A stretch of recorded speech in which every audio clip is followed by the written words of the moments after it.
call. So bend over like this way, not go straight down. I've already had an MRI and blood test. And the blood tests are showing like low on vitamin D. And the MRI is showing scar tissue and high blood pressure on the front of my nose. So now I got to go through a neurologist.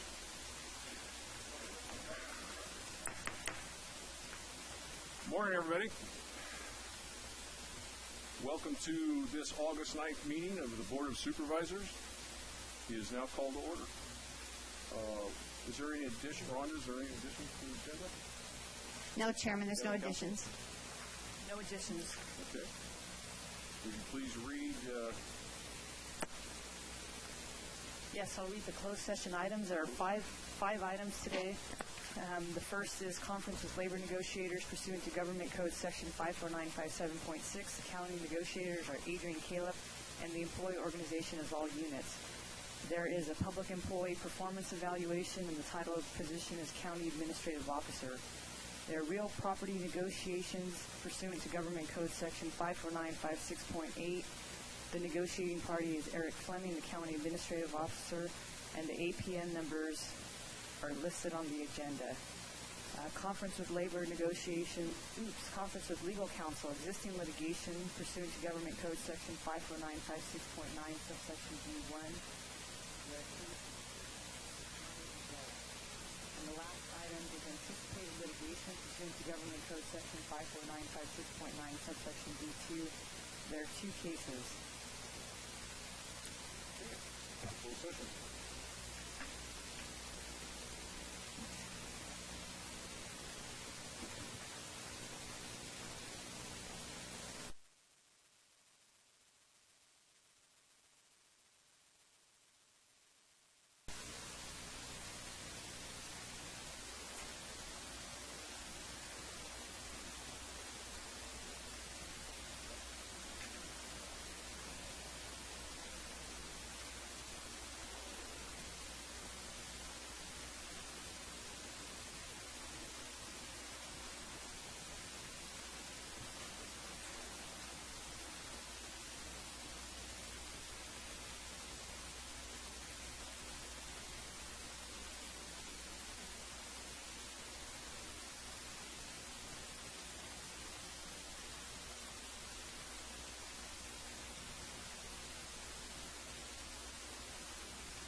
Session. Regina, do you have anything to read into? Yes, there is one reportable item from closed session under item 2C as in cat. On a motion by Supervisor Wheeler, seconded by Supervisor Frazier, a 5-0 unanimous vote in favor of approval of an addendum number 4 to the purchase agreement known as Madera County Contract number 10505-C-2015 to reflect that the buyer's due diligence time period referenced in paragraph 18.B1 of the purchase agreement has been extended by the seller and the buyer. The buyer's time to complete certain review and reports which are tied to cancellation rights has been extended to September 30th, 2016. This is available with the clerk of the board if anyone wants a copy. Good morning, everybody. Can we have the invitation, please?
Chairman, I'll be reading the proclamation for child support.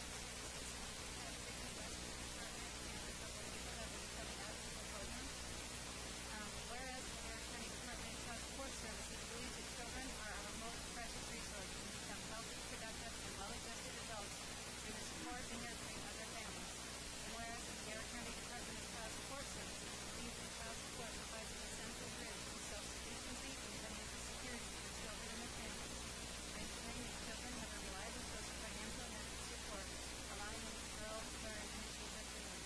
And whereas the Garrett County Department of Child Support currently services 6,166 families, of which 2,917 families are former recipients of welfare benefits.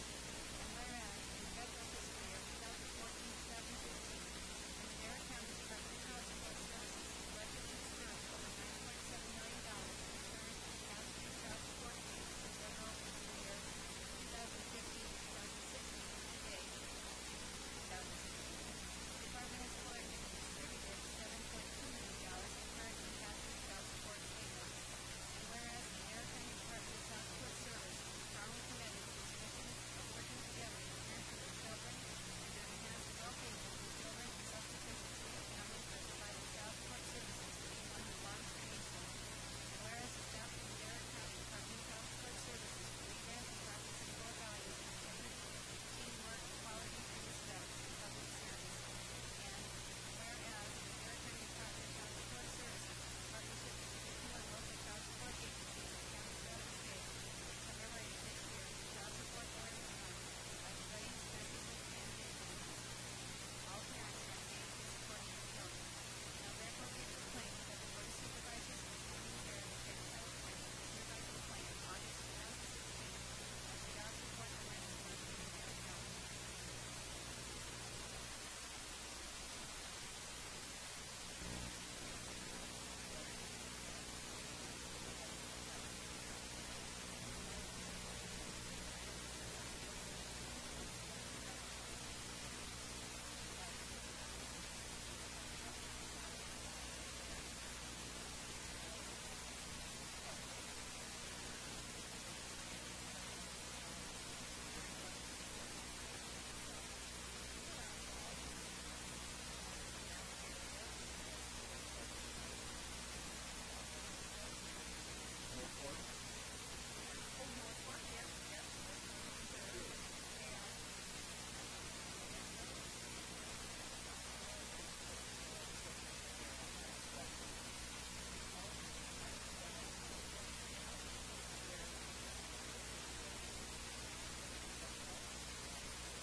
Last but certainly not least, we are having a job fair, which I will introduce Rayanne Denny, who is our staff services analyst, who's going to tell us a little bit about the job fair. But first of all, before she does that, I wanted to introduce our newest employee. Her name is Nora Bautista, and she has joined our force, and we've been very, very fortunate to have her. She steps up and does whatever we ask her to do. And then, of course, Sarah Westhead, who needs no introduction and gives a whole new dimension to right-hand woman for me.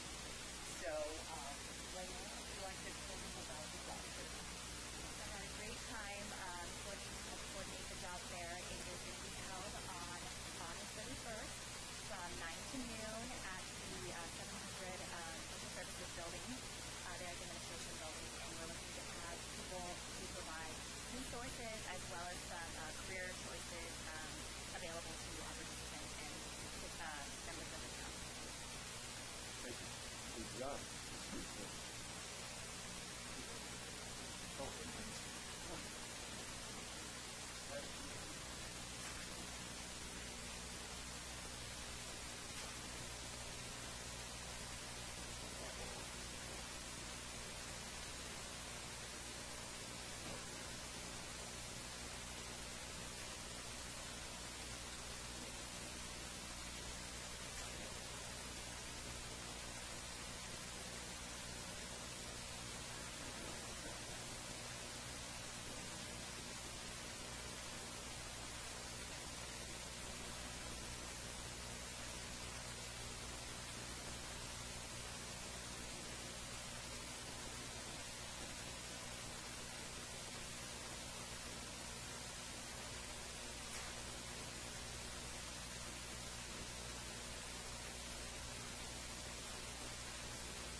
consent calendar?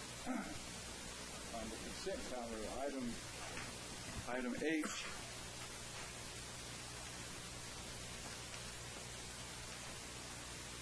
Find it here. On those costs on item H, who's going to talk about that? Maria? You got item H? Norm? You got item H, old Mr. Chairman, I've got it. Oh, you got it? I've got that one. Okay, I got those costs in there. Is that, when you do that study, is that ADA cost too? Because to bring that to compliance, how are we going to do that? Maybe Norm can better answer that one. Thank you. Chairman, it's the way we stalled, like Okay, yeah. Okay, sure. So Norman Allen, the planning director. So what we will pursue in a part of the facility is whether or not to do additional building codes in historic buildings. In historic building codes, there are certain breaks you get out of certain restrictions, certain strings. So part of the analysis is to make that determination. It should be historical, shouldn't it? I'm sorry? It should be historical, shouldn't it? It's not currently not listed in any register or any list. Wow. But we researched, and so we're going to do the analysis and then do what's best for the project to make sure we're doing it the correct way. So, yes, sir. It's not listed, currently not listed. We did the research. Yeah. What does it take to get listed? There's several ways. There's forms you can do and go through the formal process. We can also put it on a local list, and when you get a local list, you get some certain protections. But don't worry. Well, it should be. I mean, that's building. I wouldn't issue a demo permit for it. Don't worry. Harry and I. Okay. Well, I just want to make sure. Yes, sir. Then item I, Maria.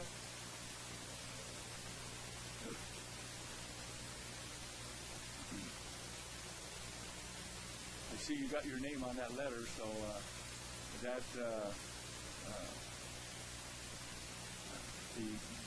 $100 and whatever $1,000 they're going to give us and do all the work on it.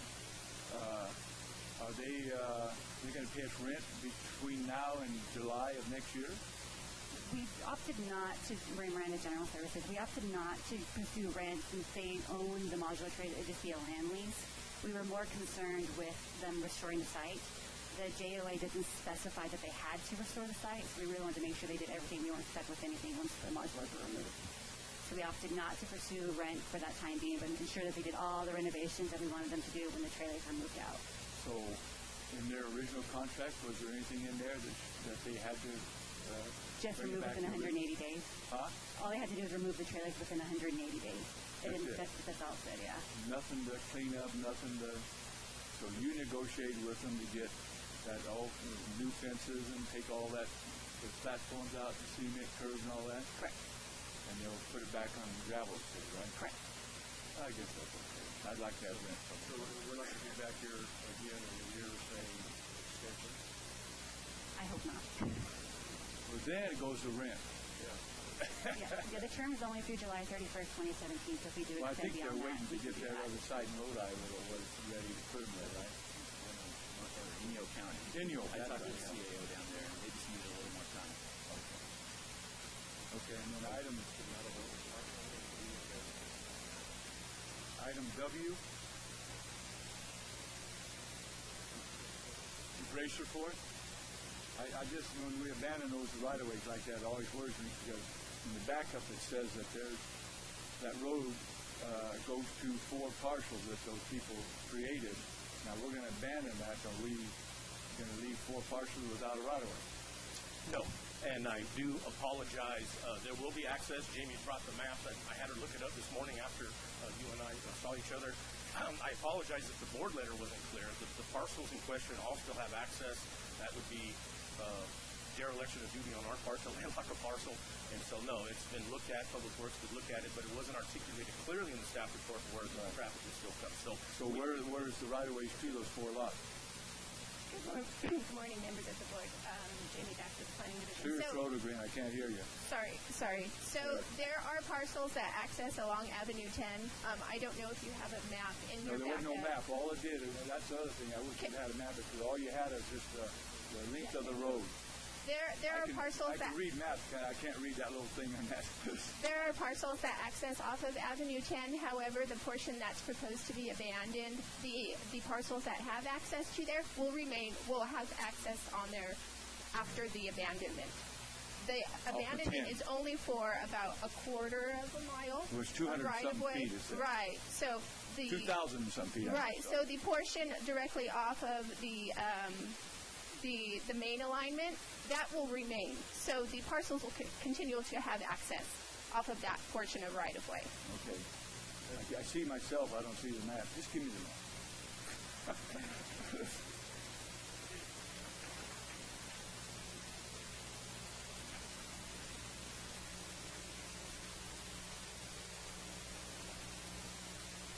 Come here, Jamie. Jamie, come up here. Yes, sir. Please. You know where it's at? No, I know. Oh. No, I just need you to show me where it is. Because in the thing, it just says them with the road in the down, where there's 4 parcels there. This will remain. This parcel will continue to have access to here. This parcel will Access right, yeah. I seen that, right, yeah. So that's the parcel. This parcel here will have access to this right here. So all of those parcels will continue Come to in that have. way. Correct. Well, what happens if this pin always goes through something? It's only property. Yeah, it is. That's the reason I'm asking it. Okay? Okay. Good. Thank you. It is covered. Those 4 parcels has a road. That's all I care about. Because we've got in this before where they've abandoned things and then we're screwed. So That map can, anybody wants to see it? I'm sorry, we're unable to project the map because we've already been hooked up to 2 laptops. Doing that, we had to disconnect our overhead projector. In the future, when we know, we'll work with staff to make sure that we have all the capabilities to show the display. Thank you. I want to thank Supervisor Wheeler for bringing that up because that's the exact question I had. And the fact is that those parcels are not landlocked and they all have access to public land. So that was shown clearly on the map. Look, that's it. That's the last one. Thank you. correct? On item B, now, currently the charging stations aren't working. V is in dog, victory. Oh, victory. As in volts for electricity? Yeah, as in volt for electricity. There's not currently any electricity coming out of those, correct? They're not working and we're going to give them a completion? Or do they start after the notice of completion? Yes. Good morning, Supervisors. Jared Carter with Public Works. Yes, the charging stations are completed and they are operational. However, they are not turned on at this moment. Because we need to work with ChargePoint to get them activated and get the rates set before we have them in use. So we're in the process of doing that, and we should have that completed fairly quickly here so we can turn them on. Is a different company that runs the electricity after the fact? Yes, the service for the stations is through ChargePoint, which is a electric vehicle charging company. And so they maintain and provide all the services for the charging stations themselves. This contract was just to purchase and install the units here. But they do work. Yes, they do. In fact, we had people using them when we had them first turned on, and that's why we turned them off, because they weren't set up. You're getting free electricity. Okay. So I just wanted to make sure that if they don't work, we're not giving a notice of completion. No, they do work. We've had people use them out at the jail facility and here at the government center already. So okay, they are working. That's it. Question for you: is there a charge to use that to recharge? Is there a charge right now? Yeah, that's what we're working on getting in place. There will be a charge for the actual electricity to cover the cost of electricity, and then also some charge on top of that. We're working with the ChargePoint company to help us establish those rates, because they have a lot of experience with that. There are a lot of agencies that do it for free, but we aren't going to be setting. How do they collect the money? They collect all the money and they send it to me. Is there a box there to put money in? No, it's all electronic through apps on your phone, through your card. You can pay all right there at the unit. What happens if you buy those stupid electric cars. Where does the money go back into? Where does the money go back into? The electric. Well, right now it's going to go back to paying the electric bill and offsetting the cost for the electric charging stations. There's not an extra charge for using it or anything like that? We aren't structuring it that way at this point, but we'll look at adjusting that if we need to. So ChargePoint will come back later. We'll have to approve ChargePoint's rates. And do we have options? Yeah, there's a lot of different options, and like I said, I've been working with Maria in administration's office to set up the rates and the charges, and then also a usage policy as well for that. Okay. Brett, anything more? David? No, my question was on the right-of-ways. One I had is high, and I'd like to have that brought to the public on this transfer. Todd? Maria?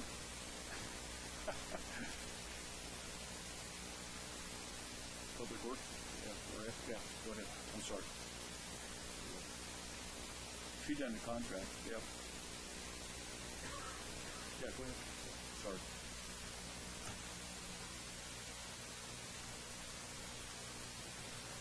Explain it. The transfer, temporary funding and transfer of Public Works. What number are you on? I'm on 11. I'm sorry. R. Oh, you said R. I. That's it, I. Yeah. Hey. That's what happens when you have migraine. Oh. R. So, right, this has to do with our relationship and our way of moving forward in districts and to making sure that everything's being accounted for correctly through the auditor's office, and make sure that the board is well aware and the public's well aware of where these dollars are coming from and what they're being used for. So that's its purpose.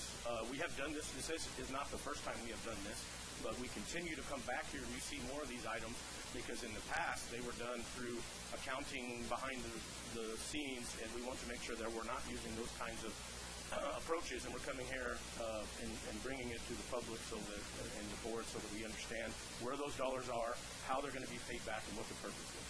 Thank you. Okay. Anything from the public?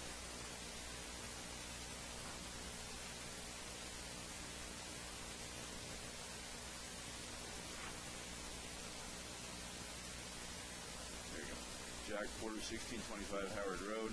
I'd like more information on H and wondering what you're talking about protections. Are you talking about protections from ADA? And why in God's name would any of you talk about protections from ADA? Let's make things accessible. If that building is too old to be accessible to someone in a wheelchair, let's tear it down and build another one. That ain't going to happen, mister. I'm sure Mr. Spencer can lease back a building to you fairly easy. That had nothing to do with that. You got to figure out where it's at first before you say something. Thank you, Mr. Chairman. John Reed. On item N, which is an outgrowth of the bylaws that you approved a few months ago for the Maintenance District 22 Advisory Council or Advisory Committee, that Russ Shaw has been for the last couple of years had a lot of work that happens at the beginning of every month in Tucson, so he's been unable to attend. But he spent 15 years on that committee and did a lot of work, and it just seems sort of unceremonious to drop him this way without at least mentioning the years of work that he's done for that committee. So I thought I'd say Brittany, are you out here? Oh, could you get us a proclamation for that certificate for Russ? Thank you. Thank you, John. That's very important. He did 15 years on that. Okay, anything more from the public? Morning, Chairman. This is on the consent calendar. Just on the consent Calendar. Anything from the public? Consent calendar. Okay, back to the board. I move that we approve the consent calendar as given. Second. Have a vote on the call. Second from Brett. Call for the vote. Supervisor Wheeler? Yes. Supervisor Frazier? Yes. Supervisor Rogers? Yes. Supervisor Rodriguez? Yes. Supervisor Farinelli? Yes. Vote passes 5-0. Thank you. Okay, public comment. public comment. The first 15 minutes of each regular session is set aside for members of the public to comment on any item within the jurisdiction of the board but not appearing on the agenda. Items presented under public comment may not be discussed or acted upon by the board at this time. For items appearing on the agenda, the public is invited to comment at the time the item is called for consideration by the board. Any person addressing the board under public comment will be limited to a 3-minute presentation to ensure that all interested parties have an opportunity to speak. Any handouts to the board must be submitted to the chief clerk of the board for distribution to the supervisors. Anyone addressing the board needs to print their name clearly on the speaker sheet at the podium. Also, all persons addressing the board must state their name and county of residence for the record. Public comment from the board first. Yes, Mr. Chairman, thank you. I just wanted to extend a special thanks to all the board members, to all of our departments, and all of our employees, and especially the public for your patience and understanding as we experienced our first hiccup with our new Acela program. Friday afternoon, we learned that we were unable to generate the agenda with the backup to be able to post it to our website. However, we were able to manually post the agenda to the website. At that time, no one had access to the backup electronically until Monday morning when we were able to get that posted to the agenda. The clerk of the board is required to post the agenda on the website. According to the Brown Act, the posting must occur in a place that is freely accessible to the public and on the agency's internet website. So we were able to do that Friday and then follow up with the backup information on Monday. The backup material is made available to the public once the board has been provided the materials. And in this instance, the board did not have access to the backup documentation until Monday when everyone else had access to it as well. So again, I just wanted to thank the public and everyone in our county for their patience and understanding. Acela has been an excellent program since December 2015. This is our first hiccup, and it's being analyzed at the present time, so it won't happen again. Thank you. Thank you. And I didn't get that, I told you. Because I couldn't get it. Well, I can't get it that bad. So. But can we get those out on Thursdays? Would it be possible? Supervisor Wheeler, when we have a schedule and a deadline, and so we'll look closely at adhering to those schedules a little more. Our goal, of course, would be, in a perfect world, to be able to post that after our agenda review committees on Wednesday evenings. I think that's pushing it. But I do think that being able to have those available on Thursday afternoon is definitely doable. So we'll work to make sure that we're getting better at that. I'll tell the staff to make their stuff in. We've been working on that every during the meeting since each program was set up. I just wanted to, since we have so many people here, I just wanted to thank the different county departments that have already signed up a team for the American Heart Association Watch on October 22nd. We have 6 teams. We brought the American Heart Association Watch from Fresno to Madera County last year. In Fresno, they were able to raise $85,000 total for the whole thing. We haven't even signed up all of our teams yet. We're already at $135,000 in Madera County. We have captaincy, sheriffs, public health, my office, the Board of Supervisors, HR, who's the 6? Is that where you wear high heels? No high heels. I figured he'd really get a lot of people doing that. So. But it's going to be a trail walk up in Cerro Viejo this year, so it'll be outside, and all the money goes to the American Heart Association, and so we're trying to get assessor's office. Thank you to the ones that have signed up, and other departments. Keep going. We're going to have a competition, and who can raise the most money for the American Heart Association. So, very good. You ready, Darren? All right. All yours. Great. Good morning, supervisors. Good to see you again. Good morning to hardworking staff. My name is Craig Schmidt, Investigating Associate at Food. Today, I'm investigating time to time out facility.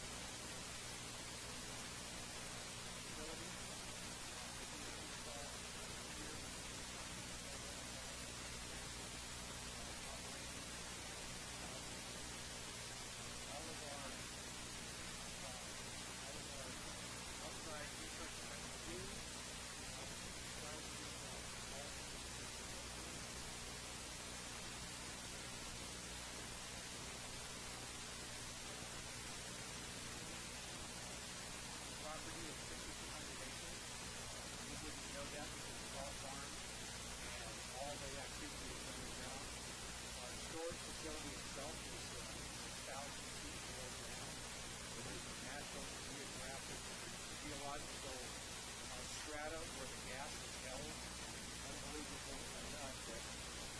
very little less than 1.1% actually. We use the same pump as gas and the same pumps to take the gas out. All of our facilities are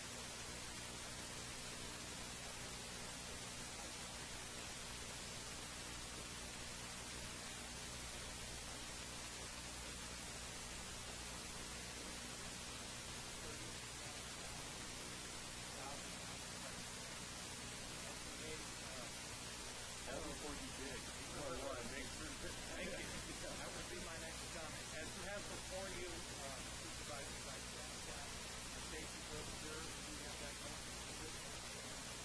We'll distribute that to the community. We are fortunate to thank you. We go to primarily all rural properties.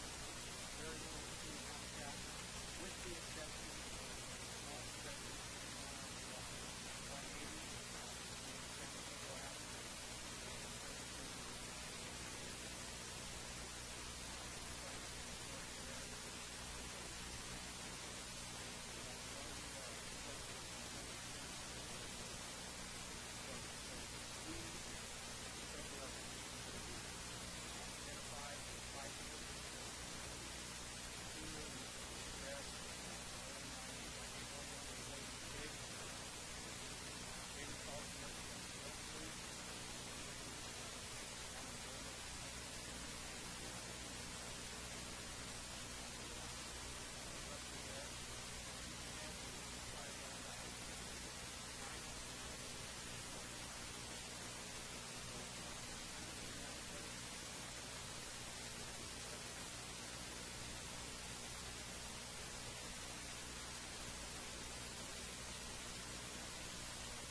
Supervisor, part of our right-of-way program, if it's actually on their program, they've been briefed on what they can and cannot do on that particular parcel that's plainly marked, and we contact them periodically to make sure that they're not just them, the property owners, but equally, if not more importantly, is they're working, because they're the ones who are doing that. Yes.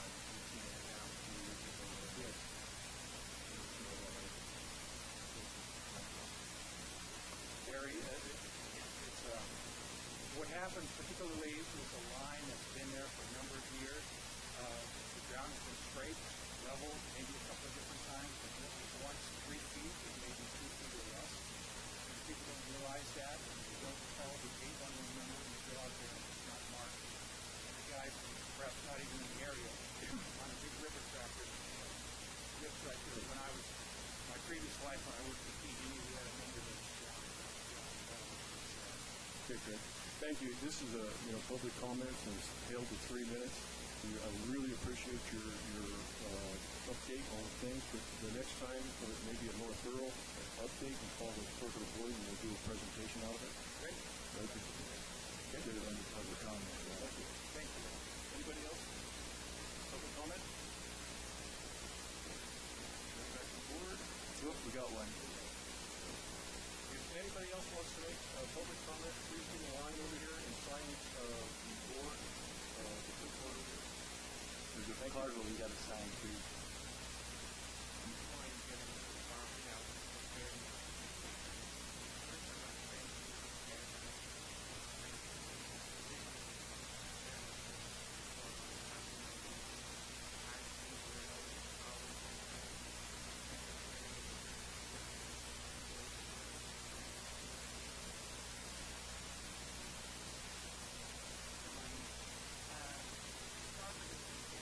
What's your name? Oh, my name's Elaine Moore, and I'm on the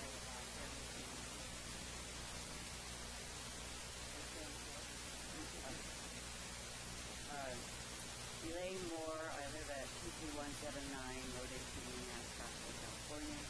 I'm a member of the Chairman's Community and Friends Board. We have some concerns about the residents that are so concerned about the agricultural wells being drilled in our area. Acres and acres of trees. I'm a farmer, so I'm a small person kind of farming, but it's really starting to worry a lot of us because of the wells that we have in our immediate area are drying up because of the steep drilling. The drilling of these agricultural wells actually do have an immediate effect on homeowners that have wells that they use for their own homes. I don't know what the number is of actual wells that have dried up, but we had two on our own area of our ranch that we had to drill again because they weren't the deep ones. Other concerns are all the nitrates because of the tree planting. Is there some way that we can monitor, let us know exactly what's going on?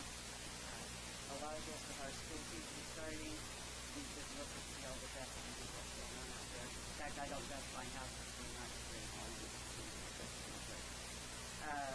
I don't know if there's any kind of area where they can actually think about maybe like a moratorium for deep wells or a mountain of trees, but if that could be done, we would certainly like to see it.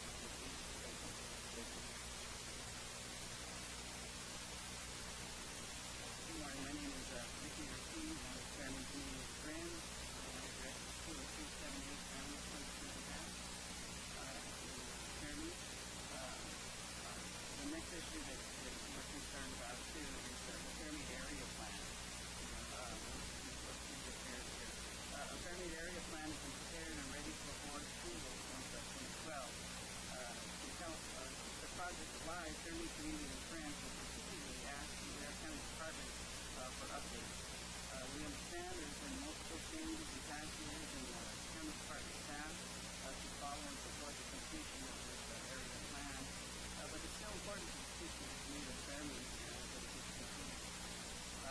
There were many Fairmead residents who spent countless volunteer hours working on the area plan with Madera County and supporting organizations, but to find that we're still trying to finalize it more than 5 years later is just really unacceptable. We're asking the Madera County Board of Supervisors for their support in helping to finalize our Fairmead area plan. Fairmead Community and Friends is the voice of the Fairmead community, as you know. As we get closer to building up our community, we feel like all those things don't matter when we know what we do. We still need the support of others like Madera County to hear our voice. So again, we can support, especially with this area plan. It falls in line with how we can use some leverage with the high-speed rail that's coming to our community. We're fighting the high-speed rail, we're fighting the area plan, the wells, and I know there's other communities like this as well, too, but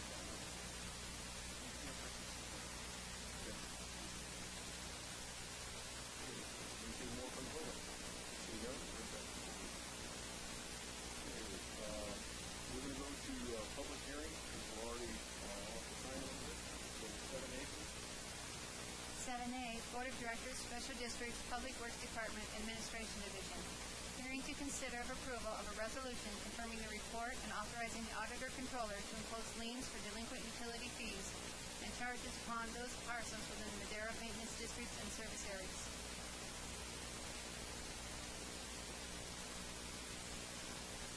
Good morning, Supervisors. Andrew Soldati with Public Works.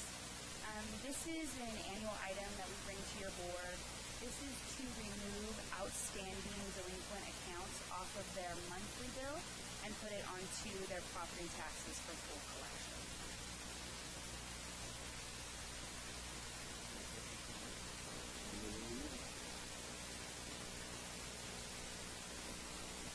Any questions for the public? Back to board. Move to approve. Second. First by Brett, second by Tom. Call for the vote. Supervisor Frazier? Yes. Supervisor Wheeler? Yes. Supervisor Rodriguez? Yes. Supervisor Rogers? Yes. Supervisor Farinelli? Vote passes 5-0. Thanks for all the hard work. Thank you. 7B, Community and Economic Development Department, Planning Division. Hearing to consider request by DB Kill Stores, Inc. for a letter of public convenience and necessity to obtain a Type 20 off-premise license to allow the sale of beer and wine from an established store. The property is owned by Hill David and is located in the northeast corner of Fernwood Drive and Avenue 12, 37405 Avenue 12, Suite 401, Madera. The parcel is accessed via Avenue 12. The parcel, APN 049-219-12, is zoned commercial rural medium. The general plan is community commercial.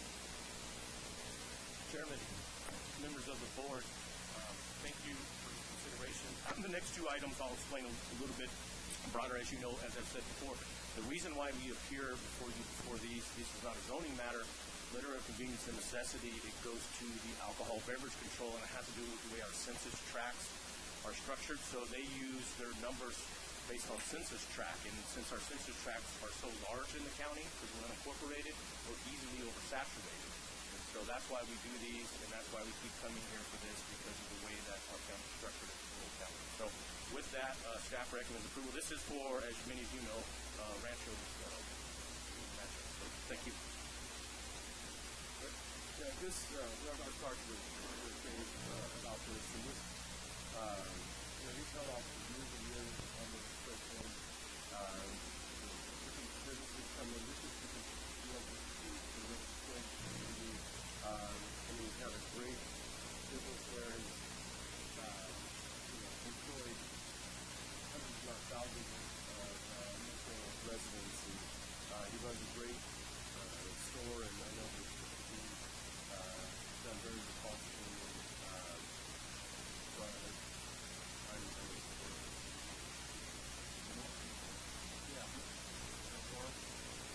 I'm assuming that the saturation is over. I'm sorry? I'm assuming that the saturation is over. I don't know. I don't know if we have the number. Do we have the number, Robert? Did Robert get that for us? Currently, for the census tract, there are 5 licenses allowed, and currently existing are 6 for the ABC. That's why you say our census tract are large, what's the area that has census tract? Yes, sir. So census tracts are based on capturing a certain amount of population. So in urban areas, census tracts are smaller.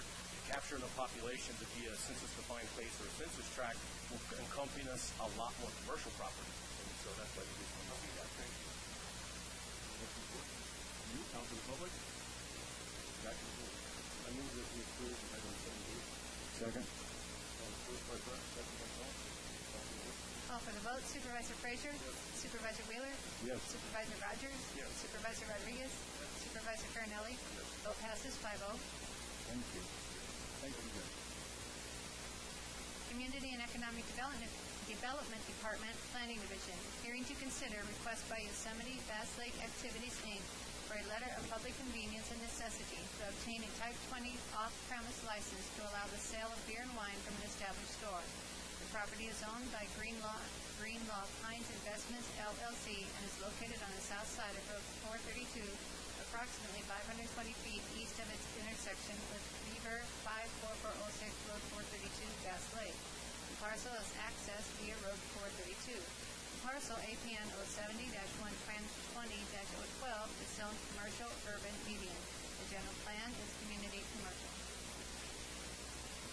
Commissioners, good morning. Robert Mansfield, Planning Department. Before you, pretty much exactly the same as the previous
zoning will also be considered. The current zone is agricultural rural exclusive 80 acre and open space district. The proposed zone is agricultural rural exclusive 40 acre district. The project is located on east side of Road 40 at its intersection with River State Court, no address available, Madera. Size 88.07 acres, APN 049-640-021. A draft mitigated negative declaration number 2016-008 has been prepared concerning the proposed project in compliance with provisions of the California Environmental Quality Act and is available together with the initial study for public review at the Madera County Community and Economic Development Planning.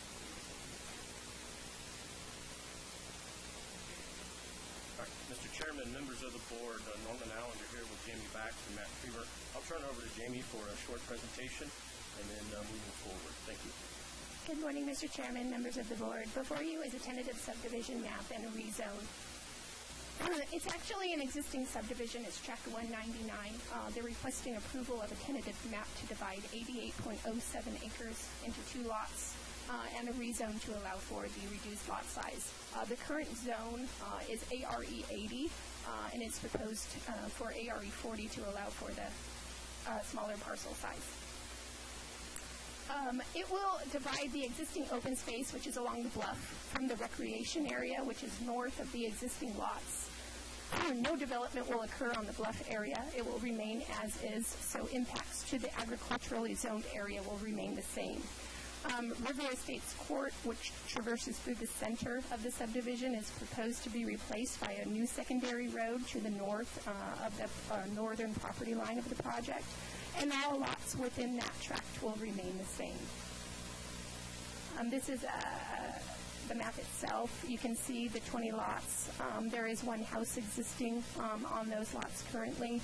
The proposal is for the bluff area to be divided from the northwestern agricultural area.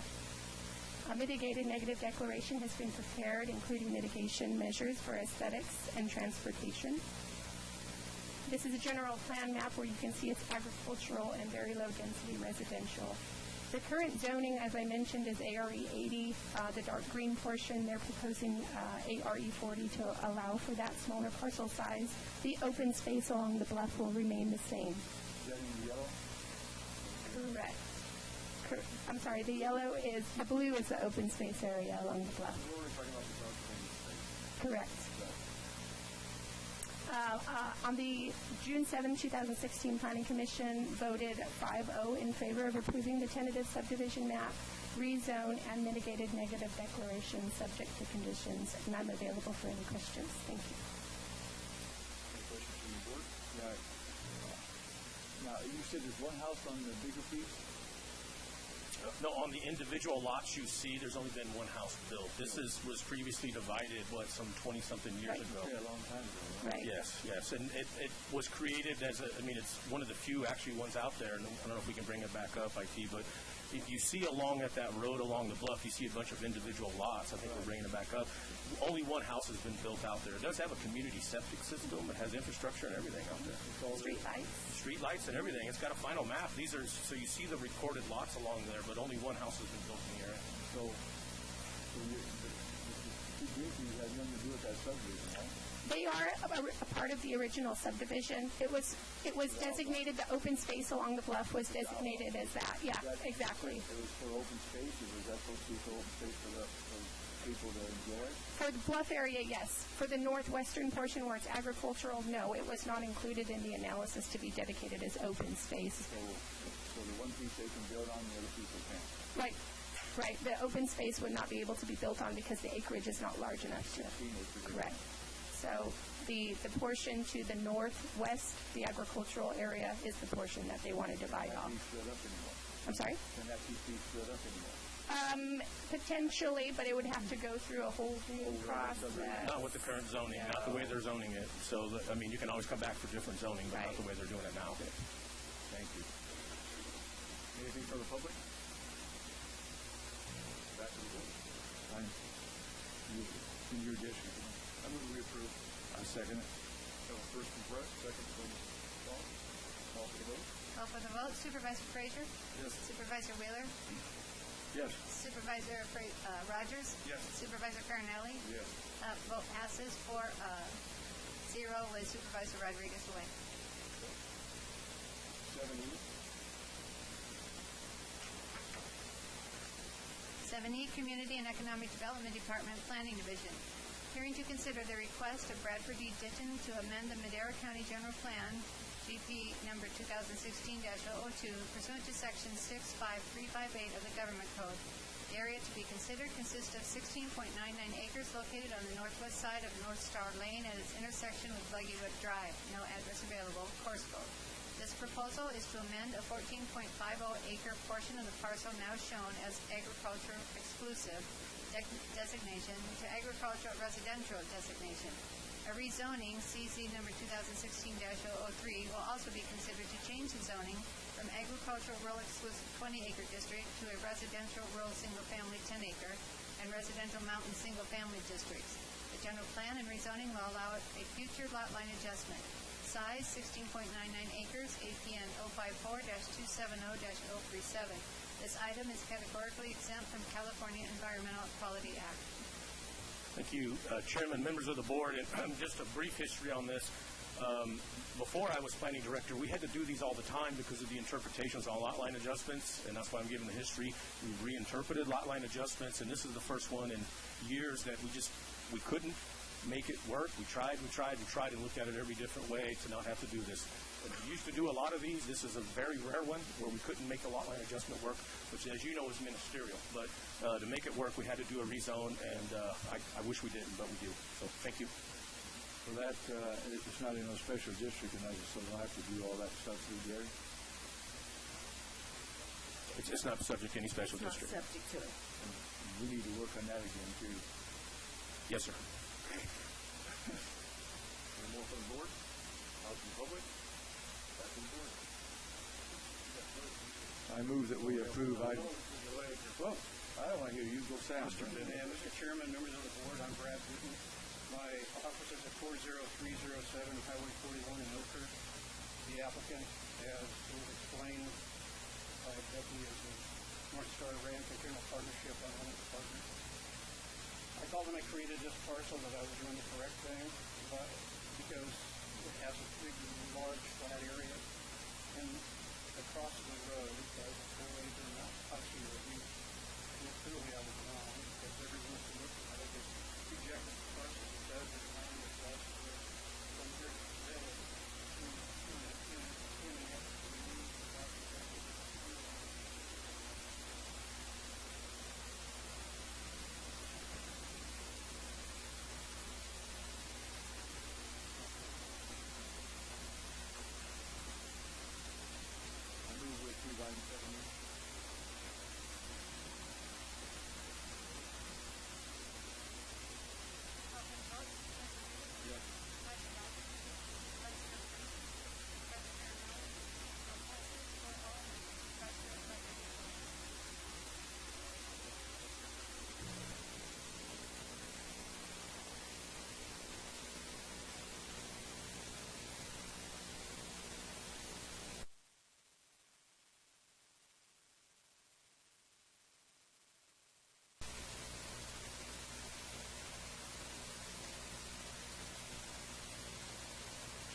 back in order, please.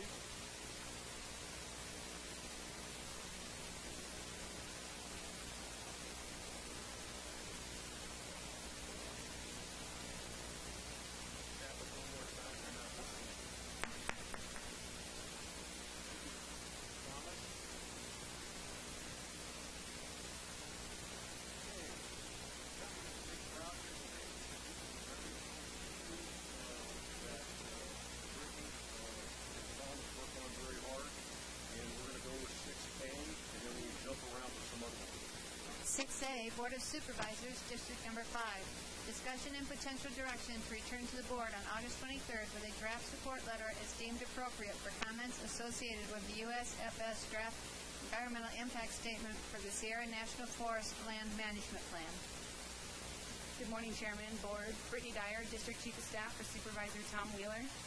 Supervisor Wheeler, in partnership with the Water and Natural Resource Department, wanted to be sure that your board had an opportunity to have a fluid discussion about the forest plan revision process. This document will help guide what happens on our forests for generations to come. Our goal here today is to provide you an overview of the process to date, as well as a short review of the 4 alternatives that are currently being considered by the U.S. Forest Service. It's my goal to receive direction from you today in order to come back on August 23rd with a letter, support, opposition, whatever the discussion creates here, because the closing period for comments actually is the next day, August 24th. So with us, we have Denise Tolmie, the new district ranger for the Bass Lake Ranger District, U.S. Forest Service, to answer any of your questions or provide any background information. I did just want to share that in my previous work before the county, I was with a nonprofit, and we've been working on this forest plan revision process for over 3 years. So this is nothing new, and there's been ample public meetings in the last 6 months to 3 years. So with that, I'll hand it over to Amy. Good morning. Good morning. Thank you for allowing me the opportunity to come down and first off introduce myself to the folks, as well as being able to talk about the forest plan revision. The importance of this is, first off, you might ask, what is a forest plan? Well, a forest plan basically takes the opportunity and allows us to put together the types of management objectives that we have for the forest for, say, the next 10 to 15 years. It guides the Sierra National Forest in the direction in which we want to build the desired conditions for the forest with the objectives and standards and guidelines associated with them. So in reality, this is a very important piece of document that helps guide myself as well as all the rest of the leadership on the Sierra National Forest into the future of the next 10 to 15 years. As Brittany said, it's been since 1992 that the Sierra National Forest actually took a look and started building the forest management plan for the Sierra National Forest. So it's quite old. It's 19 years. 19 years old with 2 amendments that were done to it, one in 2001 and one in 2002. Things have changed since that forest plan was originally written. This is taking the opportunity of looking into what's out there right now and what we foresee as the future goals and management for the actual Sierra National Forest. So in 2012 is when Congress developed the planning rule. The Forest Service as an agency developed what we saw as the new way of doing forest management planning. That basically lays out the management of the forest, where in a forest management plan you will see, in particular, 5 different items. And that's what you should be looking at when you look at the actual forest management plan or the draft that you have in front of you. It has desired conditions. What is it we want the forest to look like, given overarching goals of that? Management approaches. How are we going to get to those desired conditions? The objectives. So how are we going to meet those objectives? And it has what's called standards and guidelines. How are we going to go about doing the management of the Sierra National Forest given the objectives and the actual desired conditions from that plan.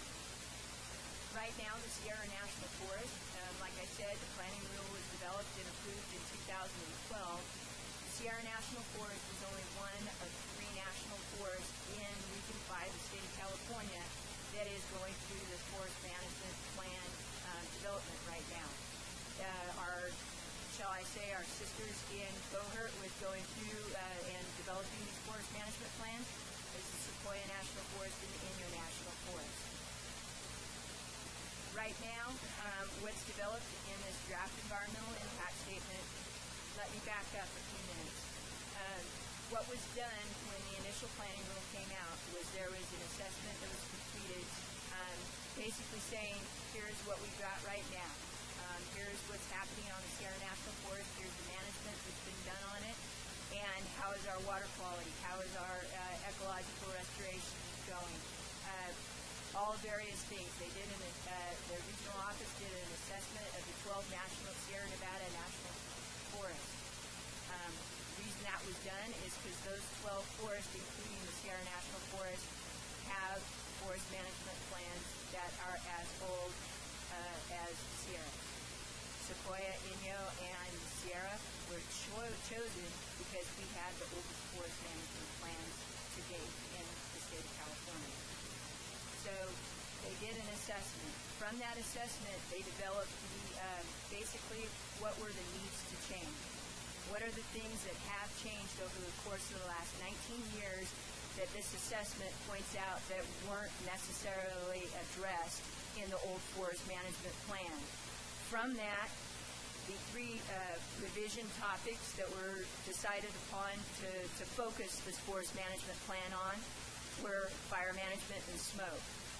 We've had a lot of things change in regards to policies and laws regulating the fire management side of things. In our old fire management plans, fire was not necessarily taken, I don't want to say taken seriously, but it wasn't focused on in the old forest management plan. The third one is the second one is ecological integrity. Basically, we need to look at the forest management plan as it stands as a draft and see, can we build ecological integrity as well as ecological resilience? I hope that you all have experienced and seen what's happened to the Sierra Nevadas at the elevation of 5,000 to 6,000 feet recently. And the Sierra National Forest, fortunately or unfortunately, I tend to call it unfortunately, has experienced the brunt of drought and mortality. But we need to look at the focus on the forest management plan to see whether the desired conditions that are listed in it are achievable given the knowledge of tree mortality. The third one that was actually taking a look at, one of the revision topics was sustainable recreation and designated areas. So I know an awful lot of the, needless to say, probably from here, you tend to drive through the Sierra National Forest, and many people that visit don't realize that on their way to Yosemite, they travel through the Sierra National Forest. Some stop, some take a look around, and some enjoy the things that the Sierra National Forest offers before they go to Yosemite. There are others that actually live in Sierra National Forest. So that's the perspective that I want you to take when you take a look at this forest plan management.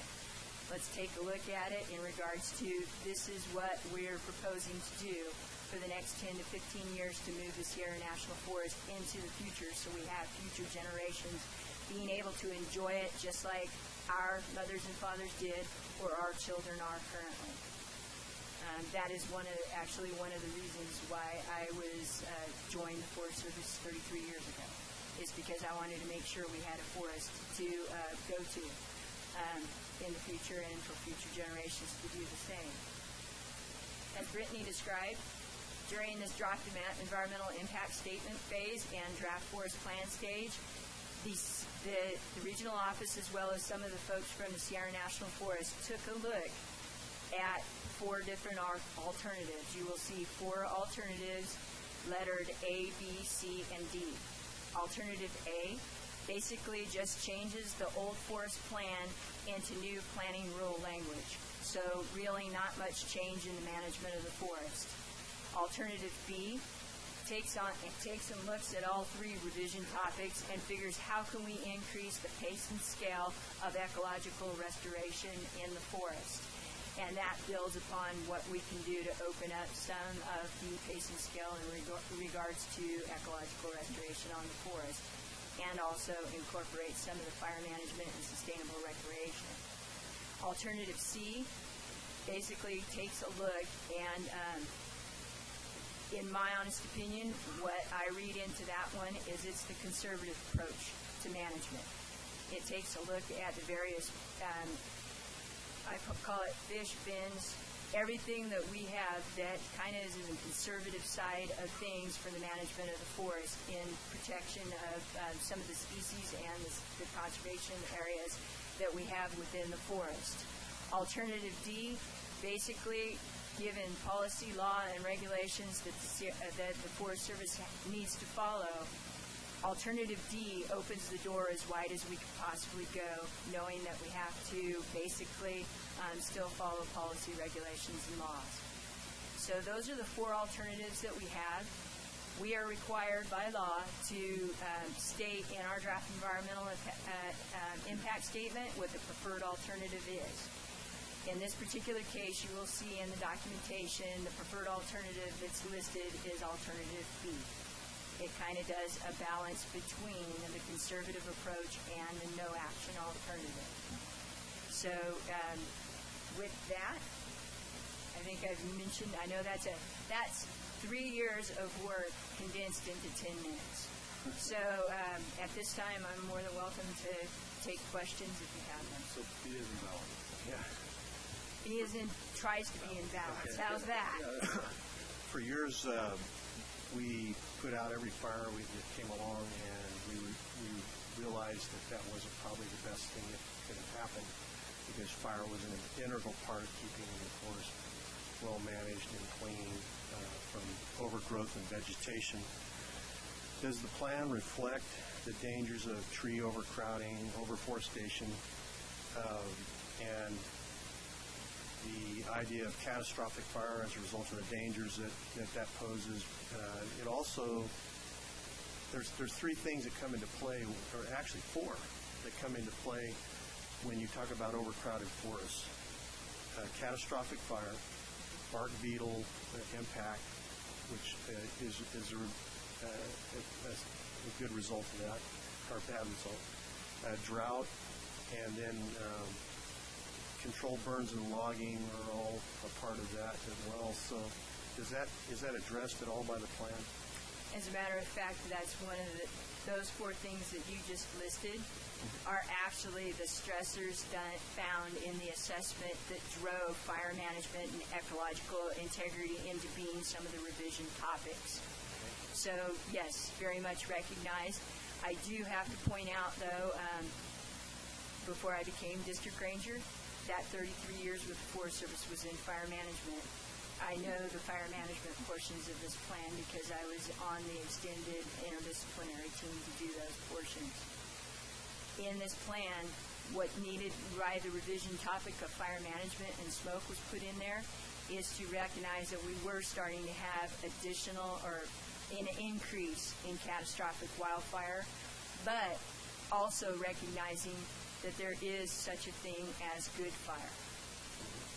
I know that's some folks don't like to hear the term that there is good fire on the ground, given the right place, the right time, the right conditions. Absolutely. So that's where we have these forests. These forests were born of fire in the Sierra Nevadas. Very natural. And so we need to take all the tools in our toolbox that we have available to us and utilize them.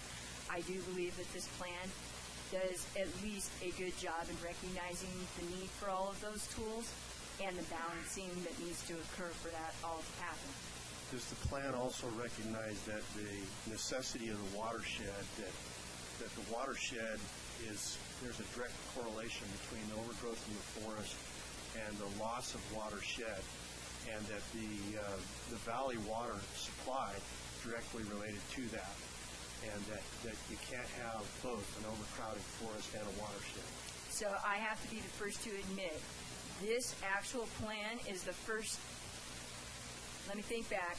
Yes, it is the first time that I've ever actually seen a Forest Service document take into account economic sustainability. that's produced from the forest. It's hard for me to come down and do public meetings in the valley floor and speak to young kids, young children and school-age kids that don't understand where their water comes from when they turn on the tap. Right. And so in some of the previous public meetings, we had school-age kids, the next generation that will be enjoying the forest, come in and explain to them all those various things, saying why they should be involved now in what this forest plan says.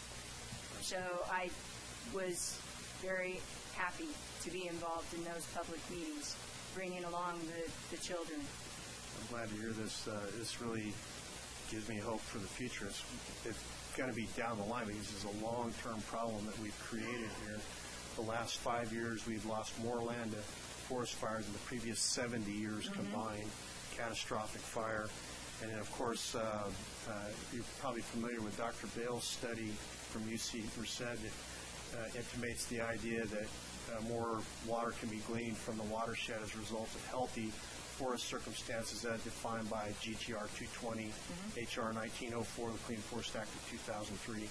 So those are important aspects of this document that I think will set in motion a more balanced approach to this situation, the hands-off approach. Managing it by not managing it as wildlands just hasn't been an effective. The way I look at it is hugging it rather than hugging it rather hand. than. How's that? Thank you. Good correlation. Hugging it rather than caressing Shaking its it. hand, yes. So, He changed himself to a tree. She said hugging was more like wildland. Yeah, thank you, Denise. And thank you, Brittany, too, for all you guys been doing that. I mean, I can't keep up with all of you. You guys keep me up on it. What Dave was talking about, those dead trees and the fires, one thing good about it is that it's going to, we have a new landscape up there, but also it's creating more water for us. So that's one only good thing about them. But when you guys were doing that assessment before you started this process, did you use much of that assessment in these options at all? They did use a great deal of the assessments, which is the whole reason why they did those assessments to begin with. They needed to take a snapshot in time to see what the forest looked like at that point in time, to see where we had a need for change. They knew they weren't going to, I keep on saying we knew that there was no way we were going to be able to go into this forest plan and redo the entire forest management plan. We needed to find out where those needs for change were and focus on those revision topics. So through the whole entire process, we've been making sure that us, as well as everyone else, knows this is a revision. It's not a whole-scale change to the forest management plan. How much did it cost us? Quite a bit. No, I know one of the reasons why we have the regional office that's doing the actual analysis for us is so the Sierra National Forest, the Sequoia National Forest, and the Inyo National Forest could continue managing the land and not get mired in the writing of this environmental impact statement. So there was a positive that came out of the regional office. But believe you me, there was input from the Sierra National Forest into this DEIS. It was not done in a vacuum. Thank you. You know,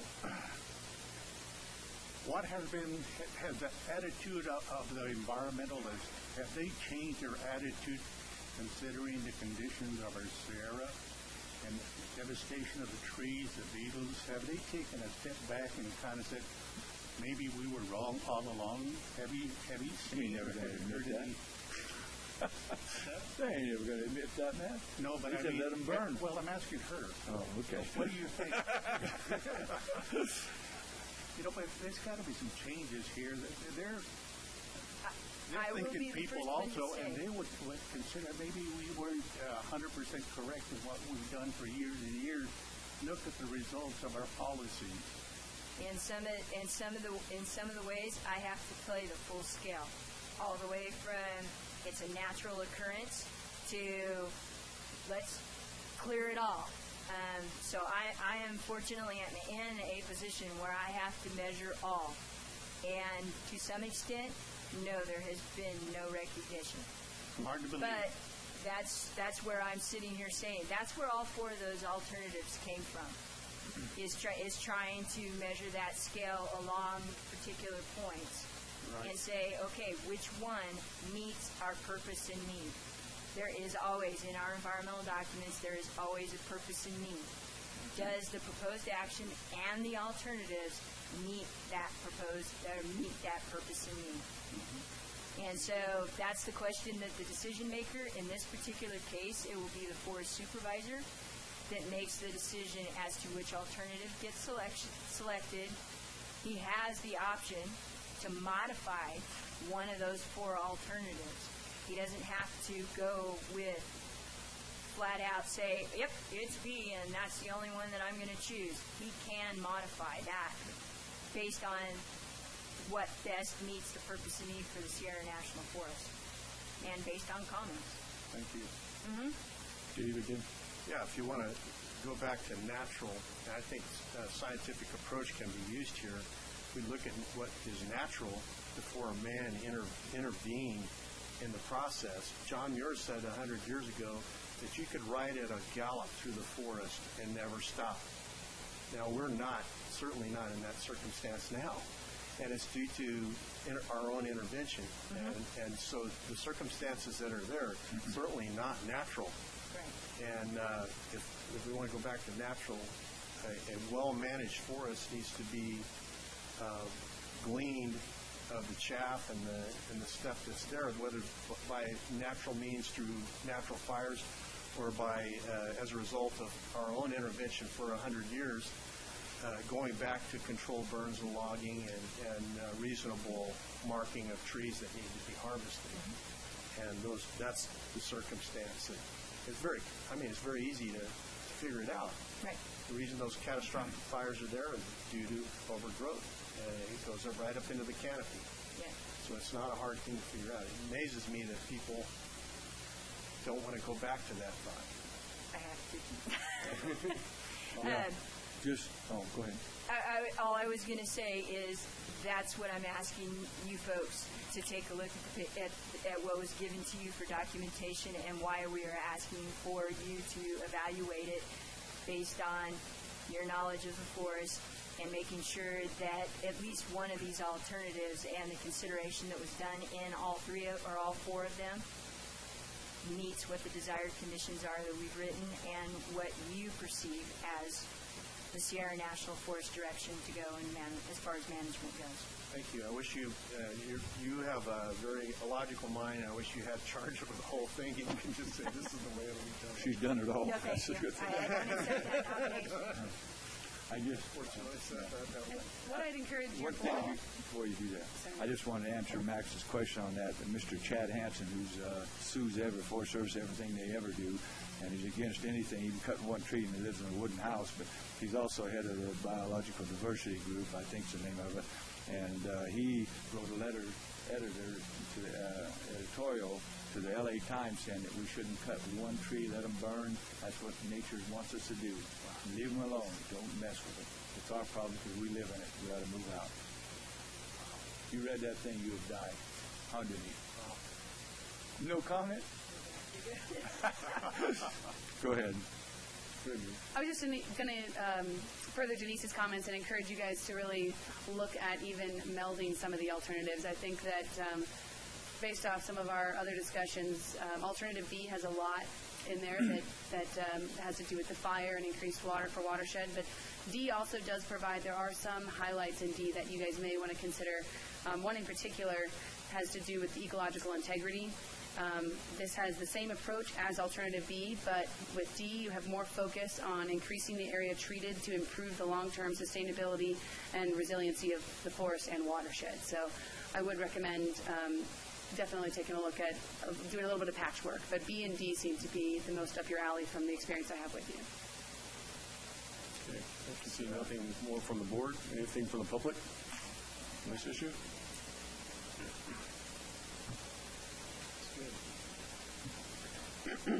Thank you. My name is Bart Topping. I live at 50998 Road 210 in O'Neill's. And I guess, Mr. Rogers, your deal of John Muir, I can attest to you today, 100 years later, you can still gallop through the forest, but it probably takes you 10 or 12 hours to go a mile. Dodge all the down about galloping, I crawl. But that's not why I'm here. I think I came today to urge, and I don't know who's going to write the letter for the comments about the document, but urge you to remember 19 years ago or 20 years ago when the forest supervisor signed the existing plan in place, there was 2 sawmills in Madera County. There was thousands of jobs in Madera County from those sawmills. And when that forest supervisor signed that plan, those disappeared, those 2 sawmills, plus 2 others, one in Auburn and one in yeah. And 2 other mills disappeared that milled lumber off the Sierra National Forest. And if even one of those mills was in existence today, they could harvest some of the trees that are being wasted out there as it is with this plan. So this plan, the plan that's in place right now is not working. And if they do amend it, it's just going to be more regulations. And I would urge that you consider the Plan D, I guess it is, that has the less regulations. And my big concern is that there's a component of it that wants to create more wilderness within the Sierra National Forest. We don't need more wilderness. That's ridiculous. We can't manage what we have now. The Sierra National Forest hasn't had a wilderness manager for 2 years. Think what would happen if one of your departments didn't have a manager for 2 years. And so they don't need more wilderness. And Plan D doesn't provide for more wilderness. So just some things to think about. Thank you. Thank you, Bart. Anybody else from the public? Anybody else from the public would like to speak? Please get in line. Hello, my name is Steve Kortoff. I'm a resident of Fresno County, and our family's farmed in the Madera area for probably 70 plus years. I do an extensive amount of business in Madera County. And the reason I'm speaking to you today is I'm speaking as a former chairman of the Resource Advisory Council for the Bureau of Land Management in regards to Supervisor Rogers' comments about the density of the forest. Those are well-founded by the forest scientists that operate up in the northern region. One of my last meetings were at Case Mountain up above Three Rivers. And we were told that the healthy forest or historical stand is anywhere from 12 to 14 trees per acre. We have places in California that are in excess of 120 to 140 trees per acre. The majority of those trees are non-native as well. It was done with the best intentions of repairing clear cut and seeding the areas to minimize erosion control. However, those non-native trees have spread out. And we see the effect down here in the valley floor on our pollinators, also on our water quality and our water quantity. I'm involved with the Kings River Conservation District as well. As a farmer in Fresno County, that runoff that comes down is very, very vital, not just to those of us in Fresno County, but Madera County as well. I was very pleased to hear from the new ranger that they're going to take the economic impacts into consideration, because I believe originally in travel management that was not taken into consideration. And one of the things I want to emphasize is under the National Environmental Policy Act, there's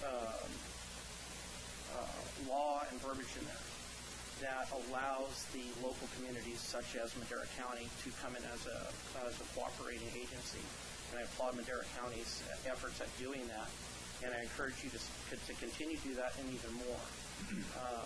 What we're seeing as people from the agriculture community is, and as a former advisory council member myself, we're watching as grazing is being pushed off of public lands. And these are families that have been here for generations. A lot of them go back to Spanish land grants, especially when we're talking about BLM lands in the San Benito Mountains. But we're seeing the same thing in this Sierra National Forest. So we really need to encourage that, things like that, like timber harvest. I had a discussion with Secretary Vilsack, Secretary of Agriculture for the United States, in regards to forest health. And he's talking about all of the neat things that are going on in other parts of the country, where they're going in and they're doing restoration work and they're using this lumber. And there's some new technologies that have been developed in Europe where actually this lumber that would normally be considered junk lumber, especially when it comes after a fire, is actually being used into a product that's actually fire resistant. And that product is going actually back into the forest for construction because it's not affected like concrete and rebar is from the heat. So there's a lot of good things that can come out of this. In closing, I just want to reiterate the economic impacts to the rural communities, whether it's Corsfold, Oakhurst, or whatever. We need to make sure... Northport. Yeah, in Northport. We really need to make sure that those rural communities are represented on economic impacts. The law and the regulations allow for that.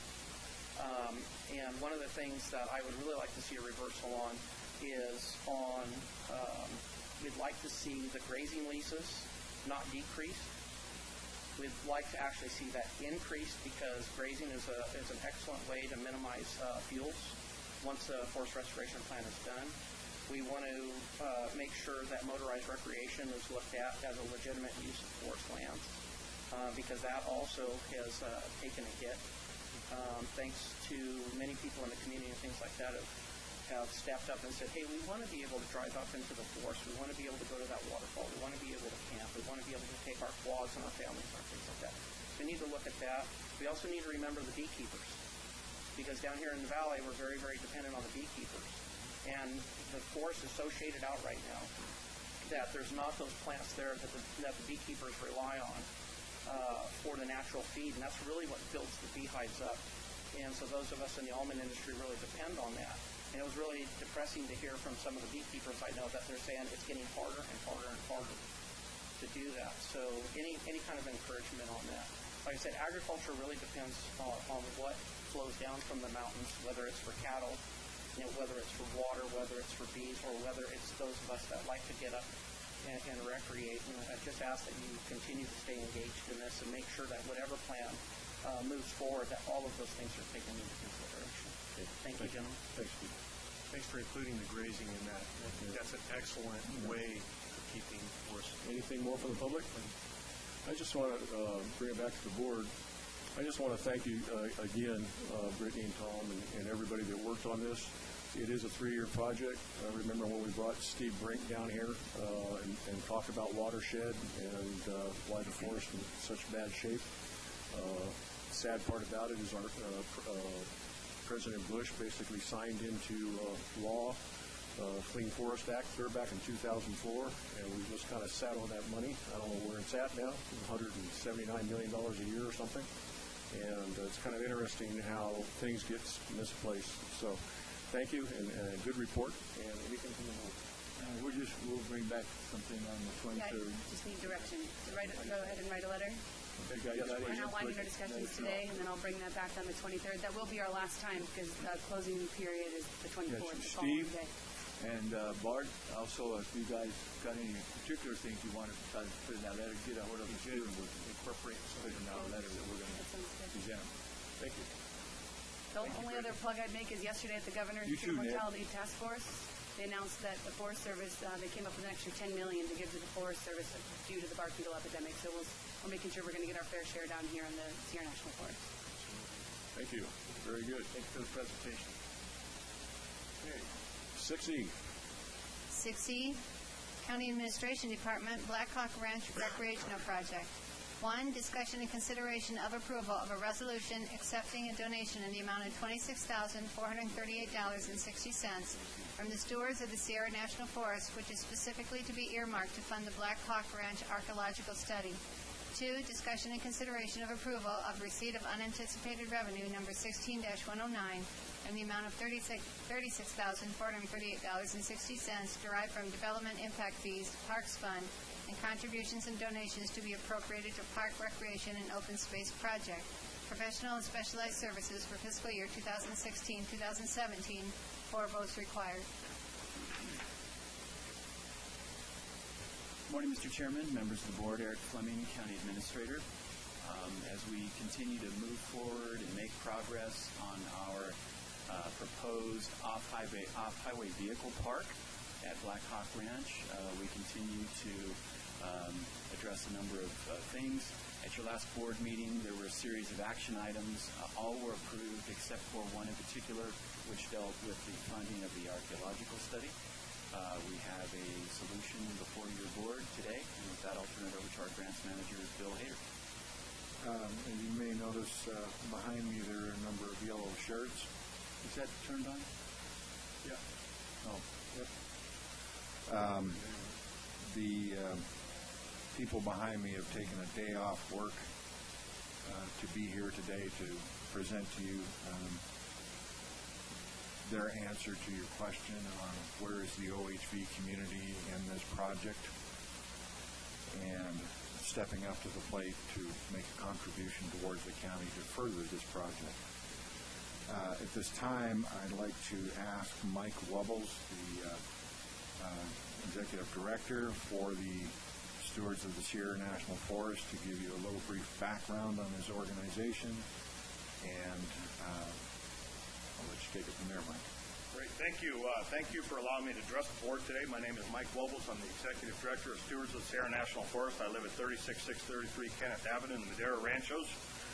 The Stewards of the Sierra National Forest is a division of the California Trail Users Coalition. We're a 501c3 not-for-profit public benefit corporation.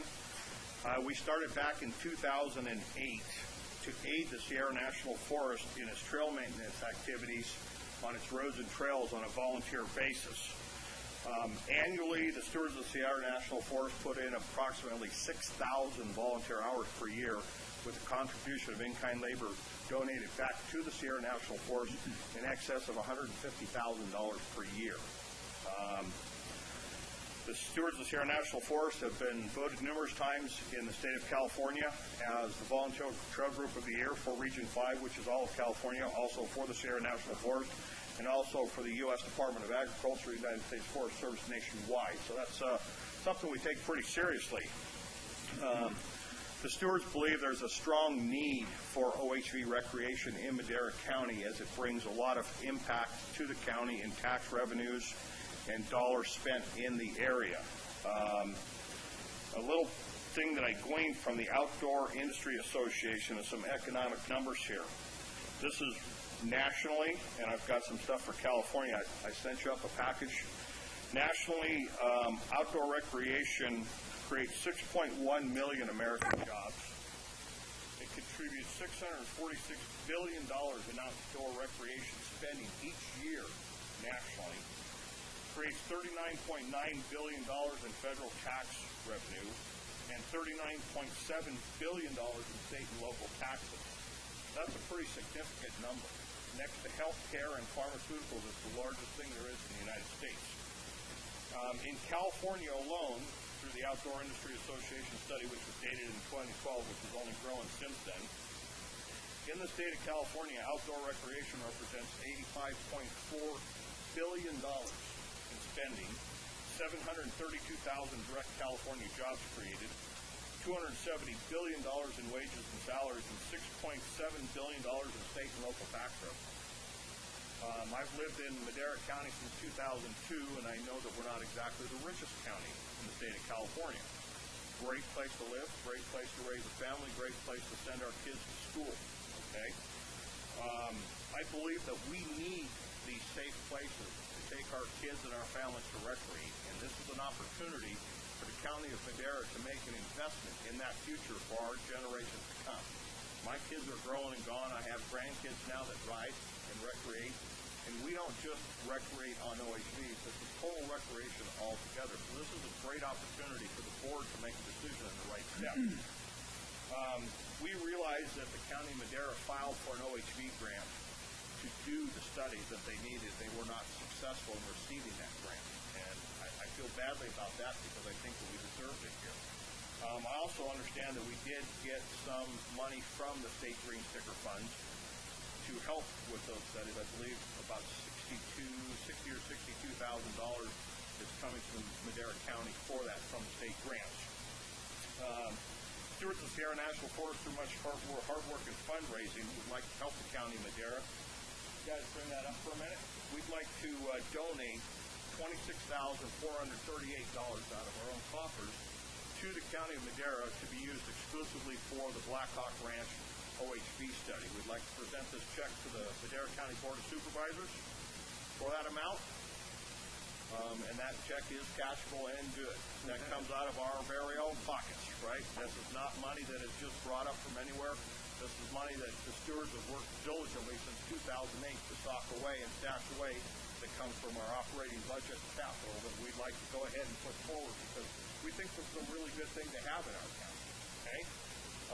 Should the county decide today not to move forward with that project, we would like those funds returned back to the stewards of Sierra National Forest. I strongly encourage all of you to reach inside of you.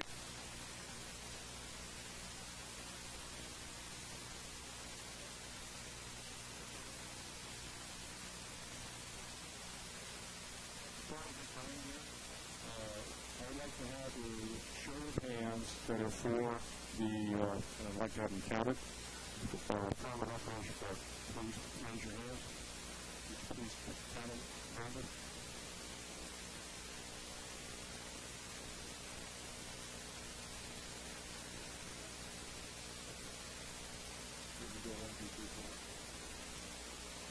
Let's start right over here and start with right here, right here. 1, 2, 3, 4, and go all the way up.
And so now, anybody else?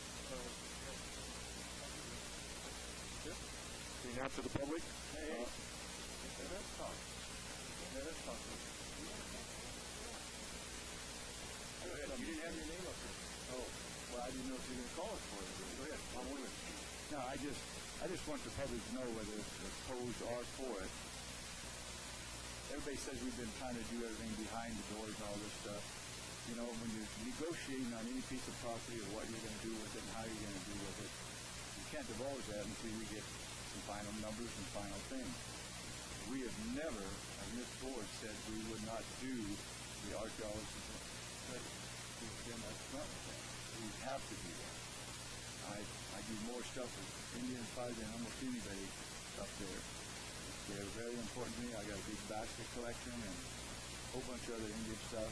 And I know I identified every camp that I could find on Wadi 4,500 acres, so we didn't mess them up. We were brushing, boning, building roads, and everything else. And so we finally got to this point where we can do that. And I reached out to the two tribes, Champion and Monos, to make sure they are involved with part of this study to find out where the sites are.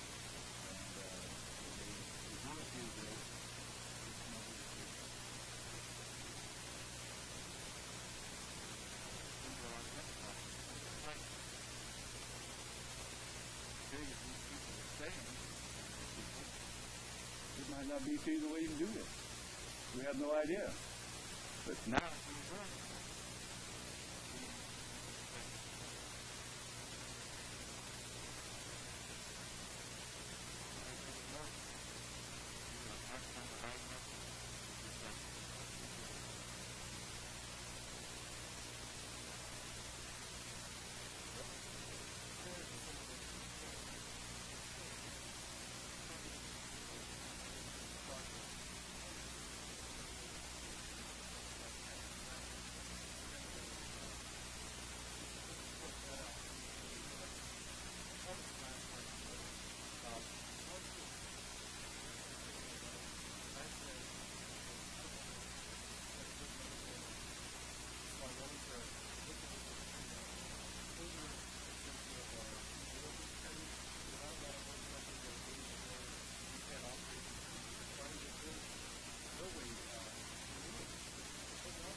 contacting CEO Pop to find out where this $26,000 comes from.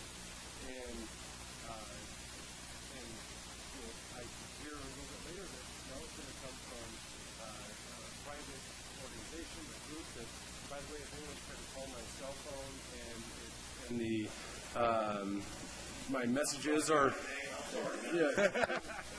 if you haven't been able to leave me a message because it's filled, it's because of every single one of these yellow shirts, I believe. I got a call from Alabama yesterday. But, it came forward, and this is a public-private, if we're going to go forward with this, and anywhere we go, anywhere, if it's not here, we need to know what's out there. If there's concerns from the community, we need to address those concerns, and the best way to do that is through a study like this. And if the county doesn't have to spend any of our money on it, and the community that says that they want this are willing to spend their money to find that out, well, I think that's a good thing. Yeah. But those were some of my concerns the last time, and this isn't OHV versus not OHV. This is valid concerns that people have in their community, and they want those concerns addressed before OHV operates there. And so the only way to do that is through these studies.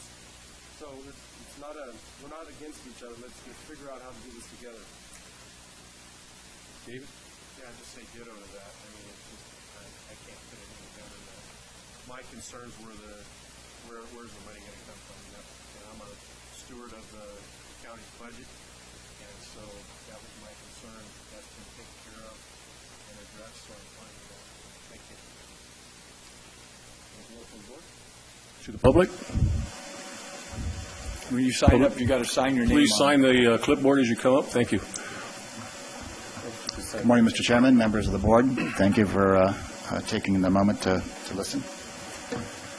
My name is Robert Pinnell. I'm the Tribal Cultural Resources Director for Table Mountain Rancheria, and I reside in Fresno County. Picayune Rancheria, Table Mountain Rancheria, Santa Rosa Rancheria, and the Tule River Reservation work together to address issues of mutual interest and concern regarding cultural and historic preservation, such as the proposed OHV Park development at Black Hawk Mountain. The tribes are deeply concerned about seemingly unavoidable adverse effects to a Native American traditional cultural landscape of great significance. Madera County is the lead agency for this project under CEQA. The AB 52 components of CEQA, including tribal consultation with both federally and state-recognized tribes, will be triggered by a CEQA environmental review.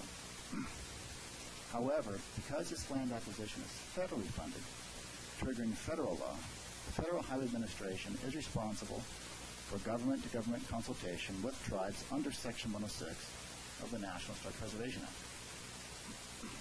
Section 106 is a step-by-step procedural law requiring federal agencies to consider the effects of an undertaking on historic properties.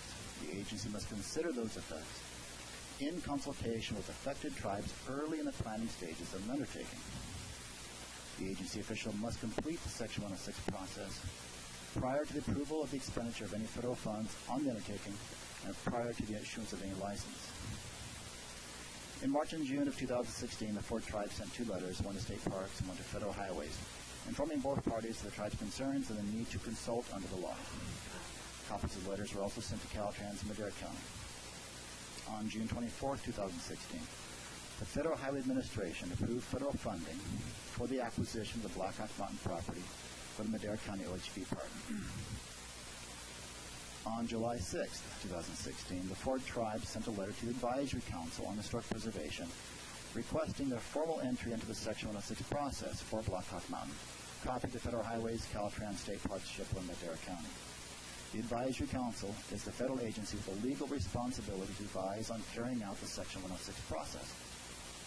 To date, no agency has initiated tribal consultation as required by federal law for Black Hawk Mountain. On July 27, 2016, the Advisory Council reminded the Federal Highway Administration that they are the agency responsible for carrying out government-to-government consultation with the tribes, that they are responsible for ensuring that the provisions of Section 106 are addressed. The Advisory Council has instructed Federal Highways that moving forward with any plans for the project at this time could jeopardize federal funding. The next step towards initiating the 106 process would be an information sharing between the Advisory Council, representatives of 4 tribes, and the state, federal, and local agencies involved in order to determine where in the process we now stand. As I close, Madera County has indicated it is considering conducting a cultural resources study on Black Hawk Mountain in order to produce a cultural resources report funded in part by donations. I would urge Madera County to delay any such cultural resources studies at this time until the county can coordinate those efforts with the appropriate federal and state agencies and with the consulting tribal governments under the requirements of Section 106. While such proposed efforts may satisfy state environmental requirements under CEQA, they would not be consistent with federal regulations. And I urge you to get familiar with Section 106 of the National Historic Preservation Act, 36 CFR 5800, and I can answer any questions that the county may have. Thank you. Thank you. Public remarks are held to 3 minutes. I let this gentleman go first because he was the first one up there, and we will hold everybody else to 3 minutes. Thank you.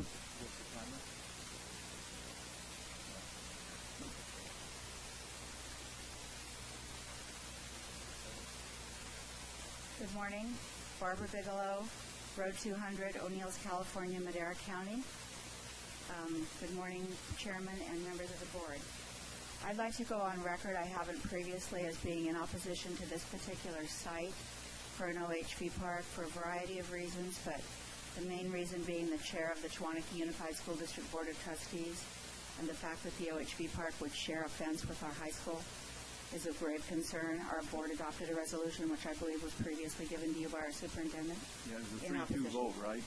It was a unanimous vote, yes. I'm sorry, it was a majority vote. It wasn't unanimous. It was 3-2. It takes three to pass, just like it takes 3 to pass here. But when they reported the first time, they said. Oh, that was erroneous, but it was still passed. The motion passed, the resolution. I just want the people to know that it was 3-2. But what I want to talk about is item 6E2, that is a motion to reconsider from your July 12th board meeting. And I was driving to Sacramento that day and listening to the meeting on my phone. And I understand that all government agencies, including the school board that I serve on, adopt a parliamentary procedure to run their meetings. And from what I understand, you've adopted Rosenberg's Rules of Order. So I believe that you were given erroneous counsel, unfortunately, at the July 12th meeting with regard to a motion to reconsider, therefore making item 6E2 illegal on today's agenda. I would like to give a copy to your county council. And I would encourage all of you to have a copy at all of your meetings. A motion to reconsider can only be given by what's called the prevailing party. And I have a legal opinion, if you'd give me the opportunity to read it, regarding the action that took place on the 12th and the subsequent action that you're considering today. At its July 12, 2016 meeting, the Madera County Board of Supervisors discussed and considered a number of measures concerning the Black Hawk Ranch recreational project. As here relevant in relation to the project, the board addressed the following matter, designated as item 3 on the July 12th agenda. Discussion and consideration of approval of receipt of unanticipated revenue, number 15-139, in the amount of $36,000 derived from development impact fees, Parks Fund, to be appropriated to Park, Recreation, and Open Space Project, professional and specialized. 4 votes required. As the public record reveals, the board's vote regarding all items on the agenda concerning the project was 3-2. However, item 3 required a 4-vote majority to pass, as the agenda expressly noted and as the public record makes clear. Item 3, therefore, did not pass. Thereafter, discussion occurred among the board at its July 12th meeting on how to resurrect item 3 for further board consideration at its upcoming August 9th meeting. County Council stated that the only manner in which item 3 again could be brought before the board for discussion was by a motion to reconsider. And you can look at the video transcript if you want to see that. Let me clarify also, since this item failed, the only way to bring it back to the board has to, this is quoting the County Council, the board has to consider a motion to reconsider it, and the only member that can make a motion to reconsider if you're on the majority. So those who voted yes If the board desires to have an option reconsidering this item, then it was inaudible. There was audio difficulties that day. You have to make a motion to reconsider this number 3 item and then bring it back on August 9th. Supervisor Wheeler then made a motion to reconsider item 3 at the August 9th Board of Supervisor meeting. The motion to reconsider therefore passed. And I have asked my attorney to address whether the motion to reconsider lawfully complied with the board's rules of procedure. Can you wrap this up, please? Okay.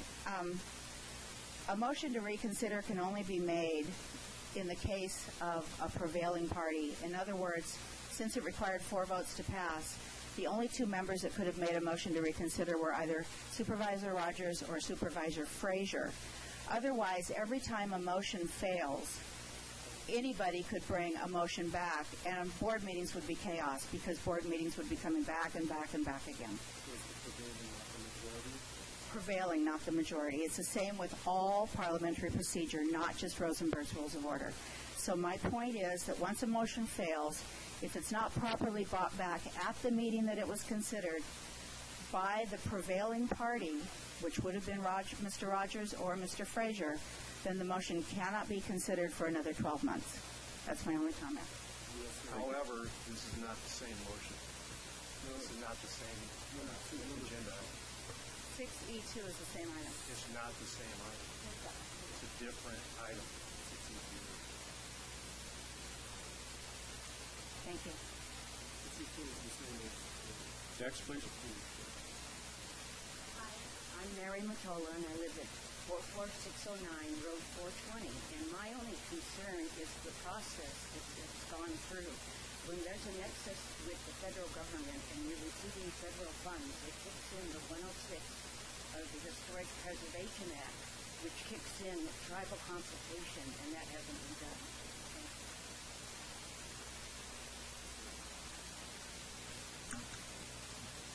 My name is Joetta Fleet, and I live in Madera County as my ancestors have for thousands of years.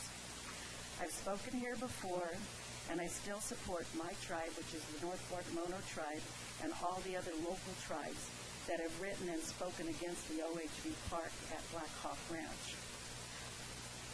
I'm a past board member of California Indian Legal Assistance, and I'm also a treasurer of a nonprofit organization. I have a concern over the donation from the stewards of the Sierra National Forest to Madera County for the Black Hawk Archaeological Study. The stewards of the Sierra National Forest are one division out of 7 others under the umbrella of the California Trail Users Coalition in Glendale, California. California Trail Users Coalition holds the actual nonprofit number for all 8 of these user groups. Given the amount of money being donated to the Black Hawk OHV project and the extensive online activities by the stewards, and most importantly, a nonprofit organization has a mission statement. And when they give a donation, they have to follow the mission statement.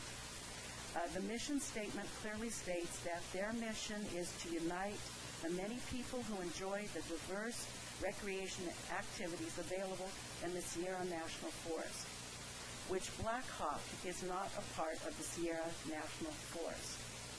I have to wonder if they're at risk of losing their nonprofit status for their group as well as the entire California Trail Users Coalition.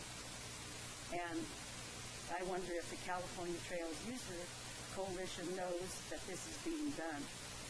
According to the IRS, no organization may qualify for Section 503C status if a substantial part of its activities is attempting to influence legislation commonly known as lobbying. So nonprofit organizations are important, and the loss of any nonprofit would be upsetting. Thank you.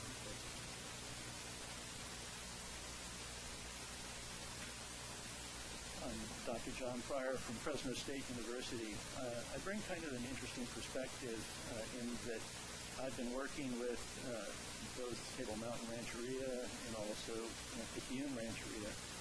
Particularly over the last 2 years, I've focused on the Hawkins Valley, and so I've really looked at the history and prehistory of Madera County, and have really in many ways fallen in love with this county.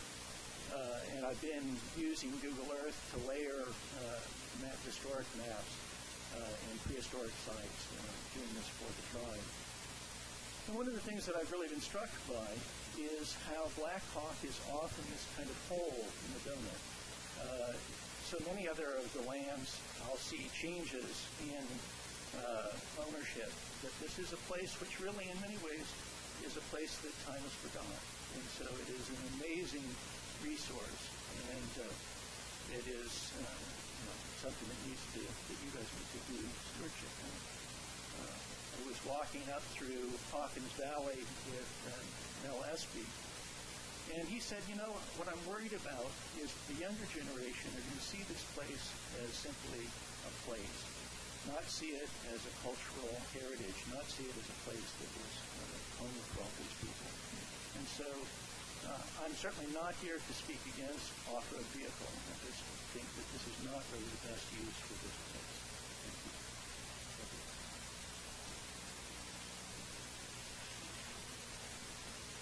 Hi, my name is Steve Cowdery. I'm a resident of North Fork, Madera County, also a founding member of the Stewards Sierra National Forest.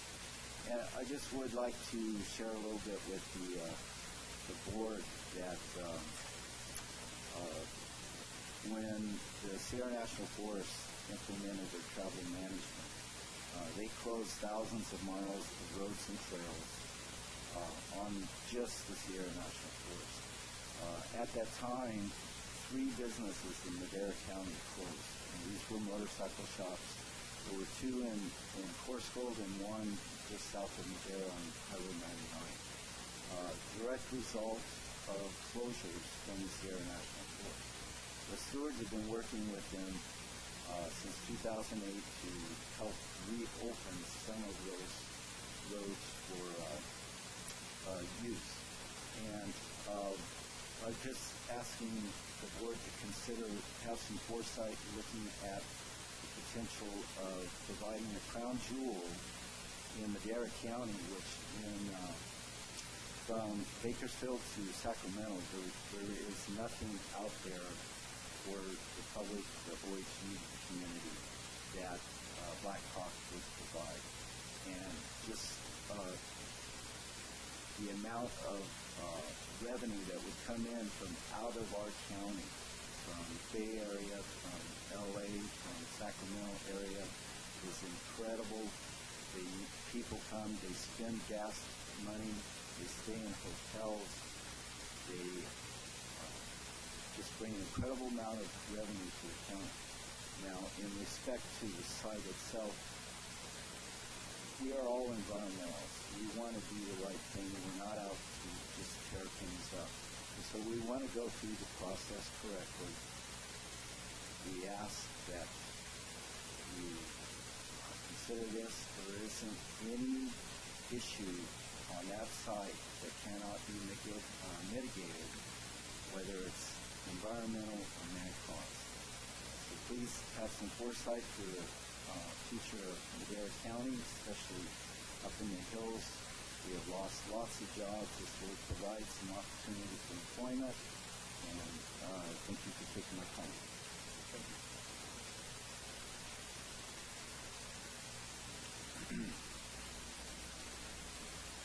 My name is Ms. Rice. I'm a teacher here in Madera County. What was your first name? I'm sorry. Suzanne Rice.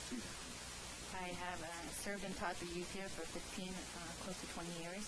I currently teach right down the street at Thomas Jefferson, but I taught at Mountain Vista Continuation School as well. I've had ties to the boot camp and the juvenile hall. And I was compelled to speak when I heard you say just the OHV community versus the rest of the community, because I wanted the youth to have, I wanted you to understand the struggle of the youth in your county is looking at when they look for things to do after school, sports, recreation. That competition is so tough in their schools and their high schools. I think it'd be easier to run for U.S. Senator than it would be for pep and cheer at the high school. They don't have any options. They don't want to end up at Mountain Vista Continuation School. They want a reason to be involved. And I wanted to let you know that OHV Park which serve this youth, which serve our community. There's the Ripperton Community Day School, I'm sure you know about, wants to open electives, hands-on things for the schools to do. They could do motorcycle OHV repair, like we used to have auto shop. Will also help tie their youth to that part, to their community. And I wanted you to keep them in mind when you think about accepting funds for this park. Thank you.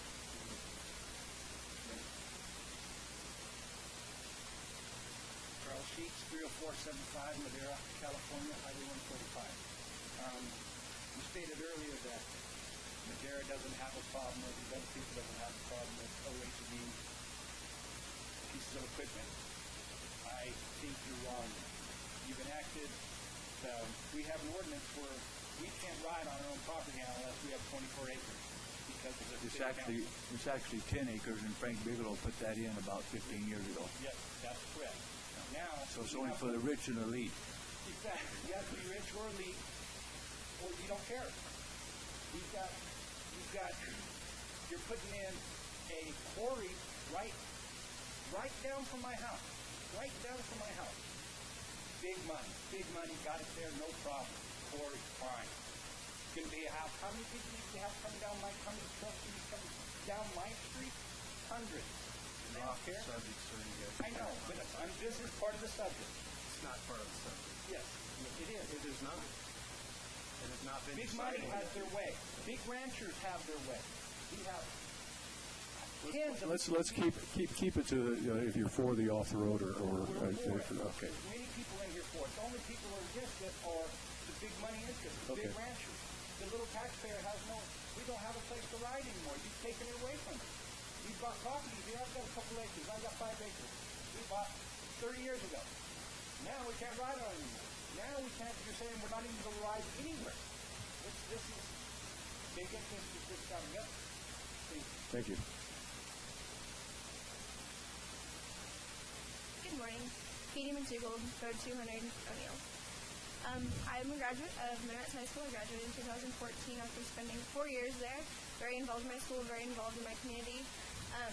Again, we're not against this OHV park, but I think the placement of it is very inappropriate, being right next to the school. Distractions are already great because there's so many things to do outside. Kids want to go outside with an OHV park right down the street. They're going to want to be there instead. Overnight camping, alcohol, anything like that's going to be even more of a problem. I think it's a good idea for an OHV park somewhere besides this Black Hawk Mountain Ranch. Thank you. Thank you. Thank you. My name is Robert Wilson. I actually live in Fresno, and I have a business here in Madera Honda Suzuki. We've been doing this. I'm the third generation. My fourth generation son's right over there in the motorcycle business.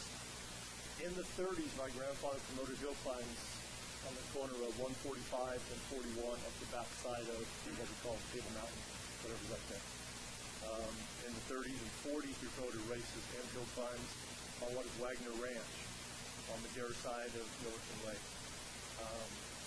We promoted, my dad was a 4-H leader. Talked about, getting kids involved. He was a 4-H leader and got a group of us kids, and we promoted motorcycle races and rides throughout the mountains up the road. We can't do that enough. What I'm trying to say is we've been looking for something for years. We've been paying tax dollars for years. We've been paying OHP dollars for years. It's all going to Sacramento. It's all going away. Madera County has a very rich history of OHV motorcycle integrity, and I'd hate to see it die. Thank you.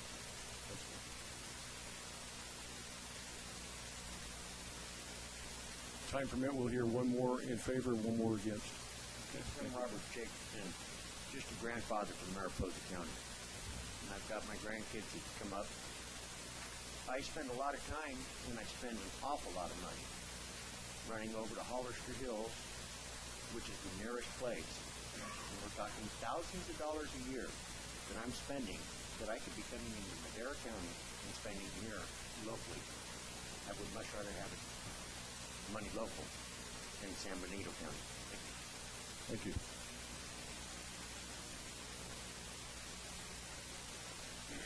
My name is Bart Coffin, 50998 Road 210 O'Neills.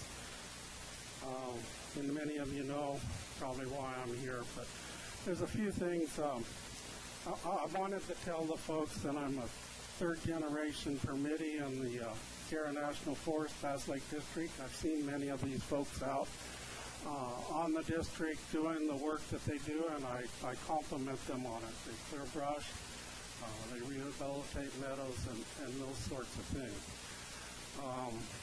But if I tell you that, I think I'm probably a four-letter word to some of them. But why I'm here today is on this agenda item number number one. I have some concerns with money being received from a 501(c) group to the county to do a study on private property.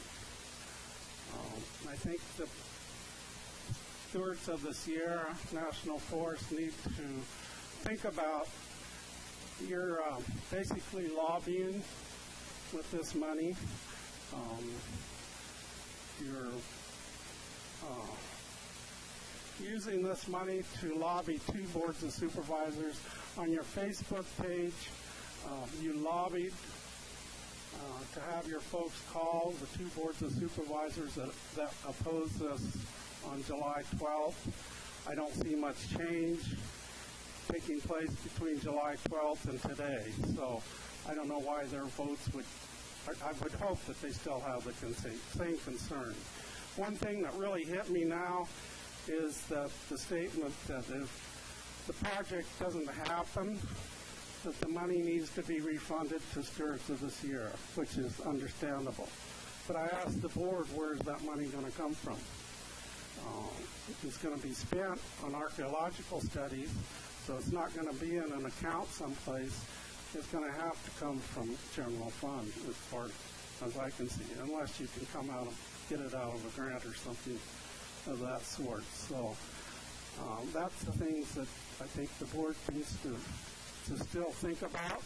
I would ask the stewards of the Sierra to think about and share their problems but do they really want to risk the chance of losing their nonprofit and tax exemption to finance a project that's got a 50-50 chance of even getting off the ground and probably less of a chance of happening within the next 5 to 10 years. So, thank you. Thank you, Bart. Okay, bring it back to board. County Council. Chairman, members of the board, would you like me to comment on your ability to vote on this item? Okay. I just want to highlight that your board... Please. Louder? Yes. Your board rules and resolution that was adopted in 2015, you adopted, which I keep here with me, the Rosenberg Rules of Order. Now, in your board rules, I just want to read that failure to strictly adhere to the rules of order shall not invalidate or otherwise affect any action, inaction, or decision of the board. So they are followed, but they're not strict. Correct. They're guidelines. Law. Yeah. And then also, because you actually have subsections on your procedures for motion to reconsider and motion to rescind, and overall the rules on section 13 say failure to follow these rules, all of your rules on how you conduct your meetings shall not invalidate or otherwise affect any action or decision by the board. However, in this case, as Supervisor Rogers pointed out, the item before you that failed is different than what you have in front of you today. On July 12th, the item was with regard to receipt of anticipated revenue, $36,000 derived from the development impact fees. And what's before you today is a different item with regards to accepting a donation. Does that make sense? So I think you can lawfully, and I will, however, read this opinion provided and follow up with you if something different, I come to a different conclusion, but my conclusion for you today is that you can take action on this item. Brett? Actually, well, I'd also like you to comment on where we're at in section 106, the move for rebill, or you can talk about that.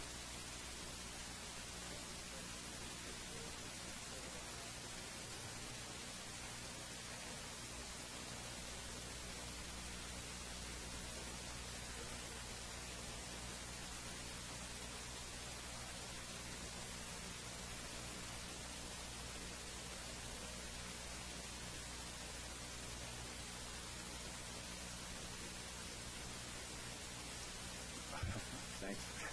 This is to determine the issues that the tribes want to raise and how we address them and mitigate them in the near future.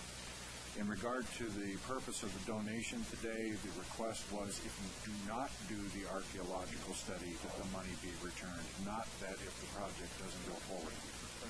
Right. So in Section 106, we are pursuing this through the federal government. They are lead. We are not. We are not a party to this. We are an invitee. When do we trigger our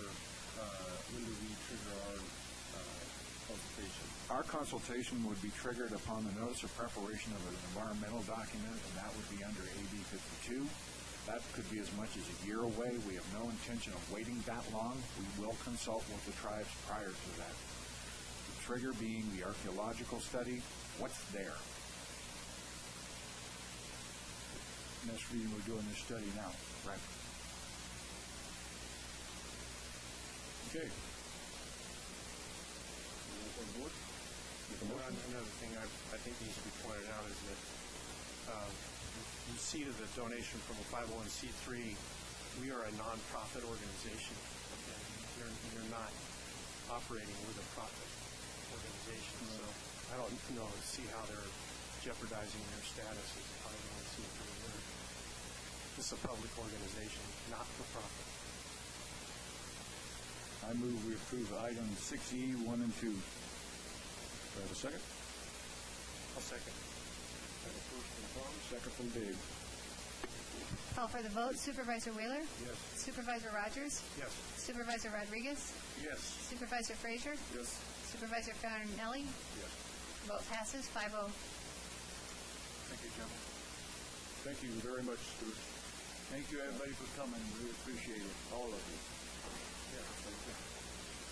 Okay, we're going to go to 6K, 6D, and then break for lunch. 6D, 6K. K? 6K? Well, when it clears out, maybe take a 2-minute recess. Okay, go ahead. Oh, yeah, it is.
Board of Directors, Special Districts, County Service Area Number 22, Rio Mesa Public Works Department, Capital Improvement Projects Division.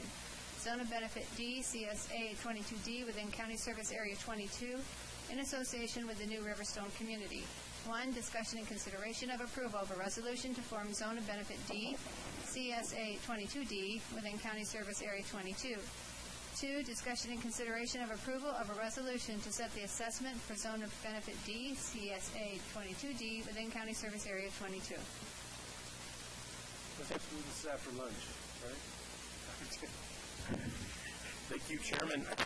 Members of the board, Norman Allender, Chief of Development Services, here with our Public Works Director, our Deputy Director for Public Works, and also our Chief Deputy CAO. This is one of the first assessments setting in what will be a new town. So your board letter has a little bit of a history on CSA 22, how in different times, say in 2008, and they had the latent powers activated to provide all the urban services for this area. The LAFCO Municipal Service Review that was previously done indicated this was the preferred way to provide service for what is a full city, right? So a detailed plan for services has been created over time. It's got an idea of self-governance in the future. The key issue is when creating a new city, we talk about making sure the design is consistent, and we have a beautiful infrastructure going in. The real issue where we've had problems like maybe in Oakhurst that's as big as the city is too many separate districts. Getting your governance together from the beginning is so important, and why I gave this short history lesson here. 2014, we annexed the rest of Riverstone, so essentially CSA 22 exists over the entire Rio Mesa area as the main governance provider. We've talked a little bit with the board to get this done. The assessments being set here are just for the first 220-something homes, and you can see in the map in your staff report, and the commercial area. So as time goes on, we've had a complete financial analysis of how much generated will come out of this project over time.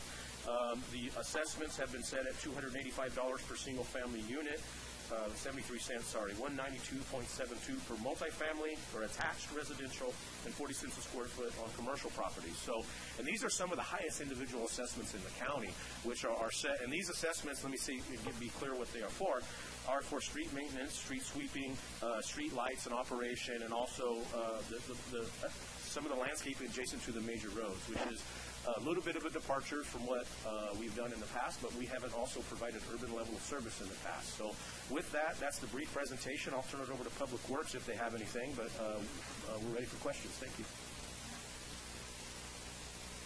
We'll just take your questions. Thank you, Norm. Any questions from the board? Thank you for getting this all worked out and fair compensation for the future, because you never know what's going to happen, because most of ours, the district you're talking about, all those like up there, they're all so underfunded, it's nothing. I think they stepped up to the plate and we do this right. This is the model.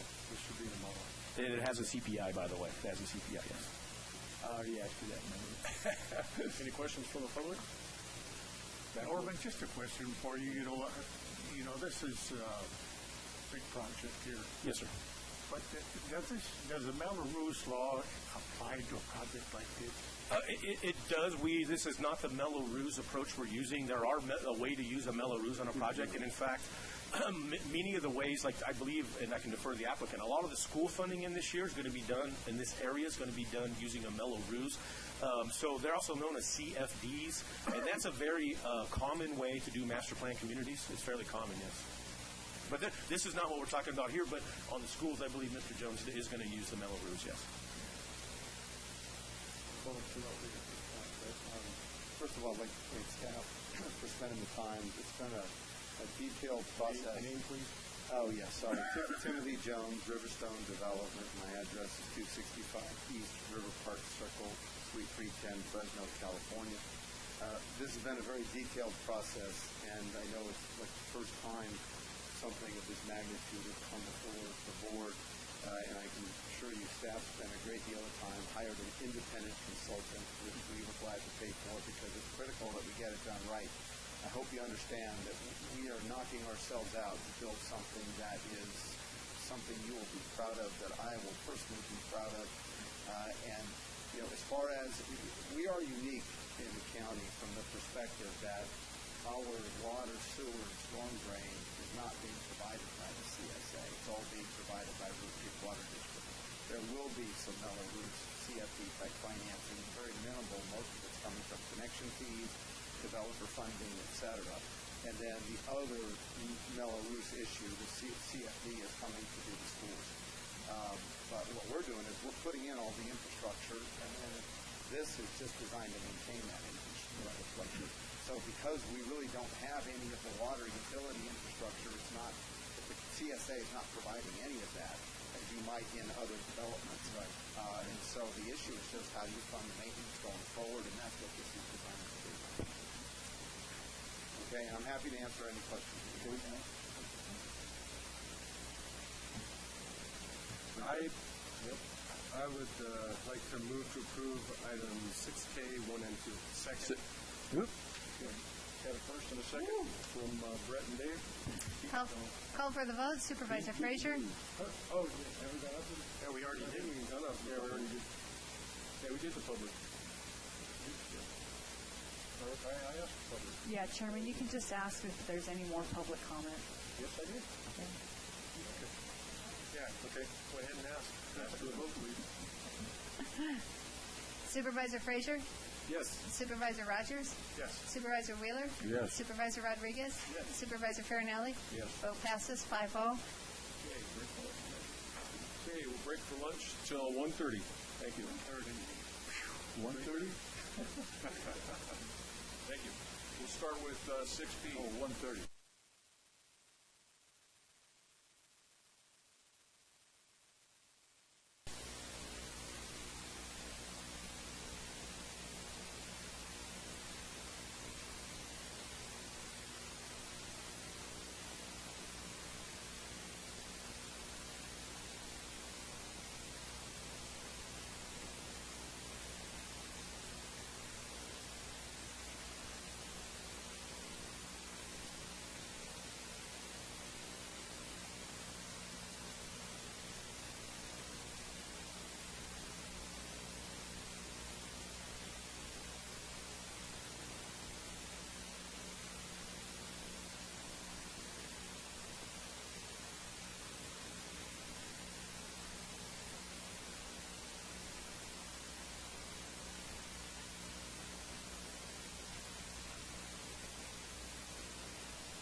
Maybe he knows.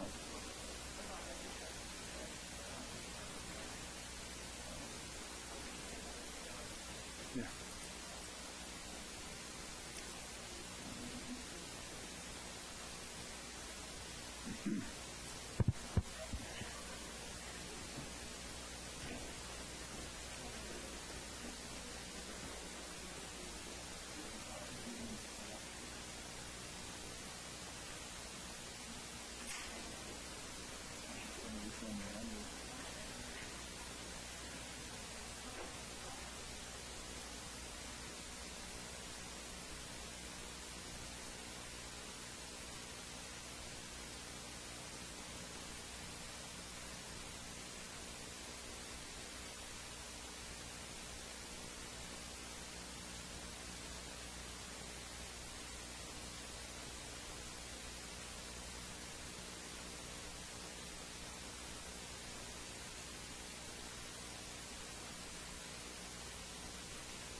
6H, Sheriff Coroner's Department and County Administration Department, General Services Division. Madera County Morgue Project, discussion and consideration of entering into an agreement with Simile. Construction Service, Inc. in the amount of $533,000 for the construction of the Madera County Morgue and Autopsy Tenant Improvement Project. 2, discussion and consideration of entering into an agreement with Red Wave Communication, Inc. in the amount of $48,964.70 for the procurement and installation of a video camera system in the morgue facility. 3, discussion and consideration of approval of transfer of appropriations number 16-104 in the amount of $119,651.20. Transfer from Development Impact Fees Public Protection, appropriation for contingency to Development Impact Fees Public Protection, operating transfer out capital projects, 4 votes required. 4, discussion and consideration of approval of transfer of appropriations number 16-105 in the amount of $325,000 transfer from local law enforcement services, appropriations for contingency to local law enforcement services, operating transfers out capital project, 4 votes required. 5, discussion and consideration of approval of receipt of unanticipated number 16-106 in the amount of $250,000 derived from general fund, sale of building to general fund, operating transfer out capital project, 4 votes required. 6, discussion and consideration of approval of receipt of unanticipated number 16-107 in the amount of $694,651.20 derived from general fund, local revenue fund, and development impact fees, public safety. 2, morgue project building and improvements, 4 votes required. I stopped listening for 2. Can you please? You can't hear out of one ear and deaf in the other. Turn your mic on. We got to hear you, buddy. Bill Ward at the Sheriff's Office. Last September, September of 2015, the board approved the Sheriff's Department to lease a building for our morgue facility. We currently do not have one, so this is a new facility for the Sheriff's Office, Sheriff Corner. That was approved, and now we need funding for upgrades, remodels, and a security system to go with the building.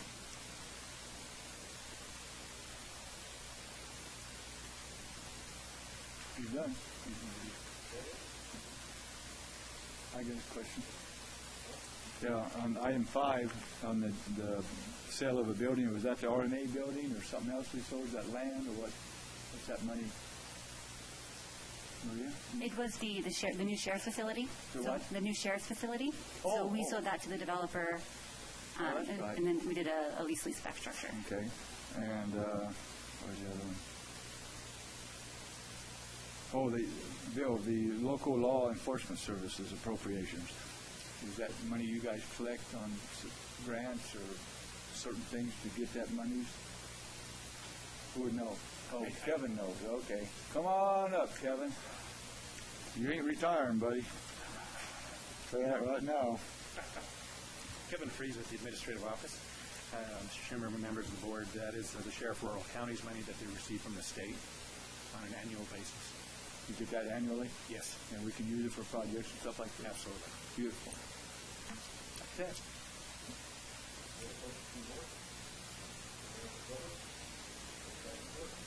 I move we approve item 6H, 1, 2, 3, 4, 5, 6. Second. Call for the vote. Supervisor Wheeler? Yes. Supervisor Frazier? Yes. Supervisor Rogers? Yes. Supervisor Rodriguez? Yes. Supervisor Farinelli? Vote passes 5-0. Thank you. Thank you.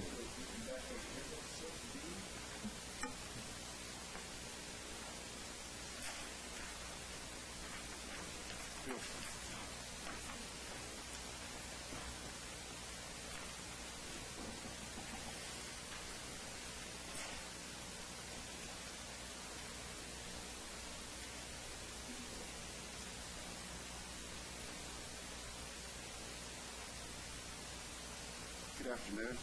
My name is Lane Collins. I live at 117 West 1st Street here in Madera, the city of Madera.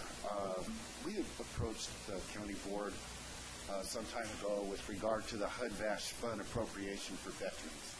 We're a non-for-profit 501c3 organization that is endeared to assist veterans with housing and skills training here in Madera.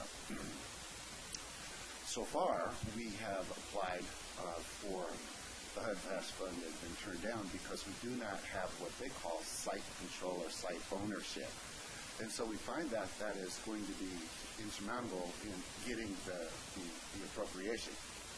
So we have come again to Madera County to request that you waive the fees for us to secure the property in a more financial and lucrative and auspicious way, because right now our funding sources are pretty much personal or private money we're using now to fund it.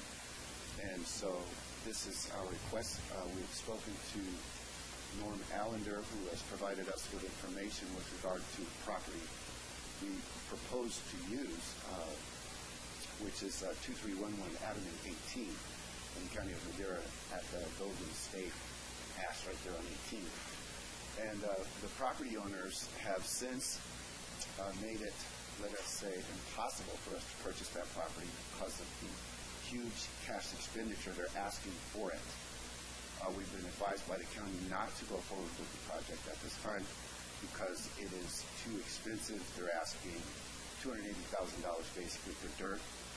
The construction, the site that we tentatively planned to use, we were told had water and sufficient septic already because there was a home dwelling on it. And so we went to, again, the county board that spoke to Joey, who frankly just told us that it really didn't meet what we needed it to do to get it approved by the county. So we want to ask you to waive the fee and then let us go back and find, through your own department, a better, more suitable place for this particular project. That's what I mean.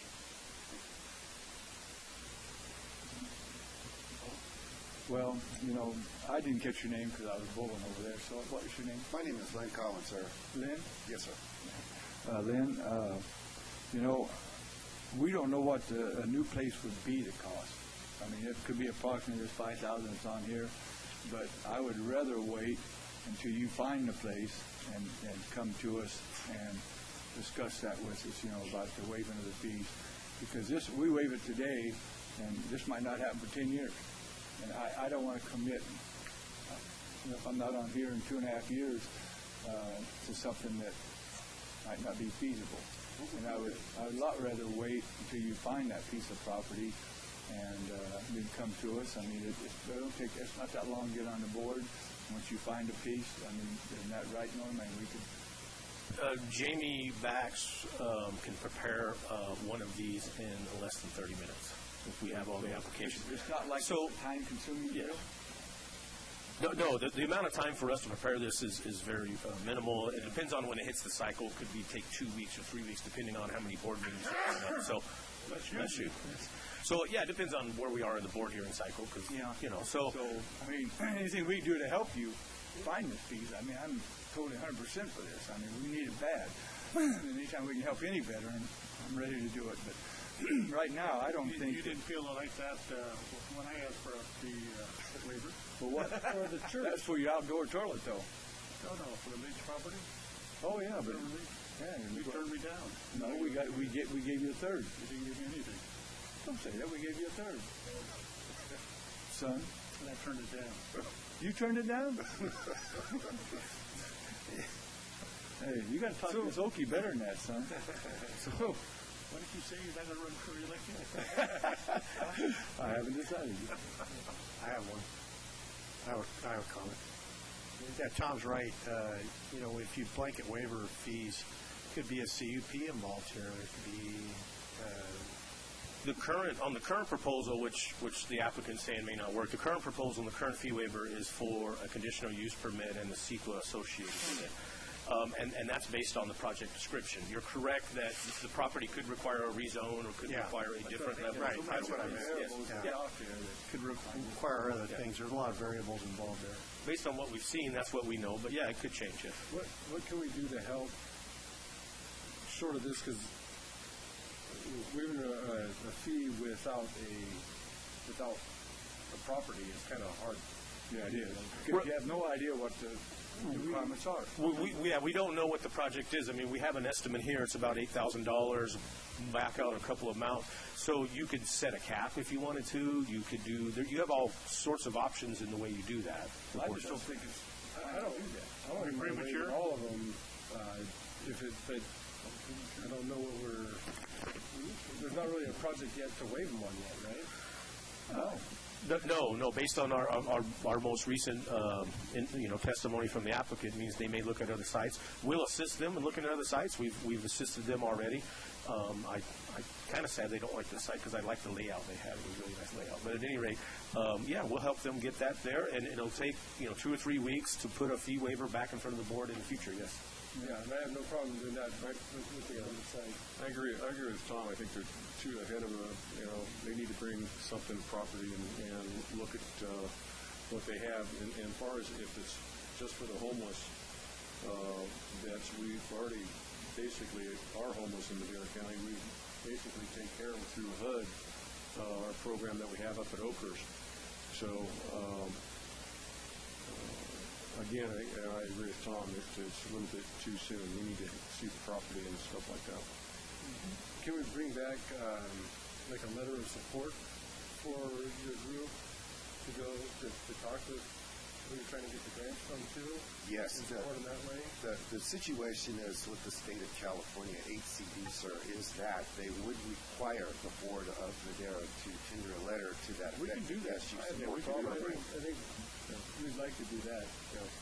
Okay. Are you a 501c3? Yes, sir, we are currently. Mm-hmm. Yes. And Chairman, if it's your pleasure, you can direct me to write such a support letter. It's your. Just want to offer as an option. You can direct me to write the support letter in that. Good. Yep.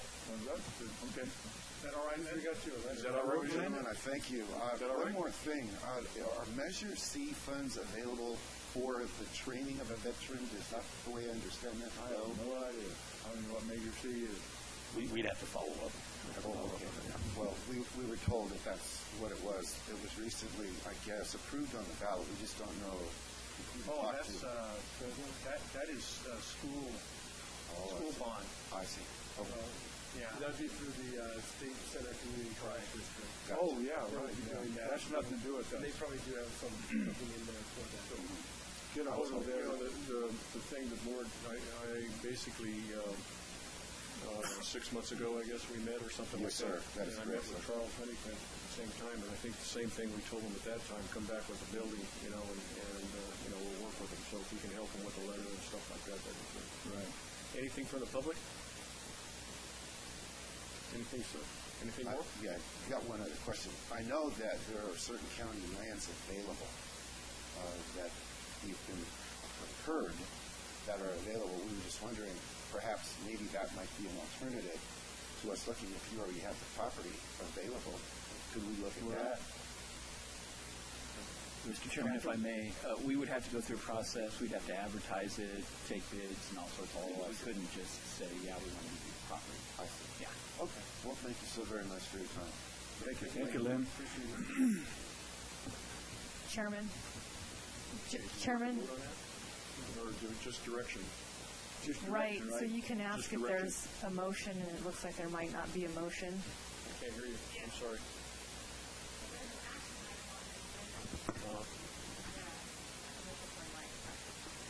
So there's an action item on the agenda. You can still go through the process of asking if there's a motion and there'll be a lack of a motion. I just move that we deny this right now and wait till they come with a project and we'll look at it then. Sounds good. Second. Second. What do you got? Double first. David second. Call for the vote. Supervisor Wheeler? Yes. Supervisor Rogers? Yes. Supervisor Frazier? Yes. Supervisor Rodriguez? Yes. Supervisor Farinelli? Yes. Vote passes 5-0. 6C. 6C, County Administration Department, discussion and consideration of approval of a resolution establishing an advisory committee to participate in joint meetings with advisory committees of the City of Madera and Madera Unified School District. Good afternoon, Mr. Chairman, members of the board. I typically don't do my presentations from here, but since the mic isn't working at the podium, I think it might be better. This particular item comes out of a monthly meeting that I have with the Madera Unified Superintendent and the Madera City Administrator. We meet and talk about things that we have in common interest. And one of the things that actually the Madera Unified Superintendent had suggested is maybe we formalize this group. We have a tri-agency group that would be made up of each administrator and then 2 members from each of the elected boards. So we can talk about maybe some higher level policy-making sort of things. So that's what's before you today, and I'm looking for 2 volunteers if the board approves this. What kind of... What's that? Oh, I just put on it. So go ahead, Brett. What kind of things are going to be discussed? We've had a lot of these different things too, joint meetings, and so I just want to make sure that it's useful for everybody's time, including the school district and the city, that we're not just getting together just to get together. So, are we looking at specific projects? Are we looking at just as a way to coordinate efforts so that we're not duplicating efforts? What is... That's a very good question, Supervisor Frazier. And yes, I think part of the objective would be to avoid duplicating efforts. For example, one of the things we probably would want to get together and talk about as a group is that there's a new elementary school that's going in right across the street from our Road 28 and Avenue 14 campus. That involves the city, it involves the county and the schools, and we'd want to coordinate those things. We're talking about bringing major infrastructure up to a certain point. We talk about sharing funding on things like that, the impact to the community there. But I don't think it would be a standing mandatory meeting as I see it and I understand it. It would just be sort of an as-needed thing. My monthly meetings would continue with the 2 administrators, but this wouldn't be something that we wouldn't meet just to meet. Yeah, because every meeting is a social gathering unless there's a desired outcome. So we would need to have some desired outcomes from it. We got enough committees and stuff. We got enough committees and meetings, but I mean, I think it's fantastic. But I think the important part would be to search out and find what are we doing that they're also doing, so that if a tax dollar is split into 3 different places, we're not spending 66 cents on one area. So, very good point. And I think I would volunteer too if this goes through. As long as I don't have to meet for no reason. I think Max needs another committee too. Yeah, I remember about 2010, 2011, the City Council and Madera Unified met. And it was, pretty good meeting. The county was not involved in it, but it was just more of a communication to tell, what was going on and stuff like that, advisory, about their new schools and blah, blah, blah, blah, and then the city tell them what they're going on, the county. It was pretty good. I don't think it has to be monthly, that's for sure. It does not. Yeah, I would say every 6 months would probably be always pretty good. And the other thing, too, I don't know how it's going to be made up, but my suggestion is one from the city and one from the county district, so we don't have, we split the district like, you be on one and Tom be on it or something like that. So that's just my suggestion is if we want to go that way. You have just one from each one instead of two? And the chairman will basically, if they want, will make the person. But I mean, let's keep one from the county and one from the city, like we did on the I see. The water board and stuff like that. That works out pretty good. So good. Okay. We need to vote on this or make it a. Yep. Anything from the public? Back to the board. I move to approve item 6C. Can we have the amendments with that? With those amendments. Well, the appointments, if this passes. Appointment will be from the chairman.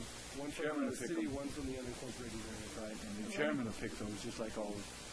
Great. Yes, but let me just tell you what your resolution says. The resolution says that the chairman will appoint the two members, and then the chairman will designate who will act as a committee chairperson.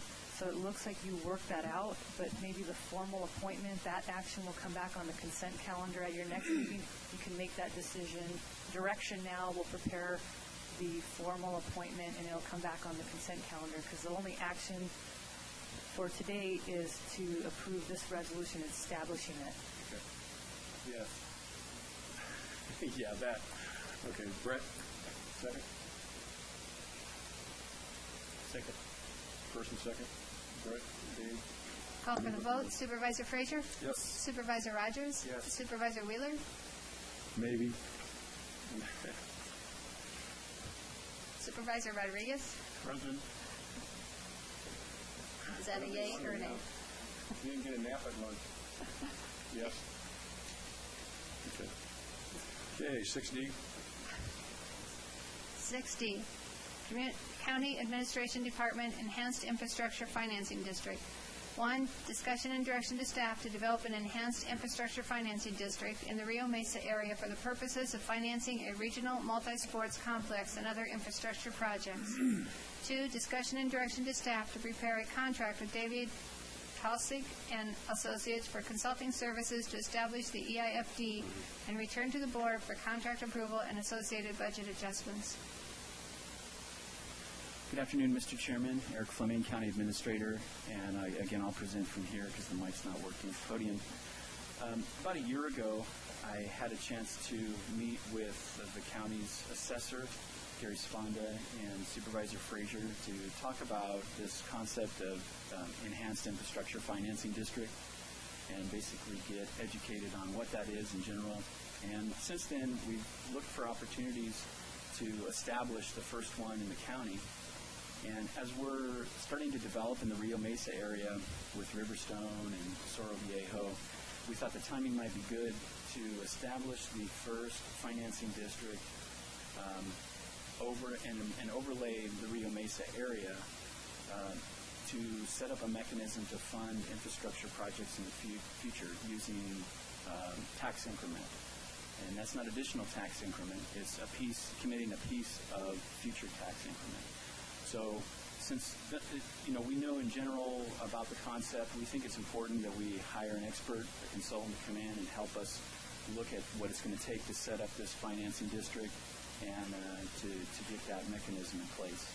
One of the projects that we are thinking that the board may want to consider using this mechanism to finance is the multi-sports complex, the regional complex that's been discussed. The Rio Mesa area is one of 2 areas that the consultant had recommended locating the complex. So with that, I'm available for any questions. What was the other area? I forgot. Around the city of Madera. That's in this area.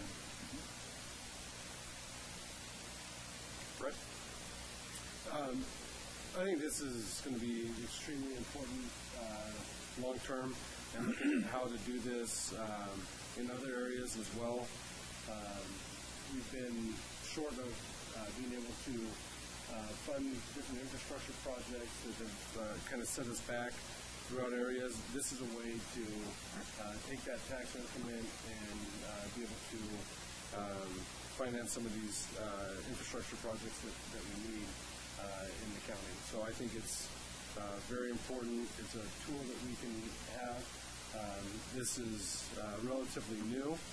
And at the same time, it's relatively old. It's very similar to the old redevelopment. But with things like this in play, we can. I know when we've talked to a lot of different site selectors and said, if we had this enhanced this EIFD, we could be able to get infrastructure out to these site selectors so that they could build right away. Whereas without this, we don't have that ability. I don't have the money to be able to do those kinds of things. So it's another arrow in our quiver that we can use as long as we use it correctly. We can shoot ourselves in the foot. Huh? Yeah, exactly. And so this is, I think it's going to be an important thing and we need to set our base here now in these areas, or else there will be a very small amount of increment. We're talking right now, the land is at $50,000 an acre that it's taxed at, and then could be next year with 4 to 5 homes on it that it's now taxed at $2 million an acre. So the increment between 50 and 2 million is a lot greater than 2 million and wait for it to go up to 2 million one, and then do a 100,000 spread. So it's important to get this in now, and I think it'll be a good arrow in our quiver. Oh, hi. Good afternoon. County Treasurer Tracy Kennedy. I had mentioned this to the CAO, Eric, yesterday in the email about to please keep the County Treasurer involved whenever you're considering a financing or a financing structure. I know that we have done CFDs in the past. We've done certificates of participation and different public financings. And this office, my office, really needs to be involved in the ground floor and not in the cleanup effort. So before everything is said and done, and we've already documented ourselves into a corner, and I know I've been here a long time, and I don't know everything, and I don't know everything about the enhanced financing districts, but I'm willing to learn, and especially if it's going to affect my taxpayers. So I'm real interested, and anything that goes to public financing, I need to be involved with. So David Towson and Associates would contact your office and Okay. Well, is he? We'll have an internal work group too. Tracy and I talked about this. It'll most likely be the assessor, treasurer, tax collector, and auditor controller for sure, and then staff. Right. That way we can review any kind of ongoing debt if we think it's a good idea for the county to take on debt, if we think it's a good amount of debt to take on. Right. Yeah. And so that way we'll know in the beginning. What it is for everything that has to be public finance. Anything. That is true, and I appreciate that. Thank you, Supervisor. Cindy, do you back that up? I just want to make sure she's got your back. Yeah. Anything more from the board? Chairman, Norman Allender, your planning director, just want to lend my support for the concept. We've looked at, one of the great things I understand, and you'll hear how this contrasts on the later presentation, is an EIFD is bonded against the property that's being improved, which means it doesn't affect the county's general bonding capacity, as I understand. So as I learn about these things more and more going forward as we finance major development, this seems like a really good tool for the project really to pay for itself. And the synergy we have going here, I think, is very good to help with some infrastructure. So, especially in counties that can't put a lot of infrastructure on the table, not like a city can. So I think this is really a good tool. We are in the infancy stages, but we're also hiring a really good financial person to look at it. So I just want to lend my support. Thank you. And last time I checked, there's no other county in the Central Valley that has one of these established yet. Wow. we would be, and this is, like I said, it's relatively new out of legislation that was passed at the beginning of 15 or in the 14. So it's a new thing, and actually, and I've got to give, Gary Savando was the one that, as we were looking into different ways how we could bring in new businesses, he found this in the legislation and brought it forward, and here we sit today, and so it definitely gives us an advantage in the overall area as well as the state. Right, and Tracy Kennedy again, County Treasurer. What I did read in the backup a little bit in David Tausig's thing is this is really for the county's increment, right? This does not affect the school districts, special district, cities. There's pass-through that goes to the school districts, the cities. It does not affect any of that. So this is really ours to use. Yeah, we're not screwing our neighbor. We don't want to screw ourselves either, but. But it's not, it doesn't have anything to do with the school districts or special. Well, yeah, I was very young when I first read this last night, but after listening to this, I think it might work. And what Max was saying when we first brought this up, that we got to make it visible to make sure Madera gets the brunt of it, because if we get it too close down on towards the river, then Fresno's going to overcome it. So that's the reason I think that, and Max was talking about it before, to have it no further out than when 45 and 41 are towards this way. So this and that Rio Mesa does fit in that. So, and I think that in 61, that's kind of like an example of what can be done. But and looking at it, that this could be used for that purpose. I'm really more interested in the overall EIFD. Yeah. So, I mean, I think it was just put in there as a way that it can be used. It could be used for that purpose. It doesn't have to be used for that purpose. Right. Okay. Anything from the public? Back to the board. I move that we approve item 6D. 1 and 2. 1 and 2.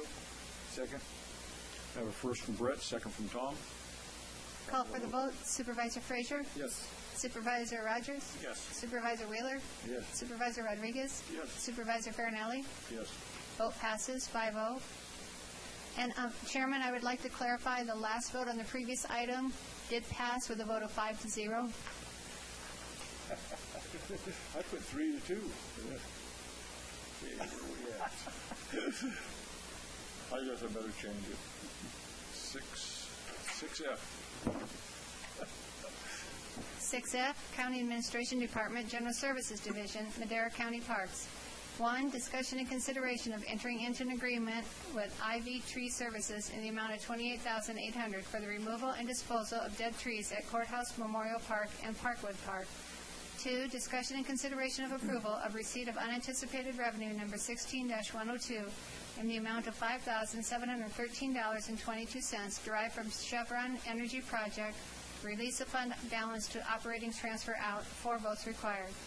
3, discussion and consideration of approval of transfer of appropriations number 16-102 in the amount of $42,570.85.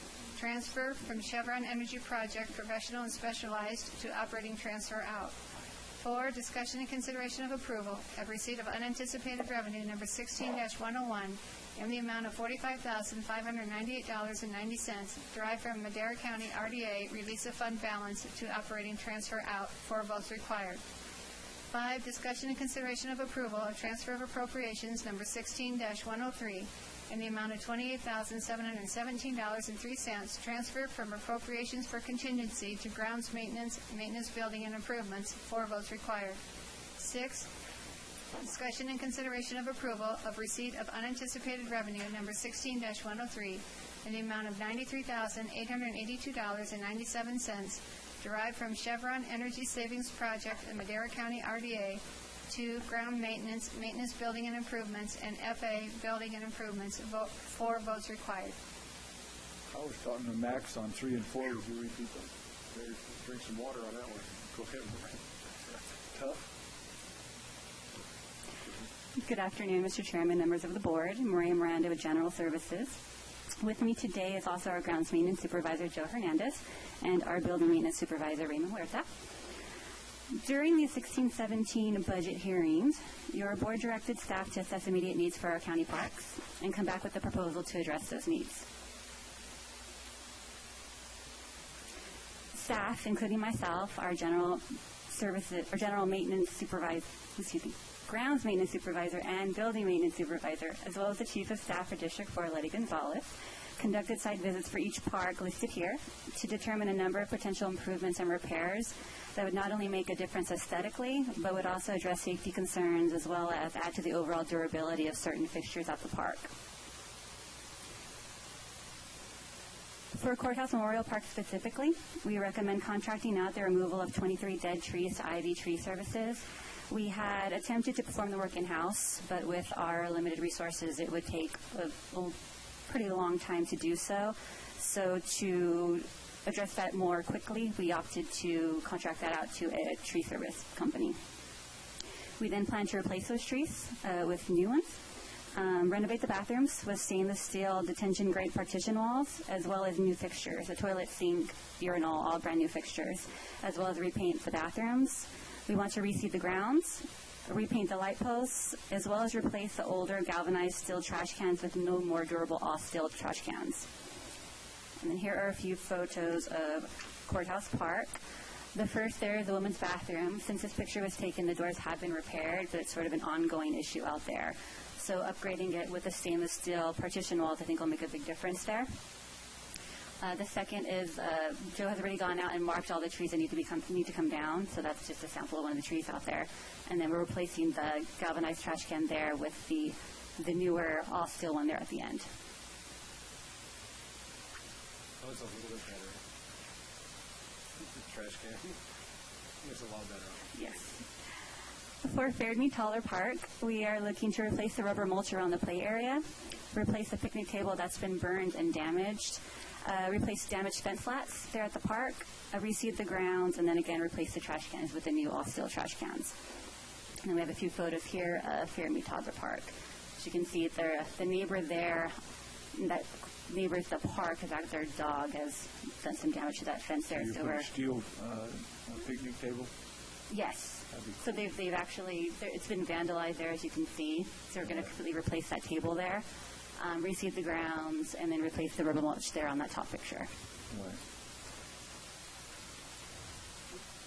The next park, Geisha Park, is already in the process of receiving upgrades, thanks to Community and Economic Development securing a housing-related park grant to the tune of $181,750.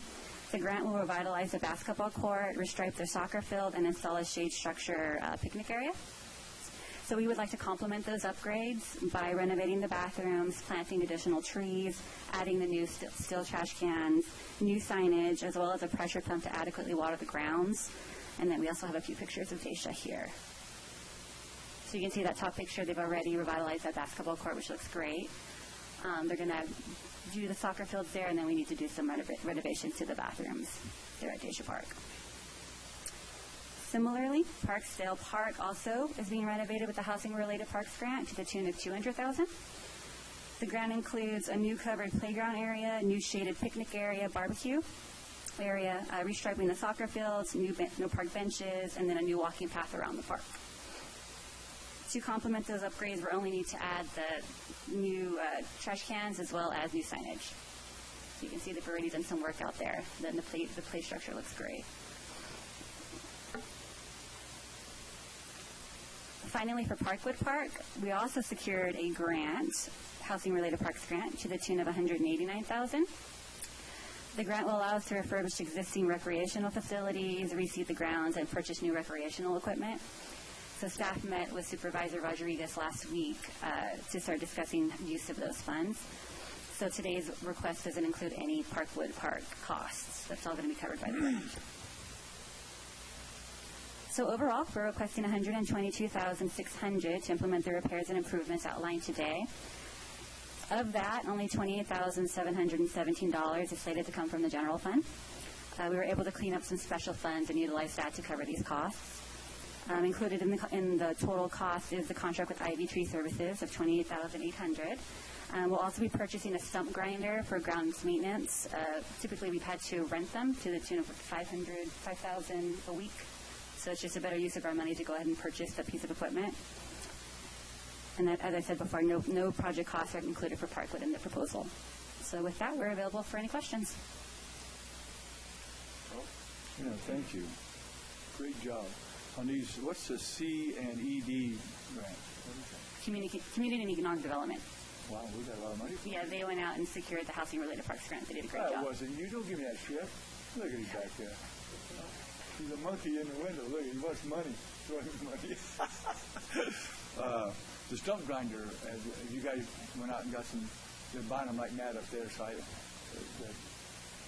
better one costs about $15,000 to $17,000. A better one than that costs more. But what ones are you looking at? Joe Hernandez, Parks and Grounds Supervisor.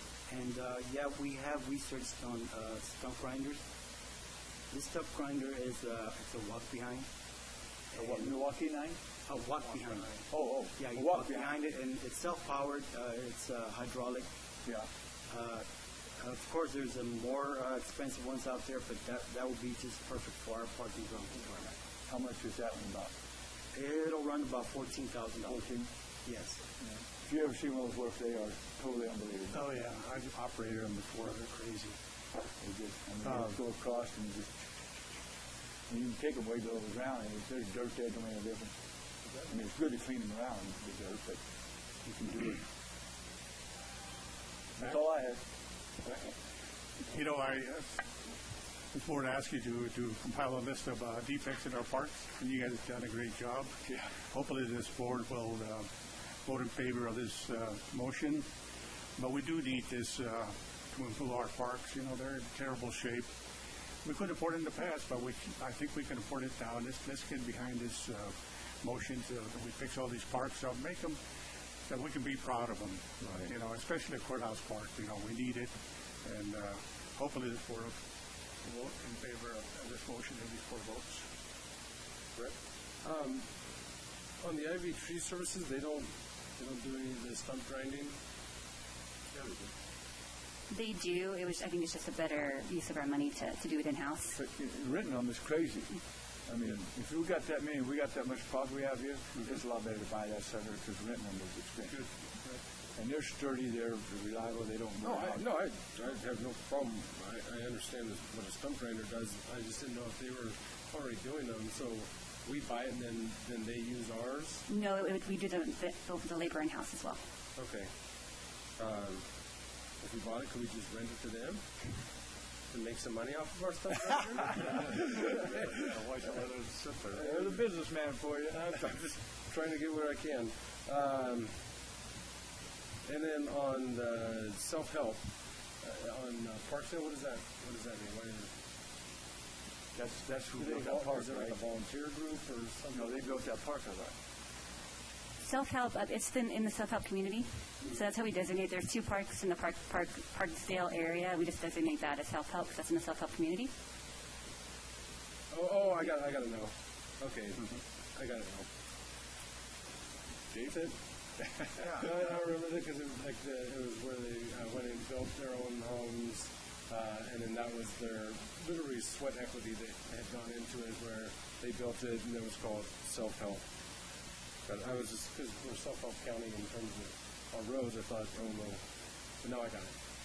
Does your department own it? Which, by the way, is a great. By the way, that's a great program where you actually build your own home. And get something for that. I think that's an amazing one that we should talk about all the time. Yeah. Which is why I brought it up. That's why I brought it up. Not because I was stupid and didn't know. Does your department own a tractor? What's that? A tractor? No, it's a self-propelled machine. You just follow behind it. No, I mean, does your department own a tractor? Yes, we do. Okay. Does it have a PTO on it? Yes, it does. You might want to look into a PTO-operated grinder. They're not as. I mean, they're okay, but they're not as good as these portable ones. Okay. We did look into it. Oh, you did look at that. Yes, we did. I just wanted to throw that out there. And it's the same price. And the reason we want the walk behind one is we can get into tight areas. And if there's some places you can't put a tractor either. Right, that's true too.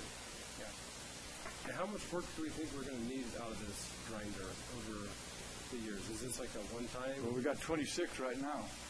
You think we can do 26 a year? We're constantly dropping trees. Trees are, we're on drought. They're constantly dying, so we're replacing. And we could also do them up there in our park up there. And we can use them up in the mountains. We can use them wherever we need it.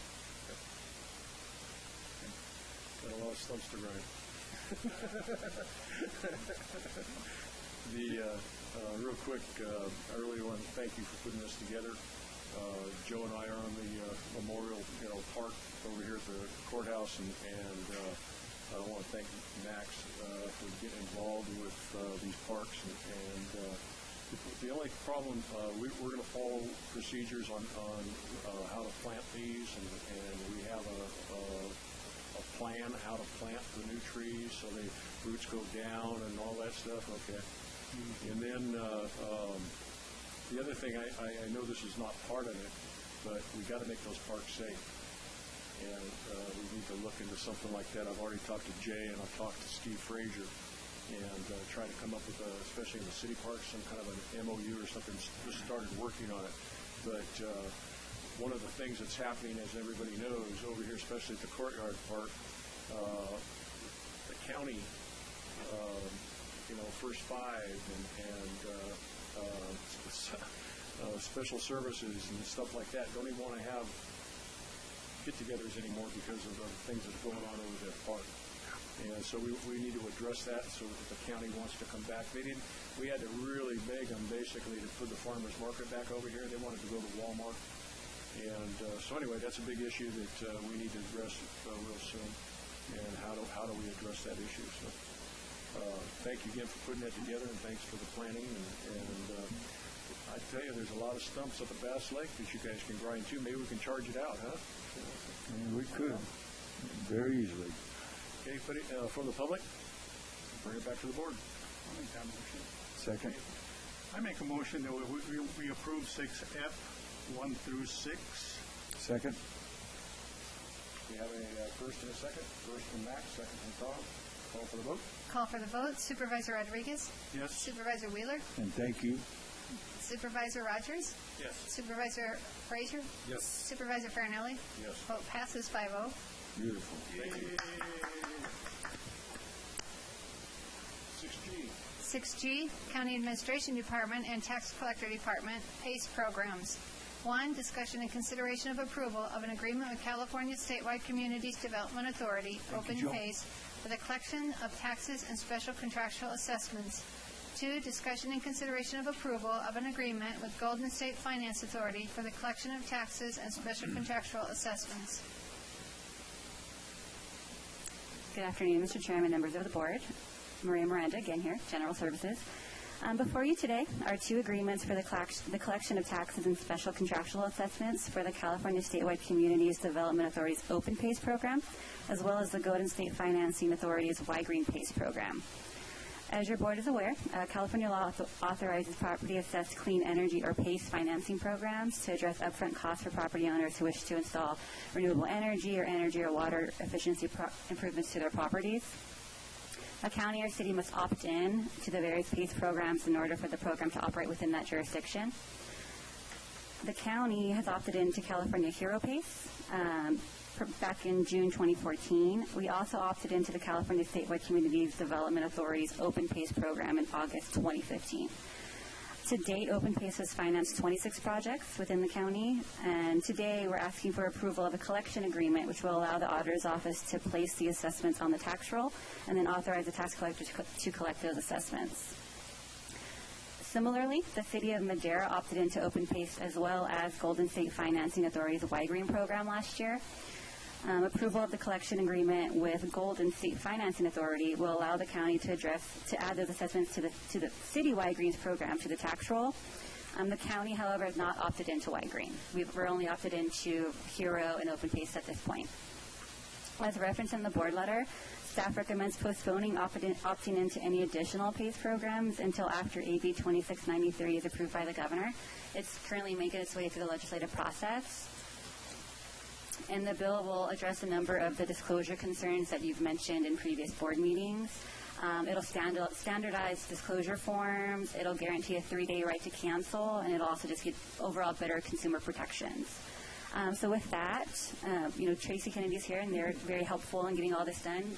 And we also have Elaine Trevino with the Y Green available. We had a rep from Open Pace here, but unfortunately they had to leave around lunchtime. So we're available for any questions. We also had someone from the Association of Realtors that had to leave too, and had brought up some of those issues. Yeah, thank you. I'd rather take staff's recommendation and postpone it to see if this bill, AB 2693, passes.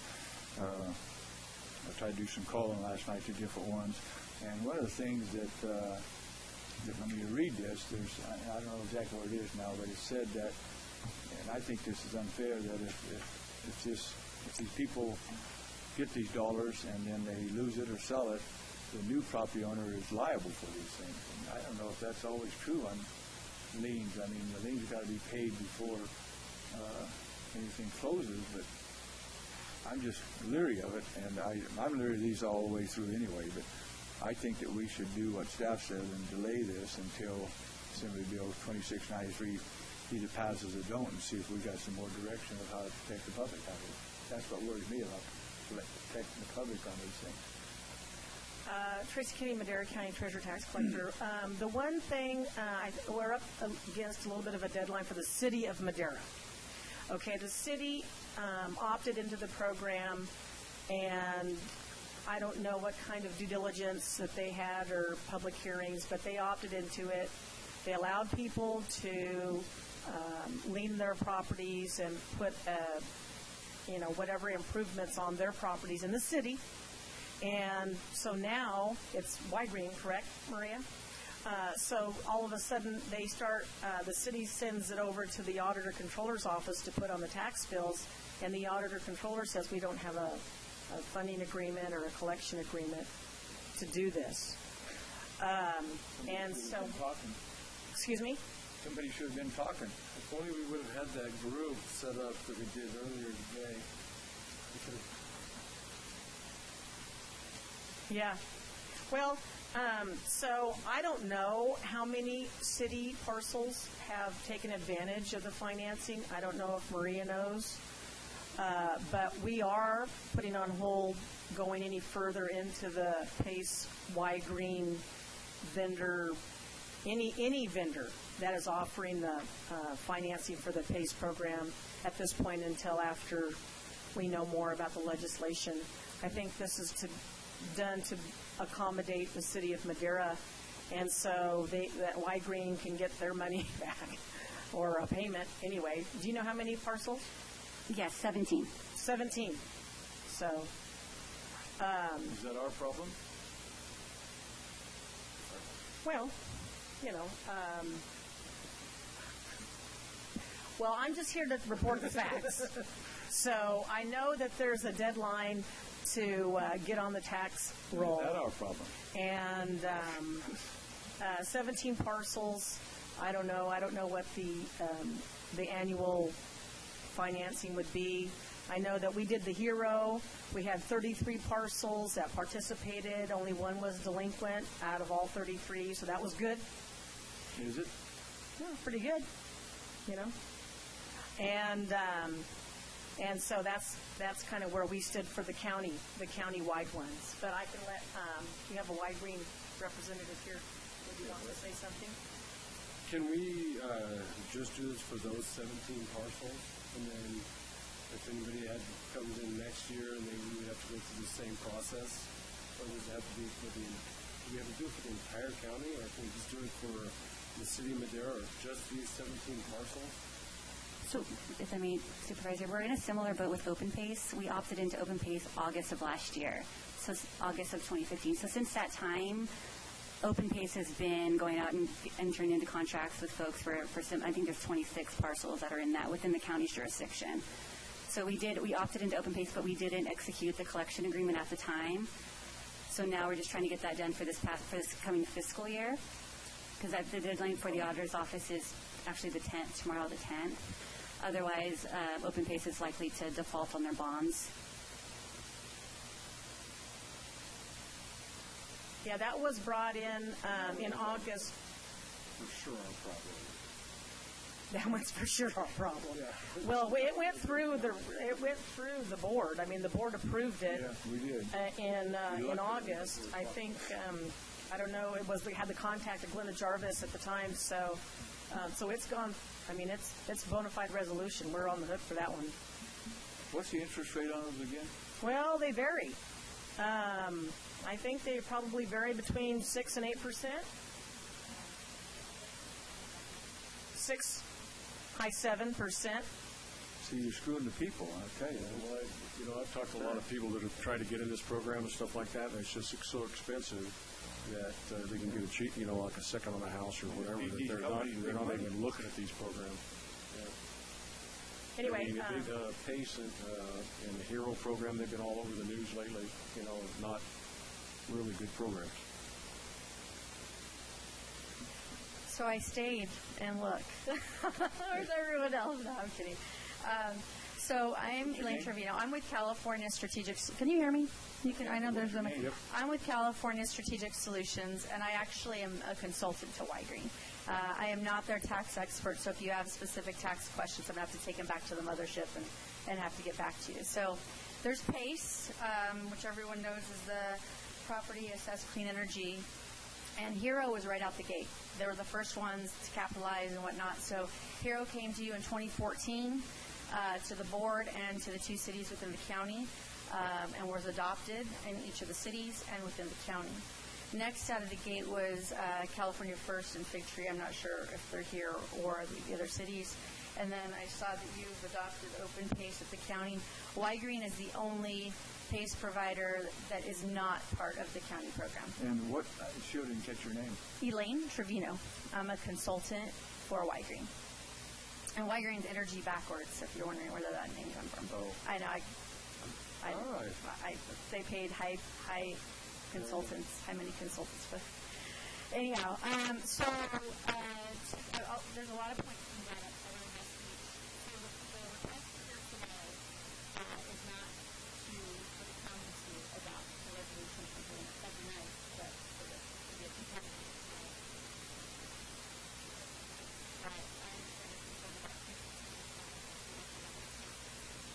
request is because the city of Madera adopted the resolutions and agreement, because the tax collector has to put those properties and assessments on the rolls, that's the paperwork that's being handled today to make sure that those assessments that have been committed to by the Y-Green program, and I'm not going to speak for Open Pace because ethically I don't feel comfortable doing that. So that's the issue here today. In terms of waiting for AB 2693.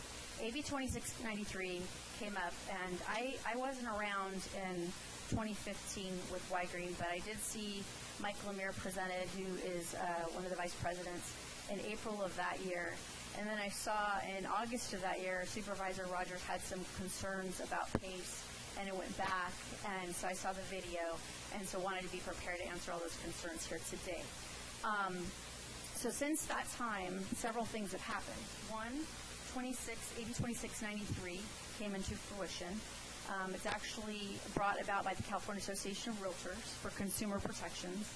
Y-Green has partnered, been a huge supporter, is very much in support, and everything that's in the bill, Y-Green adheres to in terms of its consumer protections to date. So we have, I should say, Y-Green has no issue with the bill, and the governor's very supportive of it. It's gone through its ninth revision. Final version will be at the end of the week, and it's likely to become law in January of 2017. So what that does is that protects consumers with multiple tiers of steps. Do you know what you're signing? Do you understand it? We're going to send it to you. You're going to sign it. Right? Sorry? Right now they're not protected. Oh, it is. Each program, again, I can't speak to the other two, but I can speak for Y-Greens, has a very strict consumer protection policy. So now, why are they doing a bill to protect them?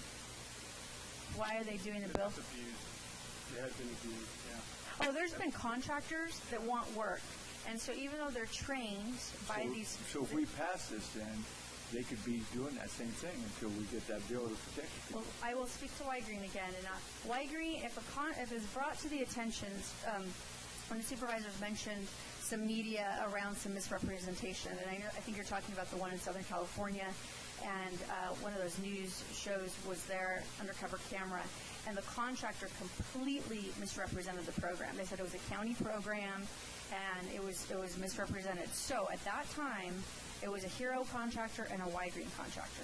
Y-Green put that contractor on suspension and did its own internal evaluation. And they reviewed the recordings because that underwriting process happens on a phone call, and paperwork is passed back and forth. So it's more stringent than buying a car, but the average loan is less than the average car loan. So I'm just comparing it to what's out there in the consumer marketplace. So the tapes were reviewed, and the contractor was suspended, and the actions against that contractor, the discussion happened, and they were released from, again, I can't speak to other providers, but they were released from the Y-Green. So, there's going to be abuses like anything else. I mean, we've seen it in the housing market. We see it car. You go to a car lot, you see it there. I mean, so I can't speak to the fact that there's not going to be people who are going to abuse the program from the contractors. But contractors are bread and butter, and in terms of, we like to use local contractors to make sure the jobs stay local, for the panels, and all of the improvements, water efficiency, whatnot. Last comment I want to make, Y-Green has really prided itself on the agricultural side of these, where property owners can use the equity in their property to do these upgrades, specifically water efficiency upgrades, water drip systems and whatnot. Even wells, can't do the casing because it's a permanent fixture, but they can do everything else, solar and whatnot. So I've said a lot. The other issue with the realtors is that the realtors had some real concern about FHA financing. And I will tell you, on July 19th, the HUD did a press release. They allowed homes with qualified PACE assessments now to be refinanced or purchased with FHA-backed mortgages or seconds and treated like any other property, like with an assessment. Mosquito abatement, community facilities district, Melrose. So that issue, I know it's one of many, but that issue seems to have been alleviated to the most extent that it could be at this point. So that's a little bit of what's going on with PACE, and I understand the will of the board, but in terms of the tax collection of the city of Madera, they've already worked on these projects and have reviewed these projects because of the resolutions and tax agreements they have passed. So I can't speak to legally what happens there. I think it's... Were you there? No, with Madera I was not. I was pulled in because the folks that cover this area couldn't make the meeting, so they wanted someone here to be able to speak to you. So why would they do this first without consulting with us to move it?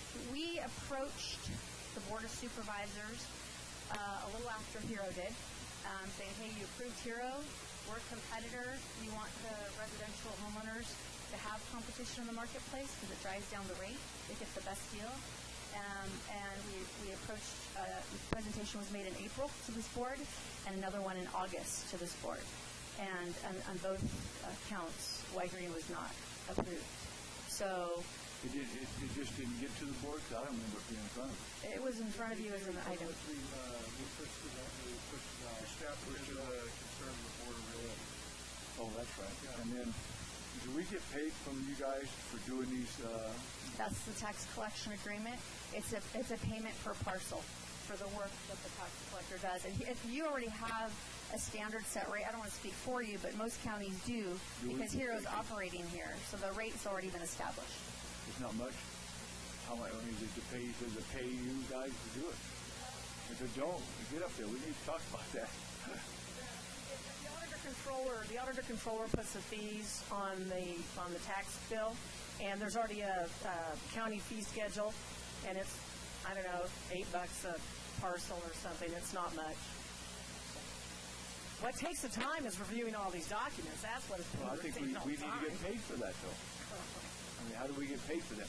And why would these people do this when they're paying that kind of interest rate and you get so much cheaper from the banks and stuff? Well, yeah, but then that's the easy way to skip it. And it's just, I don't understand why people would even do this. A lot of times. So they do this, and if they don't qualify another loan, they get this at the higher end. Guess what? Higher end, they're underneath. And that way it goes. Yeah, that's right. That's a big rule. Brett? I have a question that we need to address is what happens to the owners that have taken out these loans if we don't collect on the taxes?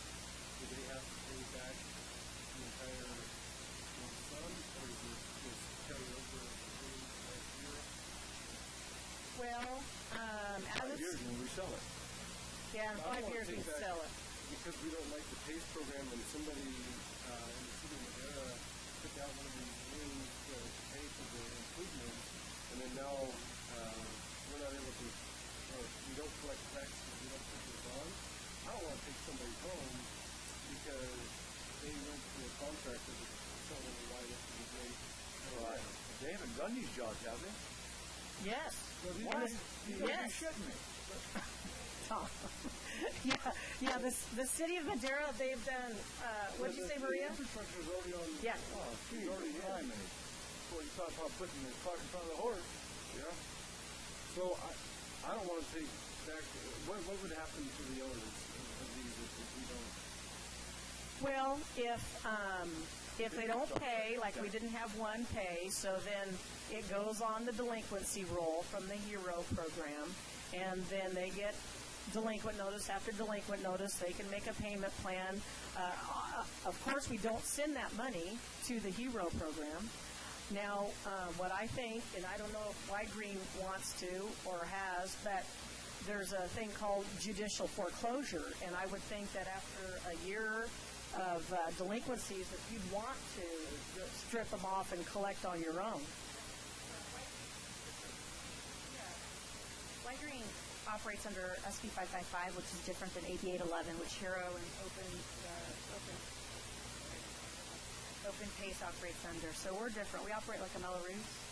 And so, yes, we strip it off annually, and it's negotiated. We haven't had one default. There's a loan loss reserve that the governor set up. It hasn't been ever been used. That's $10 million. So the default on this is extremely low. I can't again go through HERO's numbers, but I can tell you for White Green and the amount of projects that they've done. This is for homeowners that have substantial equity, although we don't do projects over 10% of their equity, and that can't qualify for any sort of second or financing just because of that credit. Okay, on that, when you say the default is low, as someone who's, when you're loaning money out, or doing something like that, generally your appetite for risk is equal to whatever the percentage rate that you put, the interest rate you want. So if you think it's a high likelihood of default, that's when you get into some higher interest rates in other areas. So we have a high interest Well, rate with a they're low capped and default. fixed. Yeah. Look, 6 and 7 is high. I mean, commercially, if you're making money off of it, those are the pretty standard commercial rates. If I'm going to take out a loan for my business to do some updates at my stores, that makes sense. But for an individual, and I guess they're making some money back on the savings for their Home efficiency, PG&E bills or utility bills, water I don't know bills. if it really gets to that place there. But again, I think the important part is the infrastructure's there. If there's going to be judicial foreclosures, if the people can't come up with it at the end of the year, I don't want to put residents of Madera County, remember, the city of Madera is in Madera County, in foreclosure because they can't pay this at the end of the year if it's not on their tax bill. I think we're back into a corner on this one. Anything more from the board? Anything from the public? Oh, I was just going to say a lot of the improvements that they're doing are typically done like on a Lowe's or Home Depot line of credit, which is about 8 to 9%. So if many people would take a second if they have good credit and ability. I mean, obviously from a financial standpoint, that'd be a logical thing to do. So this is really a program that would allow people who don't have that. And the amounts range between, like, on the average, I think it's, forgive me, I can get better numbers and send them to you, but it was between 9,000 and 14,000 was the last I saw average in California. So, any other questions I could answer? Does this have to do with the legislation that you're talking about? Would like to come up and talk about it a little bit? No. Good afternoon. My name is Myra Torres, and I'm here on behalf of the Madera Association of Realtors and the Government Affairs Director.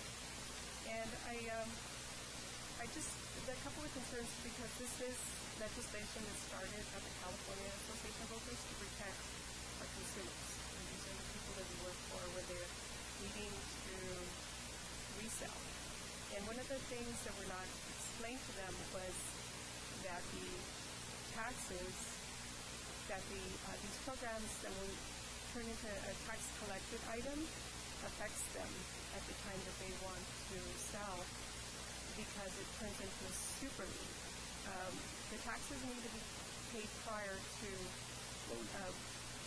the loan being refinanced at times and or when they're trying to resell. So if somebody cannot afford to pay it, and one of my questions is the appraisal. The property, does it formally have an appraisal, or is it a value affixed by a certain website that they go by? Because when somebody goes to a loan, to get a loan, they get financing from their equity, it's a formal appraisal, and this gives them true value of the market that day.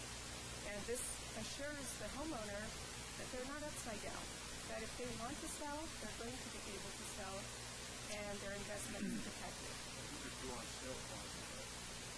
Yes. And sometimes some of the contracts are where they can be assumed, and it's really up to them. One of the other things is that they can subordinate to another loan if it's in the contract, and at times they have. But that is one of the problems there. The other item is that the contractors that come to the homeowners, they need to sell or disclose their cost and labor at the time of the sale. And what this legislation is indicating on here is full disclosure for our homeowners and our residents. And on item on page number 11, it shows the product cost and labor, installation, and the description. What does this entail? And then also estimated cost. What is this application fee cost, the interest, and other costs that may be associated with financing? And so then that will give them the subtotal of their financing fees in addition to the cost of the services. So this is where it really adds up for the homeowner because they need to know that it's going to have an additional fee in addition to the cost and then the interest rate on top of that. And, you know, it is a good program. We are very pro-green. We want to be able to have the people have an energy-efficient home. We want people to be able to purchase a home, stay in their home, sell it and move up or move down, whatever it is that they want to do, but for them not to lose that ability to do that when they get into a program they did not get all of the information. So the reason why we feel that this legislation is so crucial is that it gives them a format to follow. And Y-Green is very different from Hero, and we are having some situations with Y-Green because they are very different to the Hero program. And they're all going to have their pros and cons, but in addition to that, it's just if we can just do the legislation that affects everybody, but that everybody complies to, but yet it protects our consumer, that's going to be a good win for everybody. And that's actually what we're looking for. Any questions? It's even different besides the fact are different in a good way? Their compliance is different. It's just the way that the programs are, the way that they were generated or created are different. And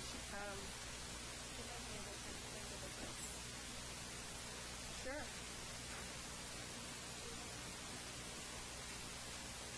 Is this like when you talked about how You're already adhering to the proposed legislation. We actually gave them our consumer protections, and the bill was designed around Whiting's consumer protections. So that's why we're very comfortable with it. Different in a good way. And well, I think maybe what you're alluding to is Hero is governed by AB 811, whereas White Green is by SB 555, which is Mello-Roos. White Green's Mello-Roos, and so Hero is not. And there's a whole different set of paperwork. And the reason why White Green did that, we're able to do finance, community projects, affordable housing projects, agriculture, dairies, a whole slew of other things under that Mello-Roos than they can do under their governance. And so, sorry? The value of the land and the structure on that land. So that's Elaine? Yes. Do they do appraisal on the property before they do that loan? It's kind of like you've heard of the drive-by appraisals where there's a formula, and so it's a pretty comprehensive formula. And I apologize, I'm not an underwriter, so I can't get too technical on that, and I'm happy to send you the exact process. But yes, in fact, to the point where the property owner is given a cap on what they would be able to do in terms of. Do they do a credit rating on it? There's no. This is equity based. So it's equity based, and only 10% of the value of that equity, so that you're not. So it's not a full blown no. appraisal, because you can get some person but it's not. It's say, hey, that guy really needs this. You you're not a little bit on your appraisal and drive by and say, oh yeah, it's worth $200,000. You're not. Well, it's a program. It's a software program that many realtors also use. And I think to speak to the realtor issue is the realtors were really upset when this case first came out, because on the title reports they're used to looking at certain lines, right? And they weren't used to looking at this line. And so we've been trying to do education, and there's a hotline for realtors and whatnot. That was one of the frustrations, and that's why everyone had to come together and talk about it. So now this White Green is a whole different program, so is it going to be different on those lines now? So when you have a preliminary title report, all that shows is the assessment for that year owed on that property. Again, other programs have a full assessment, so it shows, for example, the $19,000 project, that shows. White Green only shows that annual assessment, because that will then transfer with the property. But the actual assessment is like the actual assessment is shown on the within the preliminary title. That's how it's like a Mello-Roos, because it's under the land. Absolutely. I hope that makes sense. Yeah. So again, if you have more technical questions, I could have Chris look it back to you. We need to get moving on this structure. Yes. So it's over term. It's fixed. There's no variation. It's you know what it is, and once the assessments are paid off, then yeah. I think you really see the concern about from the supervisors here, because right now the housing debt, as we know, is higher than 2006 in the United States again. We're getting back out of control on these financings and different things that we have. We don't want to become a 207. We don't want to close anybody's house, like Brett was saying, and foreclosure. We don't want to be the county of foreclosures. It's really interesting what they have out there now for the real estate. I went to one of their meetings the other day, and I couldn't believe my ears when I'm saying that we're now giving $5,000 free grant for down payments, stuff like that we're doing again, and we're getting ourselves right back into where we were in 2006, 2007. So anyway, that's my feelings on these programs, and just don't want the county to become a foreclosure outlet. And I meet with many counties, and so the only thing I ask of you is that if there is a situation, to let that provider know, because, for example, I was in Merced County, and someone made a comment about a situation there with another provider, but they haven't contacted that provider. So it just perpetuates itself instead of being managed and fixed and handled. So thank you. Drive-by appraisals aren't driving by Zillow. Any more from the public? Myra, Bring it back to the board. Myra. Thank you. The item that she was mentioning, the lady was mentioning, is not that we missed any lines on the preliminary title report or anything like that, is that it was not recorded at that time when the transaction was being done. So it was something that was not found, and sometimes it's found at the last minute. So sometimes these do not get recorded right away. So because it's an 11th hour issue, and it's that, and because we go through escrow, the lenders get an opportunity to review the preliminary title report. So do us as realtors. But really, the consumer, the programs again is good. They are good, and they're done with good intentions. And of course, if somebody has the equity and they're qualified and they can go get their loan, they don't have to use these programs. So there's always that option. But all we're asking for is for full disclosure to the resident and for the people, the elderly especially, because they do have the equity. And we don't want them to pay too much for something that the neighbor can pay that much for. So some type of regulation that keeps the cost a true cost and not how much can we make on this household. So that, again, is one of our concerns. Any other questions for me? Chairman, members of the board, it just sounds like this issue is important. One of the two items here are to put a collection agreement in place for programs that have already been approved. 26 parcels in the county, 17 with the city of Madera. However, staff is recommending to delay, that's not on today's agenda, adding any additional PRACE programs until we see the outcome of AB 2693. I might recommend at that time, if you'd like, we could come back and provide a full analysis and your options to opt out of these programs. It is also an option at that point, though, however, there might be individuals or parcels that are already opted in. I mean, you'd have to look into it at that time, but it is also, you're not married to these programs once you've opted in, is my guess. We'd have to look into it, but it's also something that we could bring back to you when we bring back the conclusions of AB 2693. That's for me. Can we, Regina, can we make a motion to wait until the AB 2693 is passed and just say that we'll agree on these 17 parcels? Our county ones are already done. We can't, there's not changing that. This is just for the 17 for the city. And can we put a stop on 17 only right now until we get this? The first item 1, this is a county program, and my understanding is that there are 26 parcels within the county that have opted into this program. So this agreement here is a collection agreement that... But I thought we already approved those, so that would already be put on our... Yeah, it was just the agreement to opt in, but it didn't have the collection agreement, which sets forth the cost for doing the collection. This is why Tracy should be involved in all the meetings early. Because I got a lot of time. You're welcome. Yeah, thanks, Brett.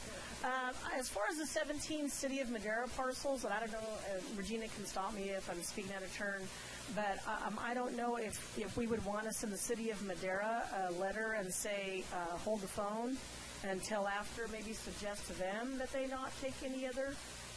As I don't know, we don't really have any authority over the City of Madera. Well, we do if we don't pass it. I don't know. Can we just pass it for limitations, 17 only, and then... That's what I said. That's what I meant. Just for right the now, city? 17 only. You do any more, you're on your own. You don't get to do it. Well, I don't know.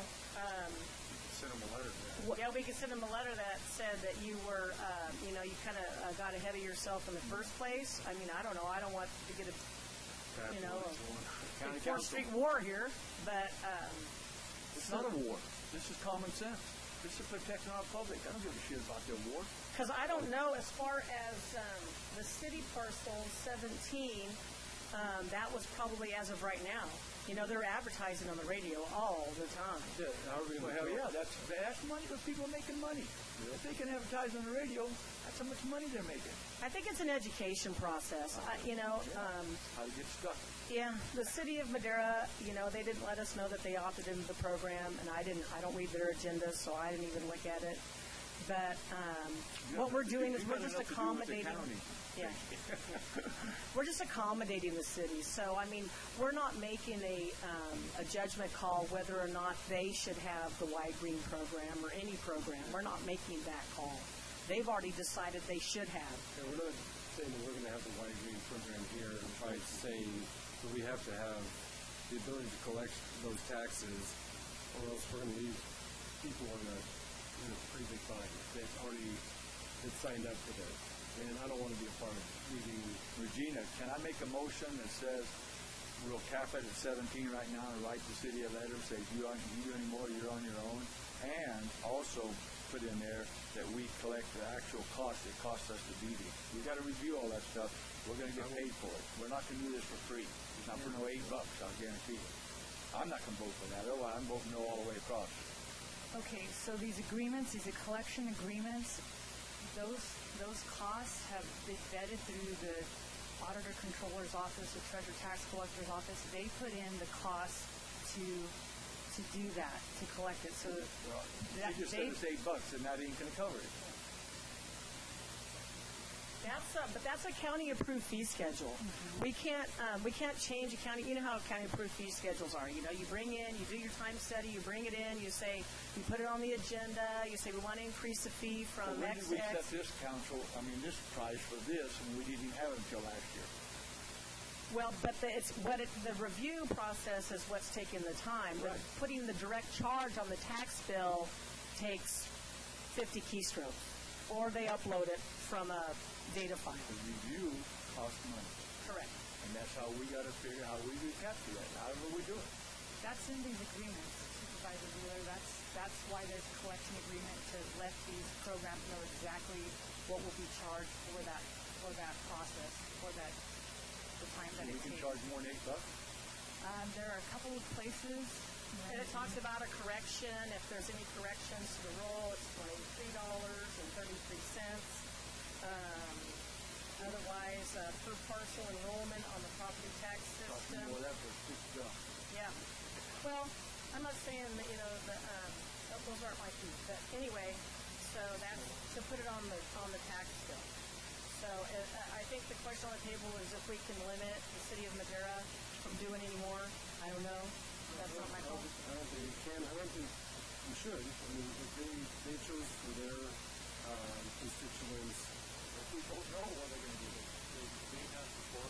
Yeah. I think you guys should know we sit on, or we have a part in one of these organizations, and that's called SRCRS. And they, in addition to the Wide Green program, also grant a number of these projects. They give gifts.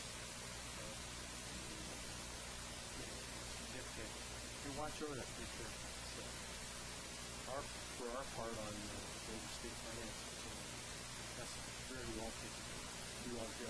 Yes. I knew you said that actually. Yeah. I move that we approve 6G 1 and 2. For liability qualification, Hero is the Riverside current one, right? That's the Riverside. That's a whole other JPA, but you are correct. Yeah. And that's our JPA. Part of it. Who covers us? Which one?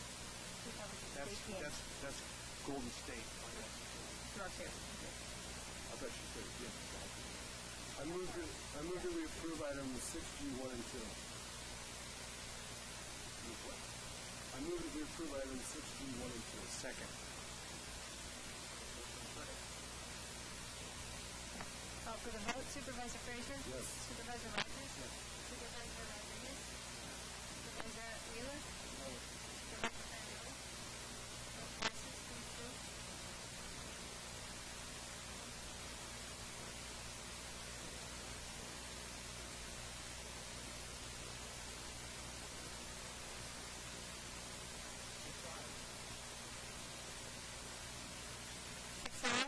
Administration Department, Human Resources Operations Division.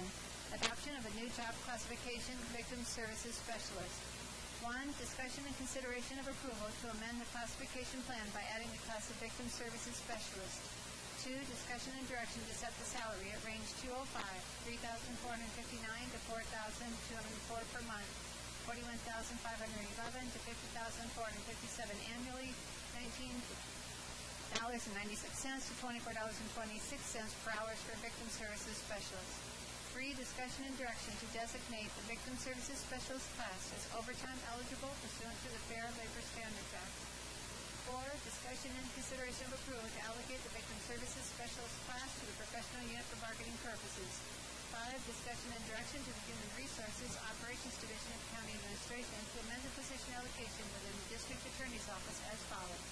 A. Add one full-time employee position and designate the allocation to the newly established class of Victim Services Specialist. B. Fund the one full-time employee utilizing the grant award from the California Office of Emergency Services. Good afternoon, Board. Adrienne Phillip, reporting on behalf of Human Resources. The item that's before you is a follow-up item on a grant that the Attorney's Office received from the OES, and it's for different witness services, and we are proposing to establish a new classification. And Mr. John Baker from the DA's office is here. It just provides you a very brief outline of why the position is needed.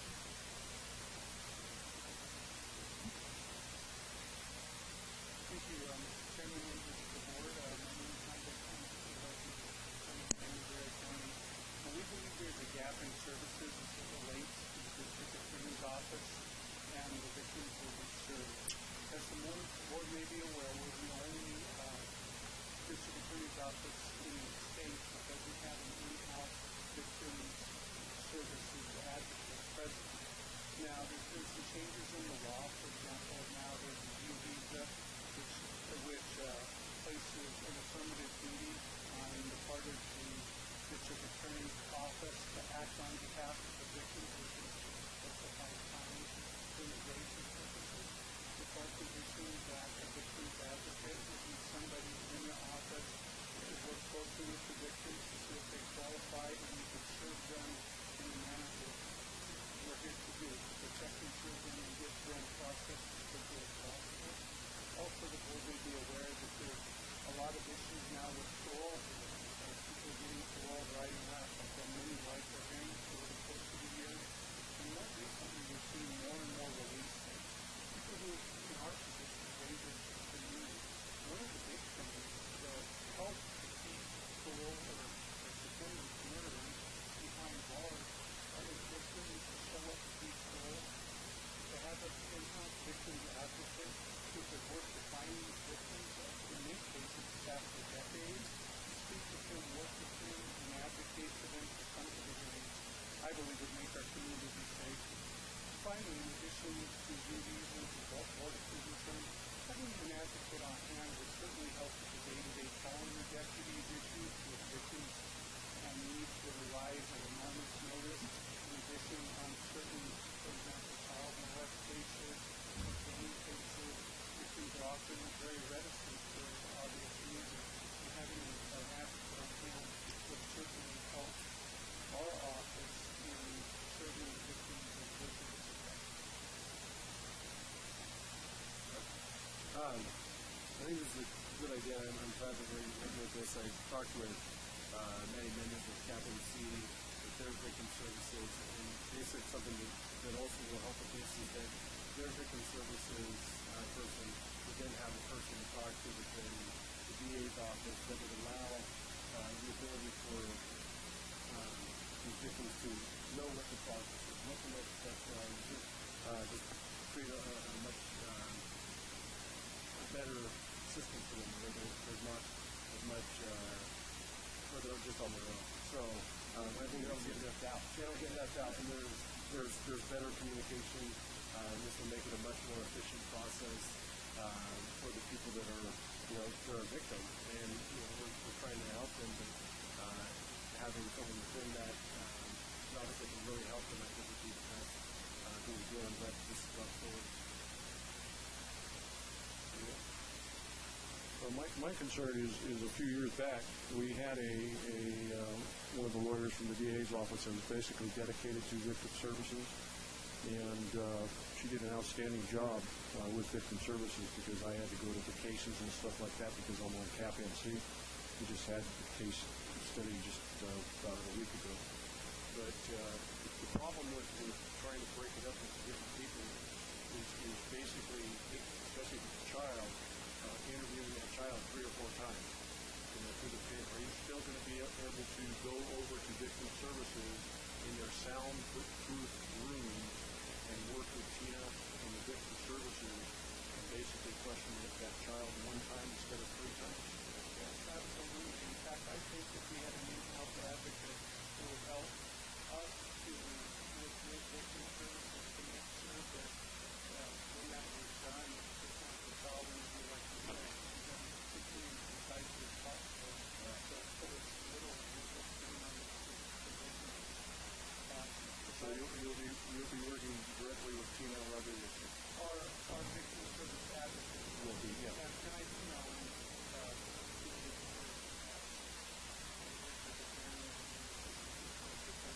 this is close to the heart of the dispute side. I know you have and continue to have a better relationship Well, it's nice right now. The program is actually working.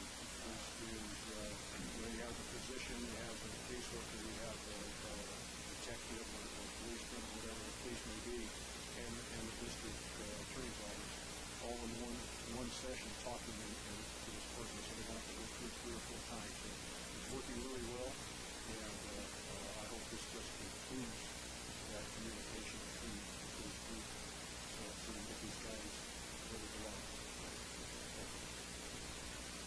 Anything from the public? Back to the board. I move to approve 6I-125. Second.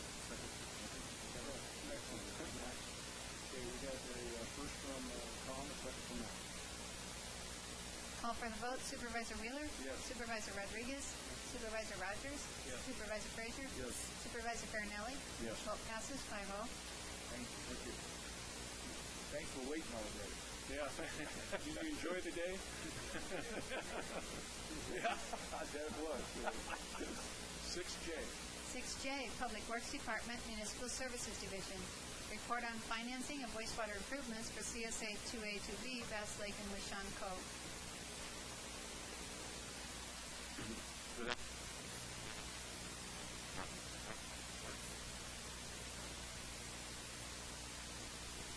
Bass Lake Wastewater Treatment Plant Improvement Project is nearing the final decision for financing. And there are a few options at hand at this point in time, and the final decision is contingent upon the awarded bid amount for construction. We are on schedule to review bids and make a final decision and be back to ask for approval to award on September 13th or the 27th, depending on the protest hearing. For the wastewater treatment plant part of the project, this is a 3-part project. With us today, Mr. Tom Johnson with Fieldman and Rolak, who will be giving you a detailed explanation of the financing option. And after his presentation, staff is here also to answer all your questions that you may have. But before I hand it over to you, Tom, I'd like to give a quick brief update you on the schedule and costs for this project. One of the attachments, you can see a schedule. I know everybody has it, which is the timeline, the project timeline. And you see a Gantt chart. If we look at the blue lines, basically, is everybody with me with the Gantt chart? Okay, anyway, looking at the blue bars, we see item number 2 is the collection system lift stations construction, and that is estimated for $3.3 million.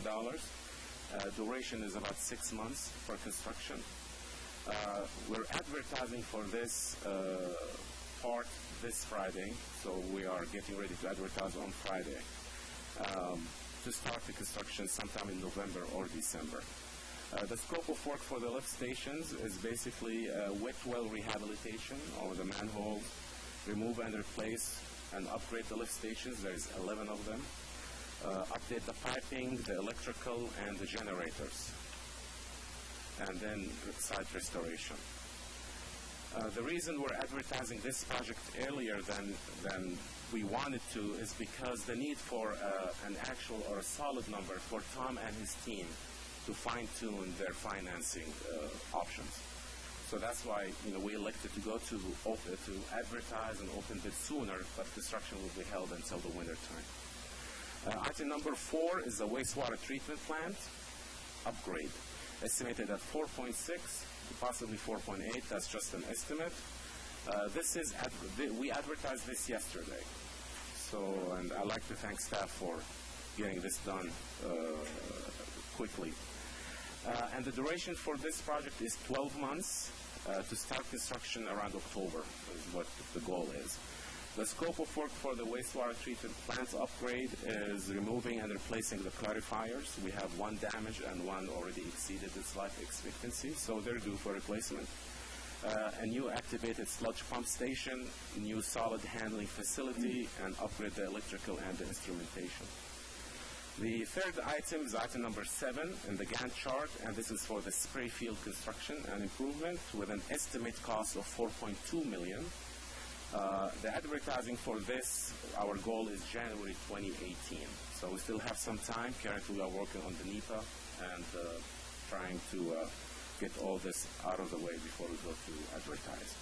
The scope of work for the spray field is to repair and install the sprinkler system, add a pond, a detention pond for the effluent, and also improve the pump system. So with that quick update, I guess I'll leave it to Tom, and we're here for questions. Cool. Good afternoon. Tom Johnson of Fieldman Rowlett and Associates. I want to just briefly discuss some of the items that Armando brought up.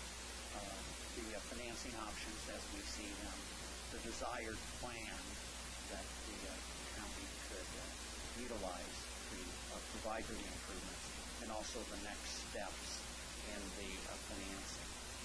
Overall, we believe there were 3 different options that the county could pursue to provide for these financings. The first is an assessment district, and that's a legal process that imposes a lien on specific properties. That lien is then paid off over time. The payments are used to pay the debt service on bonds. However, due to federal ownership and leasehold interests within the Bass Lake area, this had a very limited possibility of being able to provide for all of the funding. So you can't lien Forest Service properties, and they own about half of the sewer hookups, right? Yes, sir. Everybody knows that. The second item is revenue bonds. On a revenue bond, you use the revenues of the enterprise. In this case, it would be the CSA 2A2B enterprise to pay for the debt service. So what you do is you size a bond issue that is after ongoing operations and maintenance are paid, that there are sufficient funds to pay for the debt service. The revenues must exceed the debt, and investors want what they call coverage. So for each dollar of debt service, they would like to have revenues of a slightly higher amount. We've been using 120. So after you pay operations and maintenance, you have $1.20 to pay $1 of debt service. And the revenues are limited because several years ago in 2013, August or September of 2013, the board did have a 218 hearing. Rate increases were approved in that area, and that capital improvement charge, which was approved at that time, that has been put on the property tax, and payments have been received over time. A third security to securitize bonds could be the general fund of the county. However, there's a few items related to that. One is equity. You're using the county's resources to secure debt within one particular geographic area and one set of population. Secondly, the precedent. Does the county want to be offering up the resource of the general fund to back local topics, and that limits also the provision of the general fund would limit flexibility for the county. Pledging the general fund for this could preclude use of the general fund for other county-wide financings in the future. So the desired plan is a revenue-only pledge using the capital improvement charge already approved and available from CSA 2A and 2B revenues. The people living there would be paying for their own improvements. The option is that we would have a direct placement to a bank. Right now we're thinking that these would not be publicly sold, and publicly sold has the meaning of it would be sold to an investment banking firm who then subsequently sells the bonds to the public. This would be a direct placement to a bank. Even though it is a direct placement to a bank, it can still have a competitive element. You just don't offer it to one bank. You put together a term sheet, you send it out to a variety of banks, and guess what? Low interest rate, best terms wins. So that the fact that it's a direct placement does not eliminate the competitive element. We're also seeing that there could be two phases to this thing. From the Gantt chart that Amat was speaking about, that we would be looking at one financing sometime in 2016. That would pay for the lift station component of the plan, roughly $4 million. And then in 2018, when the spray field design is complete, bids have been advertised, bids have been received, and the price determined, at that point, additional bonds would be issued in 2018, and the idea would be, and I'm saying bonds, but you could also call it a loan, and then the 2016 element would be taken out and incorporated into the loan that would extend to 2033. We do have a limitation that the capital improvement charge, when this was put into place, the citizens of the residents, property owners, were told that would go to 2030. So that would limit the term of the loan.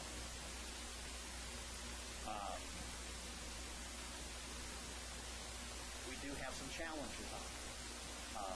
For example, right now we're operating off of design estimates that are fairly advanced but not totally known, and there could be differences in the actual construction estimates. There could be differences in the bids received. Hopefully, bids received will be lower than the estimates, bringing, due to the advantages of competitive bids. But there's a possibility that we're still operating in a bit of an unknown, not knowing the actual construction costs. Also, there could be, we're at historically low interest rates. In our market, the municipal bond market, about a month ago was the lowest interest rates since the 60s, maybe for all time. So we're in a very favorable interest rate environment now, which should help us in 2016, but in 2018, there could be some unknowns. Also, we are looking at having to, because we're going out to multiple banks, some of them may have different underwriting criteria, might have different terms and conditions that they're willing to loan under. So we need to factor that in and be aware of that. It's not It's not a hurdle. It's not anything that can't be overcome, but just something to incorporate into the process. So our plan at this time on the financing side is to monitor the situation. We're getting more information as time goes on. When the bids that have been advertised this week come back in, we're going to have additional information. We're going to have the results of those bids. That will hopefully lead us towards a structure, and we're hoping that that structure, that the math will work based on cost received, interest rates available, that the math would work, that we could implement the revenue-based financing structure. I'll be happy to answer any questions you have, as I am sure Ahmad is, about the engineering. Tom? I don't know who from you or is the Forest Service paying anything on their units? I'm sorry, Supervisor, was it? The Forest Service? Paying anything on their units? We did receive, actually the Forest Service contacted us and said that they have some monies available before the end of the fiscal year, and we're trying to find a way to possibly pay what's owed to Madera County, to the district. And we're trying to do everything possible we can between our office, the Treasurer's office, and also with the USDA and their ever-changing mind. So we're still, I won't count my chickens until they hatch. So the plan was to 300 due now before end of September, but the hope is fading away, per se. I'm just... Is their total bill if they paid full, we have, what, $5.5 million? Yeah, 1.5. So if we get 300 now and then 500 next fiscal year, their fiscal year, and then 500 next fiscal year, but now after further conversation, the 500 becomes 300, became 300, and only at the end if there's any money left. So we're still negotiating. How much? $1.5 million, sir. $2. Oh my God. Well, the thing is, because we cannot assist a government entity. So. 200? 200 units? Yeah. $1,700 a unit, or whatever it is, to pay their bill. Yeah. For more details, this is Andrew Salvatore. So, hi. Sorry, supervisors. So the Forest Service has 200 units. They pay their monthly bill for the operation and maintenance and the ACO charge. The only thing that they have not paid us for is what they are considering this bond. Right now they have about $278,000 outstanding, and this idea that they were going to pay us just came to be as of last week. Their total assessment is over $1.5 million, and that's kind of why this financing has evolved over time, because of the fact that they do hold so much stake in it. We're taking this up with Congressman or anybody like that? We have not. We just talked to the district ranger and Dean Goldown. That's who we talked to. It's ridiculous. Eric? Thank you, Mr. Chairman. I just wanted to clarify something, because we've been in discussions about this, and I'm making an assumption that your board does not want to obligate the general fund in any way or affect the county's bonding capacity through this project. We can't do that. Okay. Good. So I just wanted to clarify that as part of the direction today. That'll help us decide which avenue to go. There's one on that first page. No, no, and no. But I'm sorry, if I could add something quickly, even though there are the conversations that Andrea and Ahmad mentioned with the Forest Service, we're currently modeling the finances as if no monies are received. I'm a conservative finance guy, so that's what we're doing. And then any monies that would be received, or should be received, would be enhancing the transaction. But we're currently modeling it as if those monies are not received. Okay. Right. Tracy Kennedy, Madera County Treasurer Tax Collector. And just a little history, which I know you guys are probably bored to death, but that's why we wanted to bring this to you now, is because this started in 2012, okay, with with all engineering people that are no longer here and half the board that is no longer here, okay? And so they put together an entire engineer's report, entire assessment report. They put together all of the estimates and assumptions that we're still working with to this day to come up with what they thought this project would cost then, which was about $14 million, okay? Things went on. Cash payments were collected. Over $3 million from the people up there were collected, and documents were processed. And it's been to the board probably, I don't know, I think we counted up 8 or 10 times. A lot of times. A lot of times. And so we're trying to get down to the nitty-gritty for the financing now. What started, as Tom Johnson said, as an assessment district, which was land-based, given everybody's value to ratio use of their property, has turned into revenue bond, largely because of the Forest Service. I wasn't involved at the very beginning, but I could have told you then that Forest Service, it won't obligate themselves, but I didn't know, and so we come forward, and here we are. So I think it's a great idea to call my congressman, though. And I can do that, or we can all do that. And but anyway, so that's where we are. So it's morphed over time. Nobody that's sitting here today had much of a hand in this, and we're trying to fix it. We're trying to be the cleanup crew and do what's right for the people in Bass Lake, because they need I was at every hearing they had up there, and I mean, they had tons of people, and some of the things that we promised them just don't cover, because like some of them, a quarter or half the people paid their monies up front. Because we told them if they did that, they wouldn't have to pay interest. So they paid up, they wrote checks up, knowing that that's what the price was. And I kept thinking, wow. And now here we are. That was 5 years ago, probably 4. Yeah, we took cash payments a couple of years ago. Just the cost of living. Right. So we're trying to get it done now. We're trying to get it right. And Mod and the engineering crew, they're working really hard to. How do we go back to those people and tell them now it's more money? We're not. We're going to make it work. I have hope. I'm bringing Tracy to all my first meeting apparently. Well, when we have it up there, I'm glad to have. I want all you board members there with me. Okay, anything from the public? You ain't the public. I hear the same kind of thing in a lot of our different districts and CSAs, and no wonder people don't trust us since 1995. I would just have one question, really of Tom, and you heard a lot of contingencies. We have coverage, will they take it, what interest rate? What if they don't take it?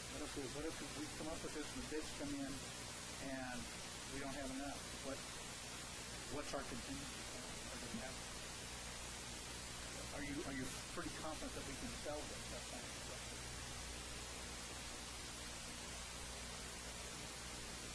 Well, I think if at the end of the day we can't put a financing together due to cost or interest rates, we would need to return to this board and ask for direction.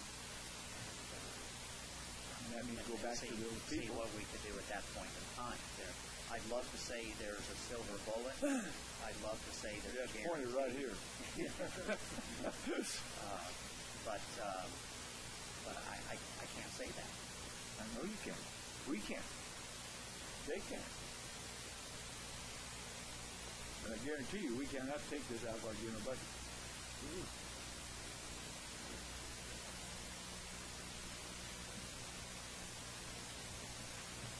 Okay, we get back to the board.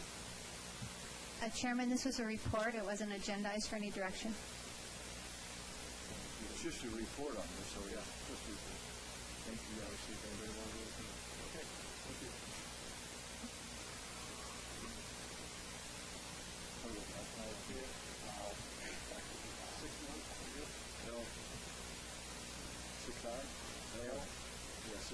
Six L. Take 5. Only take a minute.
Nothing's happening here, huh? 6L, Water and Natural Resources Department. Presentation by Julia Berry with update on the Water and Natural Resources Department activities. Hi, Julia.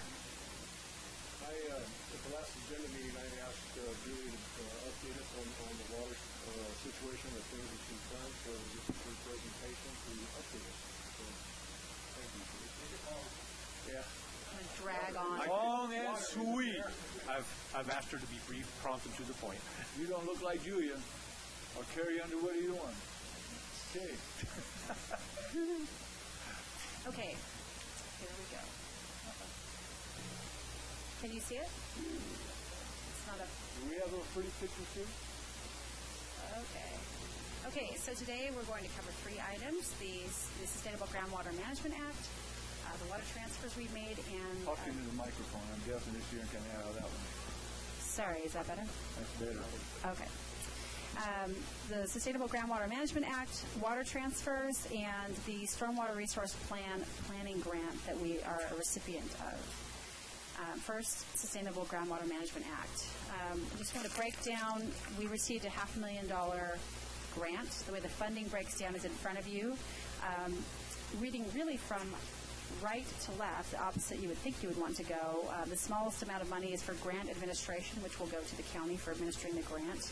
That includes reporting, the invoicing, and periodic, any kind of communication with Department of Water Resources regarding how we're spending our money and how to get reimbursed. Second pot of money is $175,000 that's been slated for public outreach, which is required in SGMA. Also, the negotiation and legal fees for MOUs or any other agreement that we choose to put together. And putting together a governance structure for all of the GSAs to work together. The last pot of money is the meat of it. It's $275,000. We will need to hire someone to compile data and to look for any data gaps so that we know how to solve the problems that we have with groundwater and come up with a plan. This slide is important, and in fact, when I submitted this presentation, since then, things have changed, yeah. So in the Madera Sub-Basin, you'll see across the top there, had been 3 GSAs filed, Madera Irrigation District, Gravelly Ford Water District, Root Creek, and there is one additional, and it is the Madera Water District there also have filed to be a GSA at this point. There'll actually be 8 total possible GSAs in the Madera Sub-Basin. I think it's important to mention that one of those GSAs will be the city of Chowchilla because they have prisons. The prisons that are in the Madera Sub-Basin, which are in their jurisdiction, the city has actually approached staff and asked if the county would take that piece in our white area. We have not agreed to that, and we're still in discussions about that item. So I still do count them as a possible GSA. Just to give an update on where we are as far as negotiating memorandum of understandings with each of these districts, we have been successful in negotiating one MOU with Aliso Water District. We've also submitted the same language to Columbia Canal Company. We have been unsuccessful in negotiating an MOU with both the Madera Irrigation District at this point and with the Gravelly Ford Water District. I spoke with a representative from the Gravelly Ford Water District just yesterday, and he indicated that they are going to do what Madera Irrigation District does. So at this point, that's who we've approached, and we're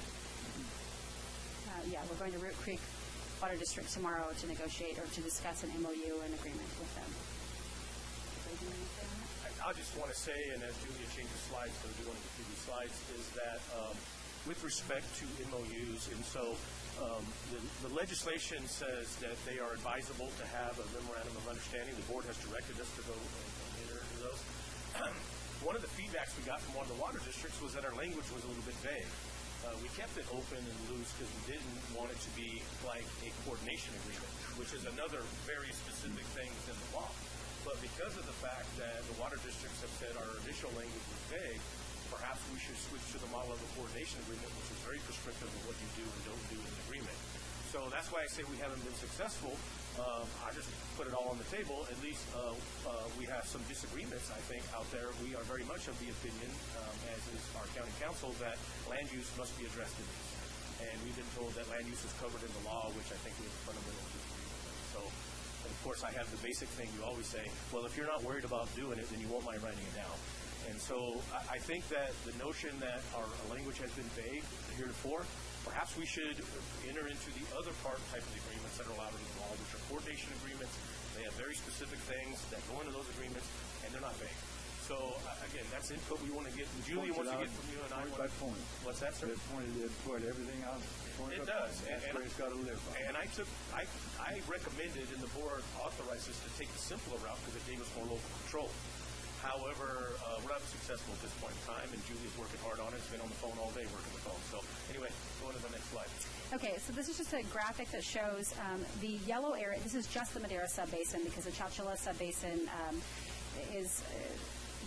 we were originally all going together as a GSA. So when I put this together, this is only the Madera Subbasin. The darker yellow portions are the areas that have already filed to be their own GSA. So as you can see, most of the Madera Subbasin has been covered, in addition to the Madera Water District, which you can see sort of in the middle there. All of the lighter yellow areas, that belongs to the county. Those are the areas that we'll be taking. Blue? The lighter yellow areas. The blue are special districts and any water districts that have not filed yet. Okay. You are correct. So yes. Not always. And let me clarify that. The Madera Irrigation District's Groundwater Sustainability Agency includes Parkwood, it includes Lavina. It includes areas that are county water districts that the county won't be a part of the GSA. Wow. But we do take on, for example, you'll see the Madera Valley Water Company is a mutual water company. We will be responsible for them because they're not a water district. Any other questions? I don't want to drag on too long because I know it's the end of the day. Okay, so moving on, just to give you an update, there's some activity. There are some districts that are forming, some that are reactivating in the Chowchilla Subbasin. As you've seen, it's come before this body before. The Triangle T Water District is going through the LAFCO process. They are in the Chowchilla Subbasin, and they're hoping to form their water district in time to file to be their own groundwater sustainability agency. And that leaves Clayton Water District, which was already in existence, but they were much, much smaller. And Clayton, they have new boundaries. They'll be very small, and they want to partner with the county on a GSA, which is good. The Madera Subbasin, the new Stormwater District has reactivated, and they are also looking into ways to join the groundwater, the JPA, the Madera Groundwater Authority as well, which is a different issue. But just so you know that they're activating again. And then this is just a brief. You can read it for yourself. We've done SIGMA meetings at the agency level. Both Supervisor Farinelli and Supervisor Frazier have attended those, and Supervisor Rogers has been to the meetings in the Chowchilla Subbasin. And public meetings, we have had a meeting with a disadvantaged community in Fairmead, Warren. I think the planning department was there. Matt Trieber was there. Judy Gutierrez from planning was there. We all went out to the Fairmead meeting together and talked about SIGMA. And then we also are we have a plan now to reach out to the white areas in the Madera Subbasin. And in Chowchilla, we've done we've done an outreach meeting to growers and others. And we also have an advisory committee that will be meeting at Agriland's building. Jim Maxwell has kindly offered his facility. Okay, moving on. Water transfers, we discussed this a little bit at the last special board meeting. I just wanted to publicly say that we did deliver water from behind Bryant Dam. We did two separate water transfers, not exchanges, water transfers. The second item, I need to correct that. The total amount of water that moved was 114 acre feet. It wasn't all done in July. 8 of it moved in April, and the rest of it moved in July. The first 8 went into the Madera Irrigation District, and the remainder went to Chowchilla, as you all know. Moving on, the Stormwater Resources Plan Planning Grant. The Department of Public Works did apply for this grant, but it has been turned over to my department to administer. We will be receiving $88,270 to put together a stormwater resource plan, and in 2018 we'll be eligible to apply for implementation funding. So this goes hand in hand with what we're doing with groundwater work, because we put the plan together so we can build retention basins, we can plan for stormwater capture, we can look at recharge options and things like that. So that's why it has been turned over to my department. Sure, we can write anything we want into the plan. We can get creative. Because there are projects, and then we apply for funding, we try to build them. this particular grant does have a match. However, it's not. Because it is the entire county. The entire county is not a disadvantaged county. Only the valley floor, because of Bass Lake up in the hills, it actually makes us ineligible for disadvantaged community funding. So we will have to match about $85,000. 85? 50 match. Yes, it is. Wow. Where are we going to find that? Well, we'll have to figure that out. Bass Lake Water Sewer District. Yeah. A lot of money. Yeah. So we'll work through that. And the grant documents have just come to me. We have to look at the budget and negotiate that. So that's the next step. So that's what we're working on. And that's it. That's it. I wanted to thank the board. I asked her to be brief too a little bit. I think the biggest message, other than Julia doing a good job on these water transfers and that, is that despite our efforts heretofore, we haven't been successful at securing these issues, and we're starting to see a trend where some of the water districts are waiting for another water district to be in. So we will, although we don't have agendized for direction today, certainly any input would be helpful as to how we should proceed and continue the same path with these MOUs, or switch and start talking about coordination agreements, or explore the topic with DWR and see what we can do. So. It comes down to trust and communication. I think you're doing a good job. You're creating those relationships, but we're coming late to the game somewhat because we weren't really that engaged at the beginning. I think you're doing a great job creating those relationships right now. I think those will start bearing some fruit, but we need to have an MOU in place, or we do have to go into that coordination events. But I don't think we lead with that. I think that breaks down some of the relationships that we're building and some of the trust that we're building. But I think we need to have those MOUs, and we can't have multiple GSAs and one GSP and no one talk to each other and know what's going on with each other. I mean, that doesn't make sense. And that's what that's the path that we've been going down, and there needs to be those MOUs. Well, the concern is that the regulation actually requires something in writing. Right. And we have come forward and tried to negotiate that, and we haven't really gotten a response. So we keep trying. But we do need something. Are you enough credit to know how much each one of these KPAs will cost for Well, heretofore, that administration cost on the top? Sure. On the grant, basically, water districts that went out, because it's not a whole lot, they have to file a map and do the public noticing, and there's a cost to them to do that. So anybody that formed a GSA prior to this going in won't be reimbursed for their costs. Anybody that forms a GSA from within the grant, like we will form our GSAs within the grant, will recoup their costs to there. So I can't tell you exactly what it costs because we haven't done one yet. But we haven't done one. Yes. Well, there are, and some of them are being done on their own, though. In other words, the ones that have been filed, the ones that you saw on the screen that are filing, they paid for it themselves because they thought that the clock was ticking. I don't hear the clock ticking as loud as some other people in this county hear it ticking. And quite frankly, we're not going to file the BRGSA until sometime at the end of the calendar year. We think it's entirely premature to be filing right now if you don't have any details worked out. But other folks have different opinions, as they say, about that. And so we can check at what it's costing. But we'll reimburse our cost. Our intention is to work through the grant primarily because we don't want to incur those kinds of costs, which many of them would become the general fund costs, which we're not trying to do. So.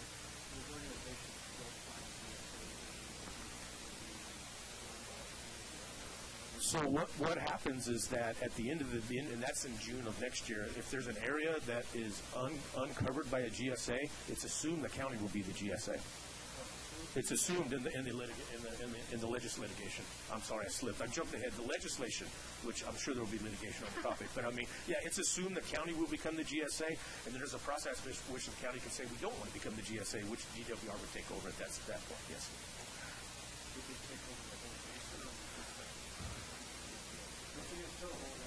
It's hard to say. I got to agree that it's not a good thing that you ever want DWR or anybody involved in your business, that they don't have to be. So I would imagine that if there was an unclaimed area and the county refused to claim it, I would say that would be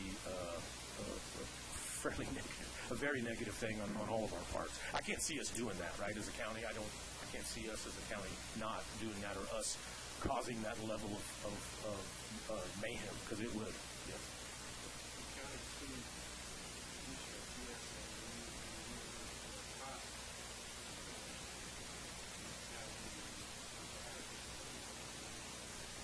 It allows us to assess fees. Yes, any GSA can assess a fee, actually. Yes.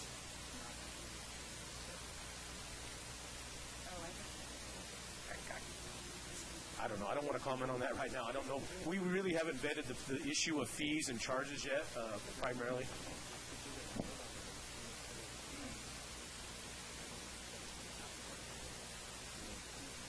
Right, and I think that's one of the things. Quite frankly, we haven't addressed that point, so that's one thing I guess I'll be reading about in the next few days to make sure we understand that. You know, how are we doing on getting back to the meter issue that we have? Are we going back and addressing that? Yes, we are. We are. And it quite frankly, wasn't as bad as I first thought it was, but it's an issue that needs to be reconciled. And we're doing so by the fact that your phones aren't ringing. We're doing so in a delicate manner. Yes. Anything from the phone? Back to the board. Thank you for your presentation. Good job. Every time we have a meeting, MID on the district, we have to have a presentation, follow up. Even just for a couple of minutes. Yeah, those are monthly meetings. And in fact, in October, they are going to look into actually moving them here. But we'll start hosting I think both the Groundwater Authority meetings, or we've been asked to anyway.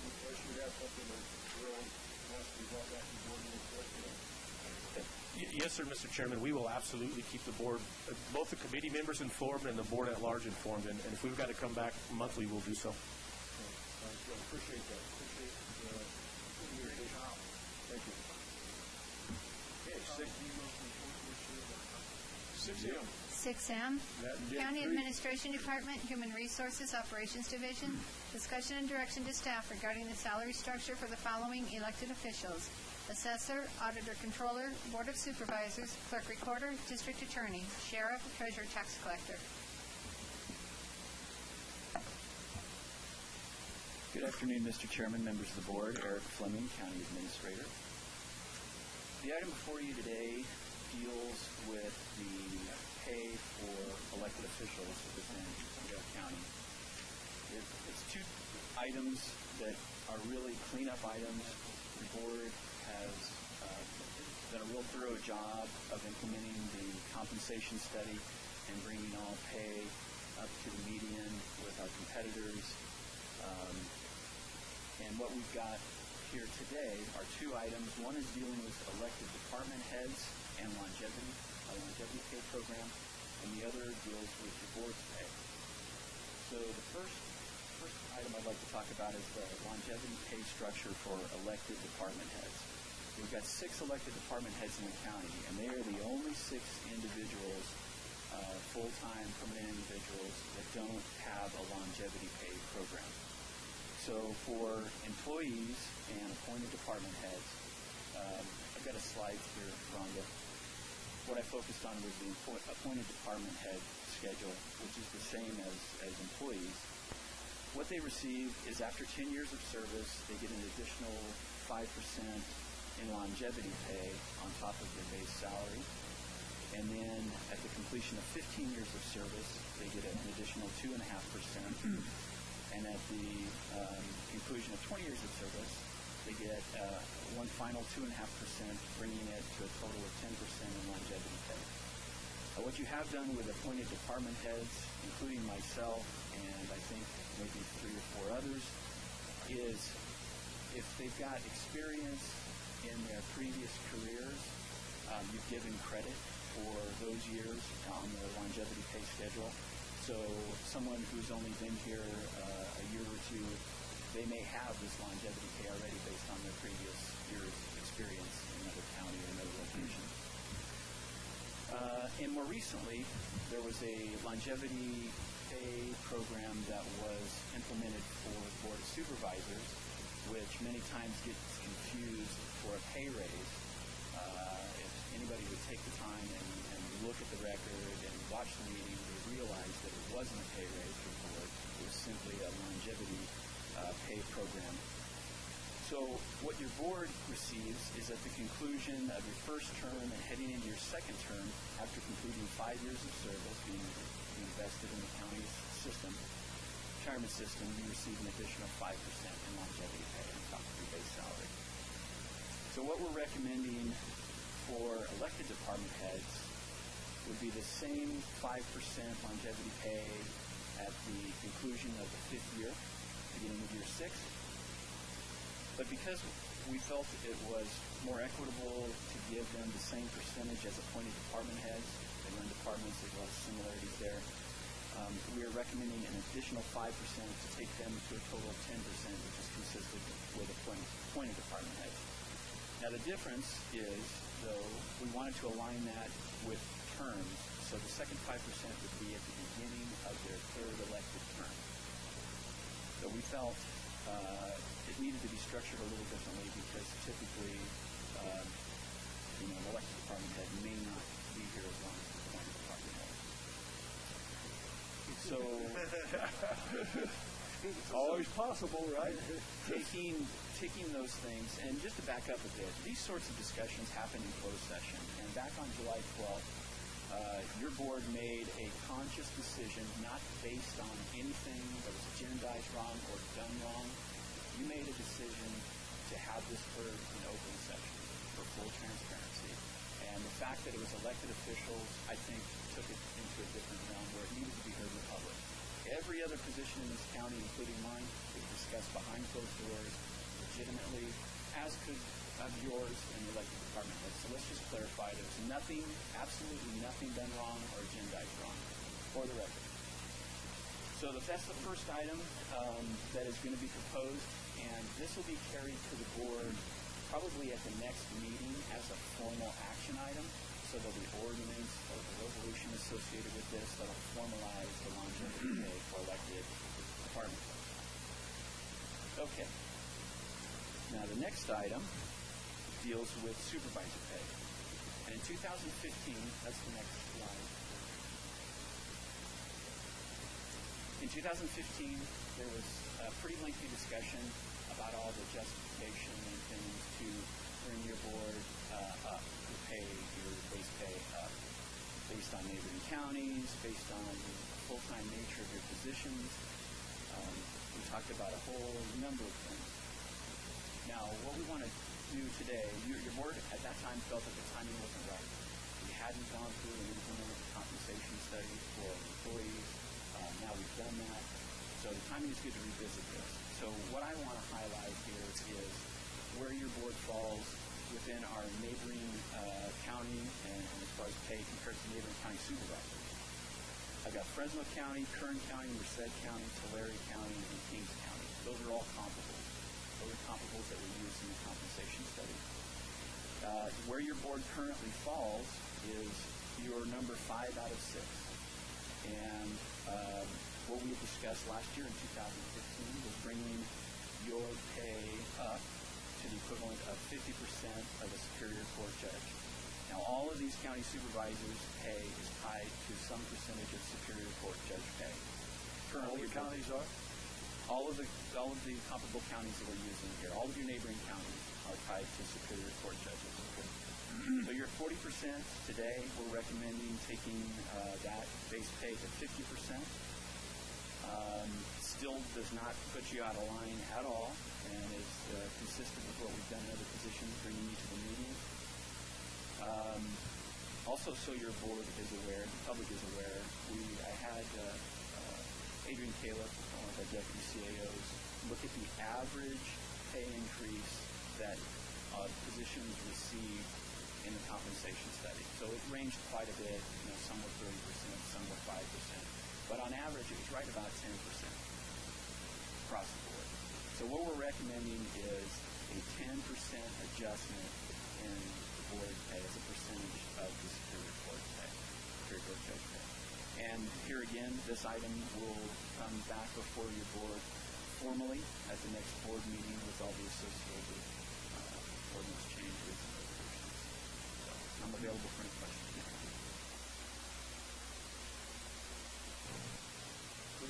Good job.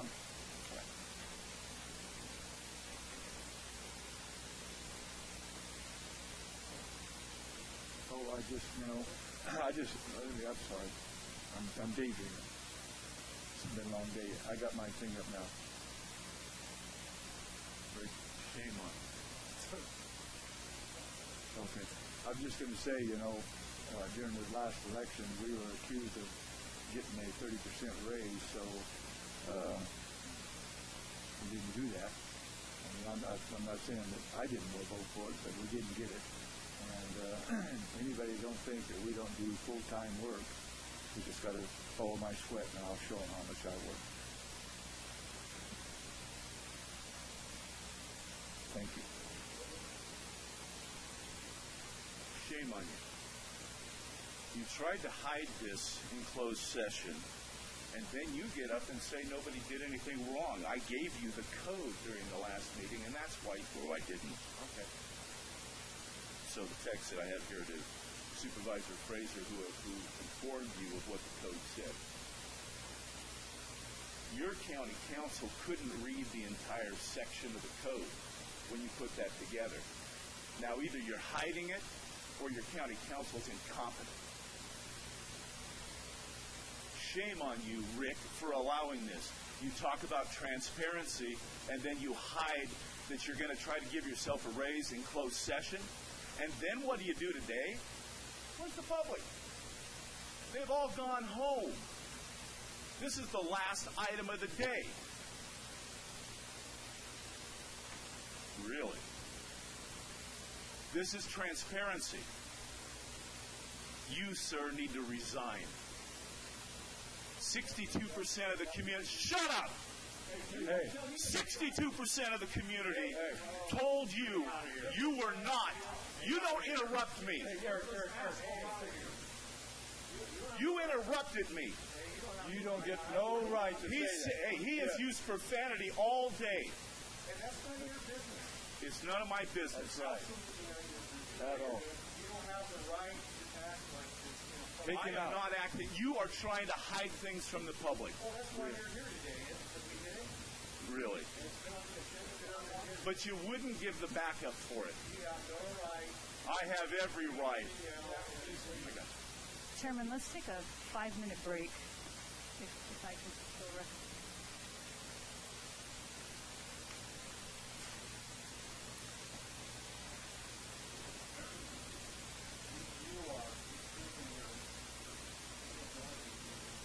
Your stupidity.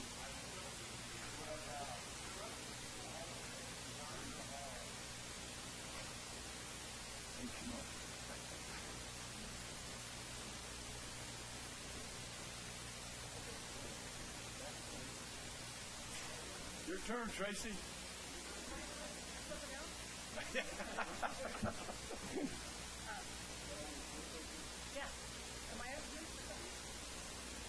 One second. Hey.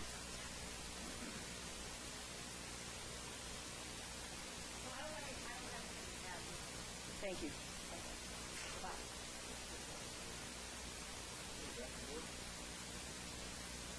Just move forward and bring it back to regular meeting. Got that? Got that, you two? Next meeting, we'll just bring it all back. That's the direction. You go.